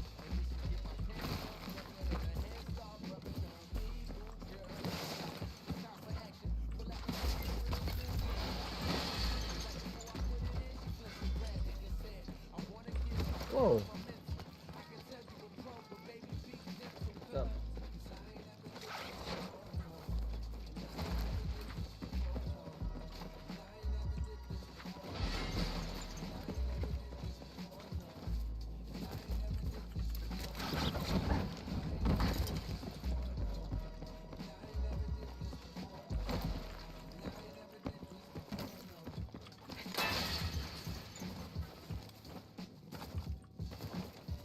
Get to that RV point, move! Maybe. Custom weapon box marked!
There's some sniper shots. The direction we're heading.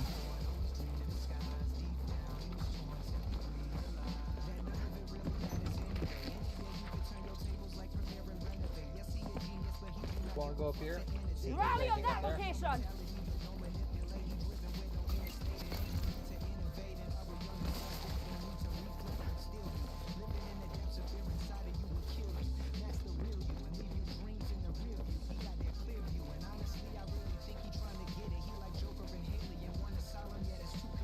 This has already been looted.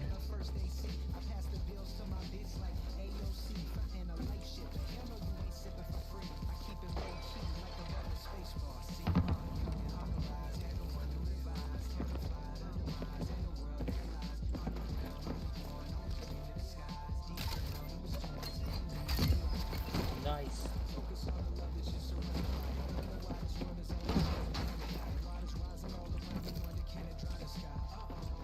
Who pinged that? I did. The guy's landing on me. Alright, He's coming in the front door. You're building, Black. There's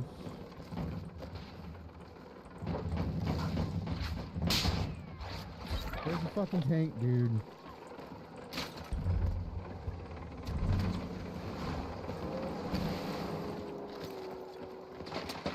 Where's the tank? Finishing now.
Coming in fucking what?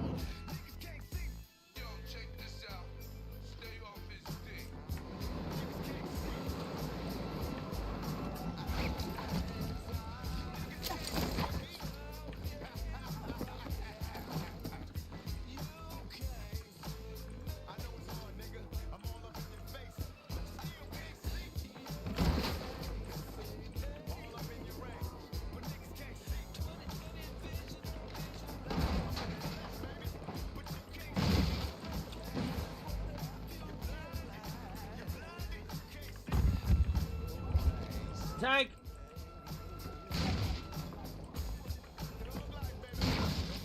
Another one?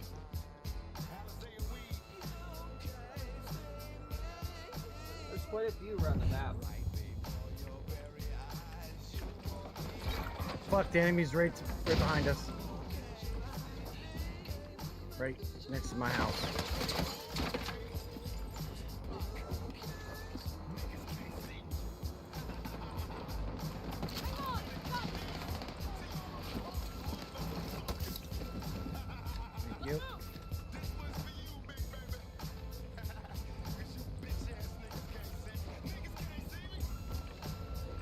We have to get the hell out of here.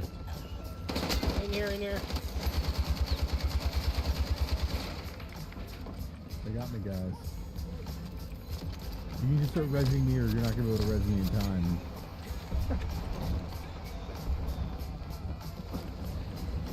I'm on fire.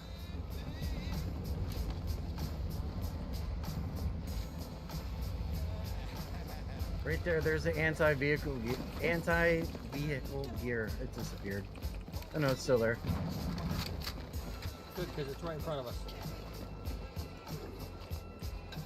The tank, by the way.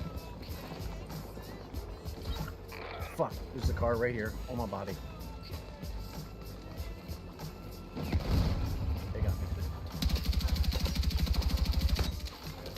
me. Yes, TGI.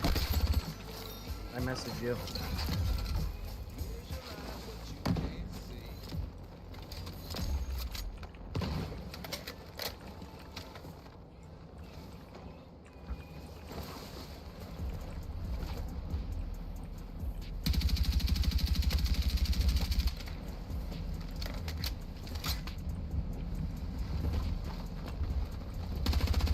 Get my kill, you bastard.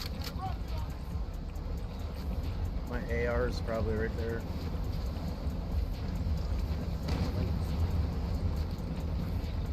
I didn't have any.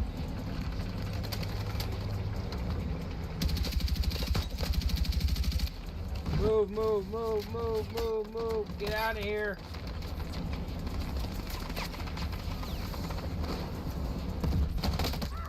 Ah! He's right around that thing, the truck.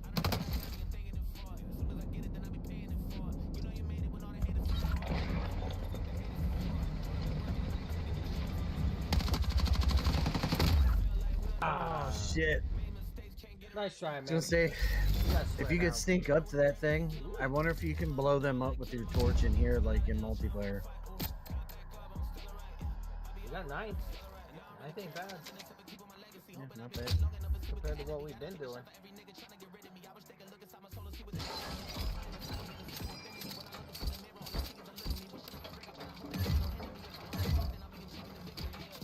Alright boys, I gotta dip out. I gotta go practice for my league race. Alright, man. Well, good luck. Thank you, appreciate it. No problem. Appreciate the game. Yep, yep. Yeah. Yeah, I gotta dip too. Better guys. I'll be back. Alright, dude. Wow.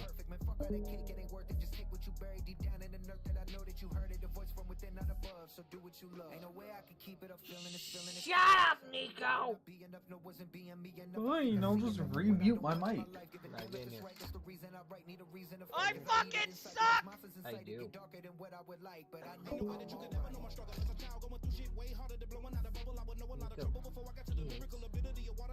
My game is fucking. I have a queue! No! I have a fucking queue! Get in here! No! Exactly. Fucking invite me! My money is open!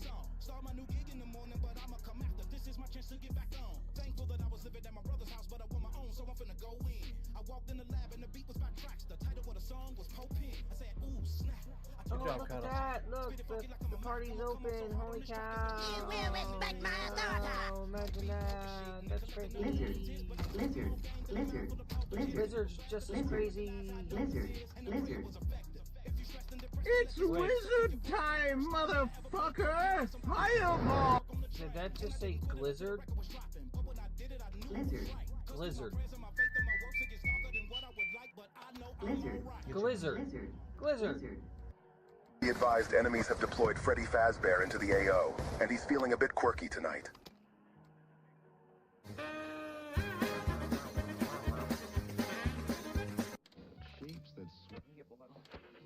How do I favorite this thing?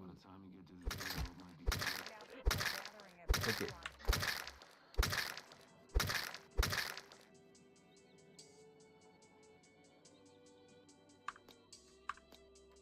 20 more times, it's not dead yet.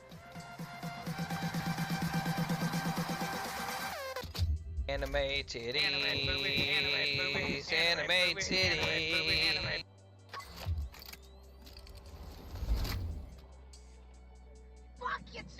strips.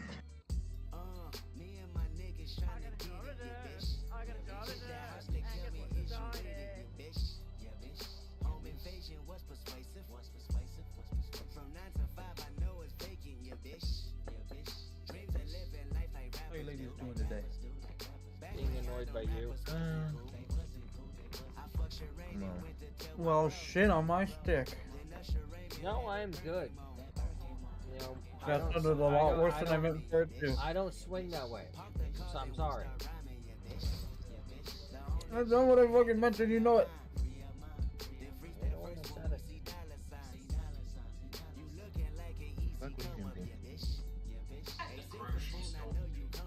Hey Liam, you're right.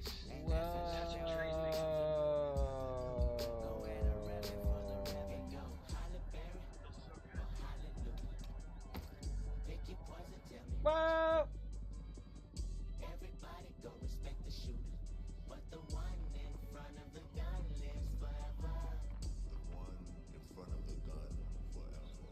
And I've been hustling all day, this away, that away, through canals and alleyways, just to say, money trees is the perfect place for shade, and that's just how I feel. $8 might just fuck your main bitch, that's just how I feel.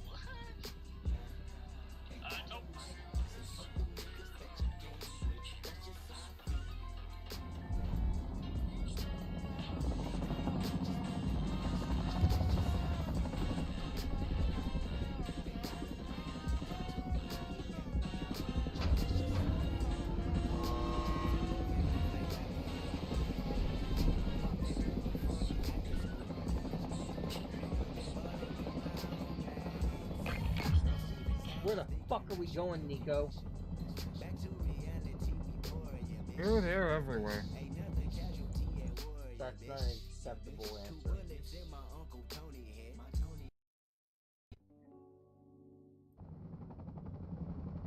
Unacceptable. Airfield.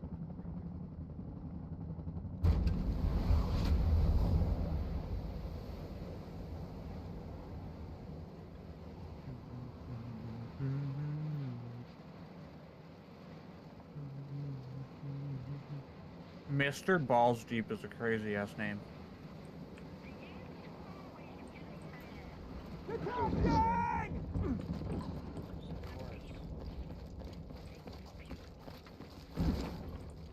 Walked right past the doors.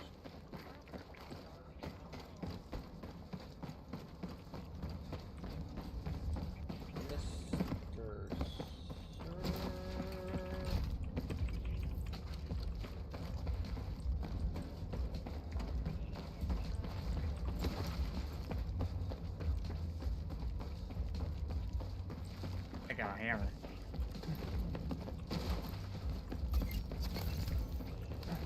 I am going to propose something. Nico. Me? And What's up? anybody.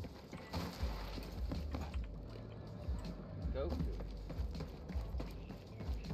versus the Scarlet Witch. Goku. Excuse me. One of the Marvel strongest- Scarlet Witch? One of the Nick- strongest characters in all of Marvel. Excuse me. I'm not talking about the cinematic one. I'm talking about Oh, you lore just action. specified.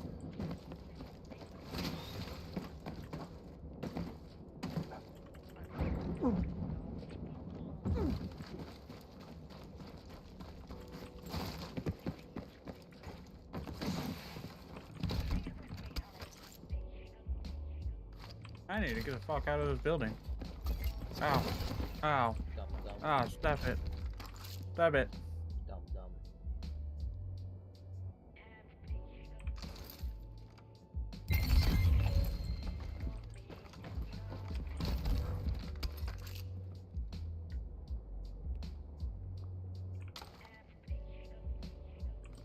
Get in the heli, boys.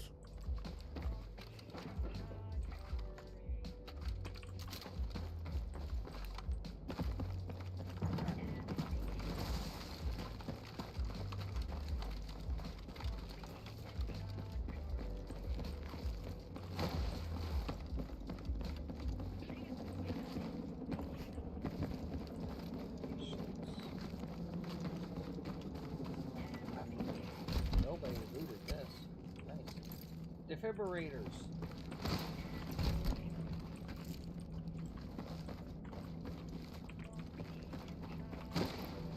Absolutely. No problem.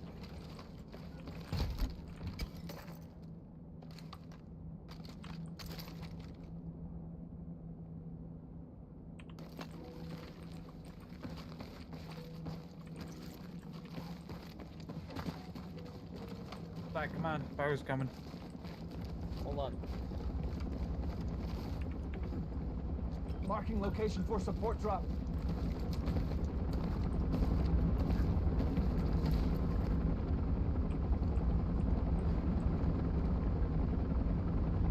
I am invincible! If this was anything real, there wouldn't be any chickens.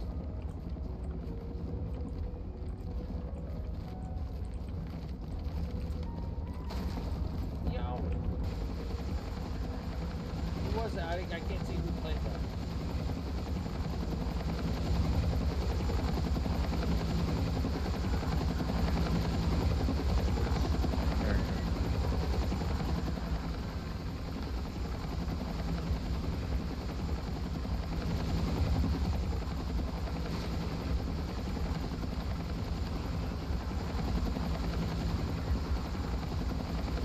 Back, we're over your favorite spot. Glitch house. Oh, fucking great.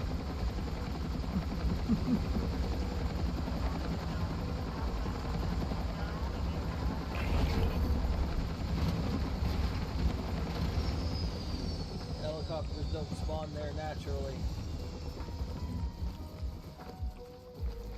That's why I landed it. I didn't feel like getting shot out of the fucking sky. Yeah, that was full health too. Here it comes.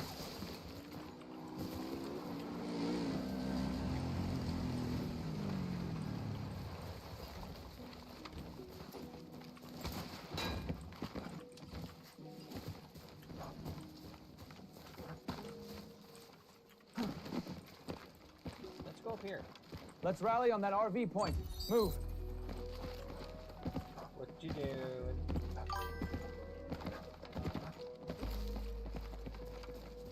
Enemy vehicle. We're here, bitch.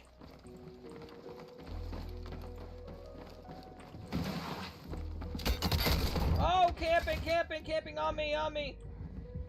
Nico, turn that corner now. Turn it now.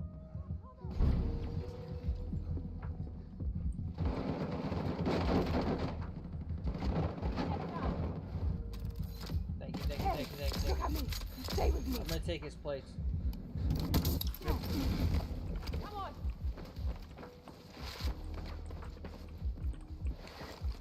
Girl tried to go up against an upgraded LMG. Thank you.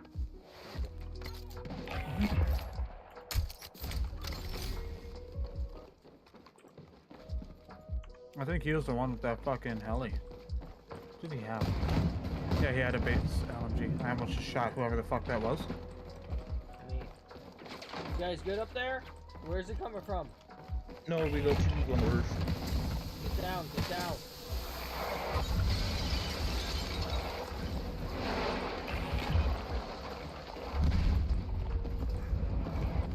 Bitch, I can drop one too.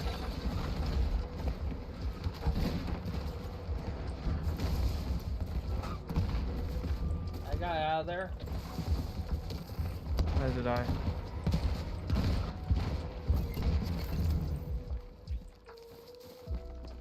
I'm still alive somehow.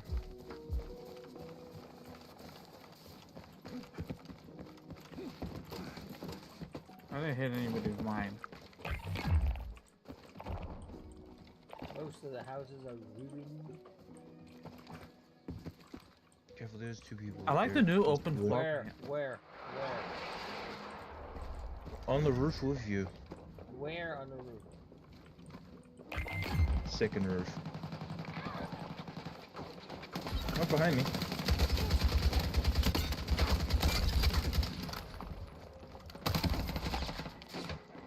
There's one. I'm dead.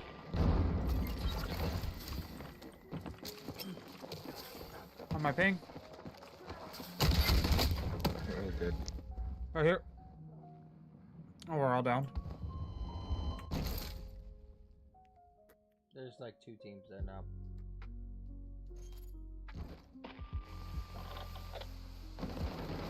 I know where it is. Clear back. I'm gonna reset.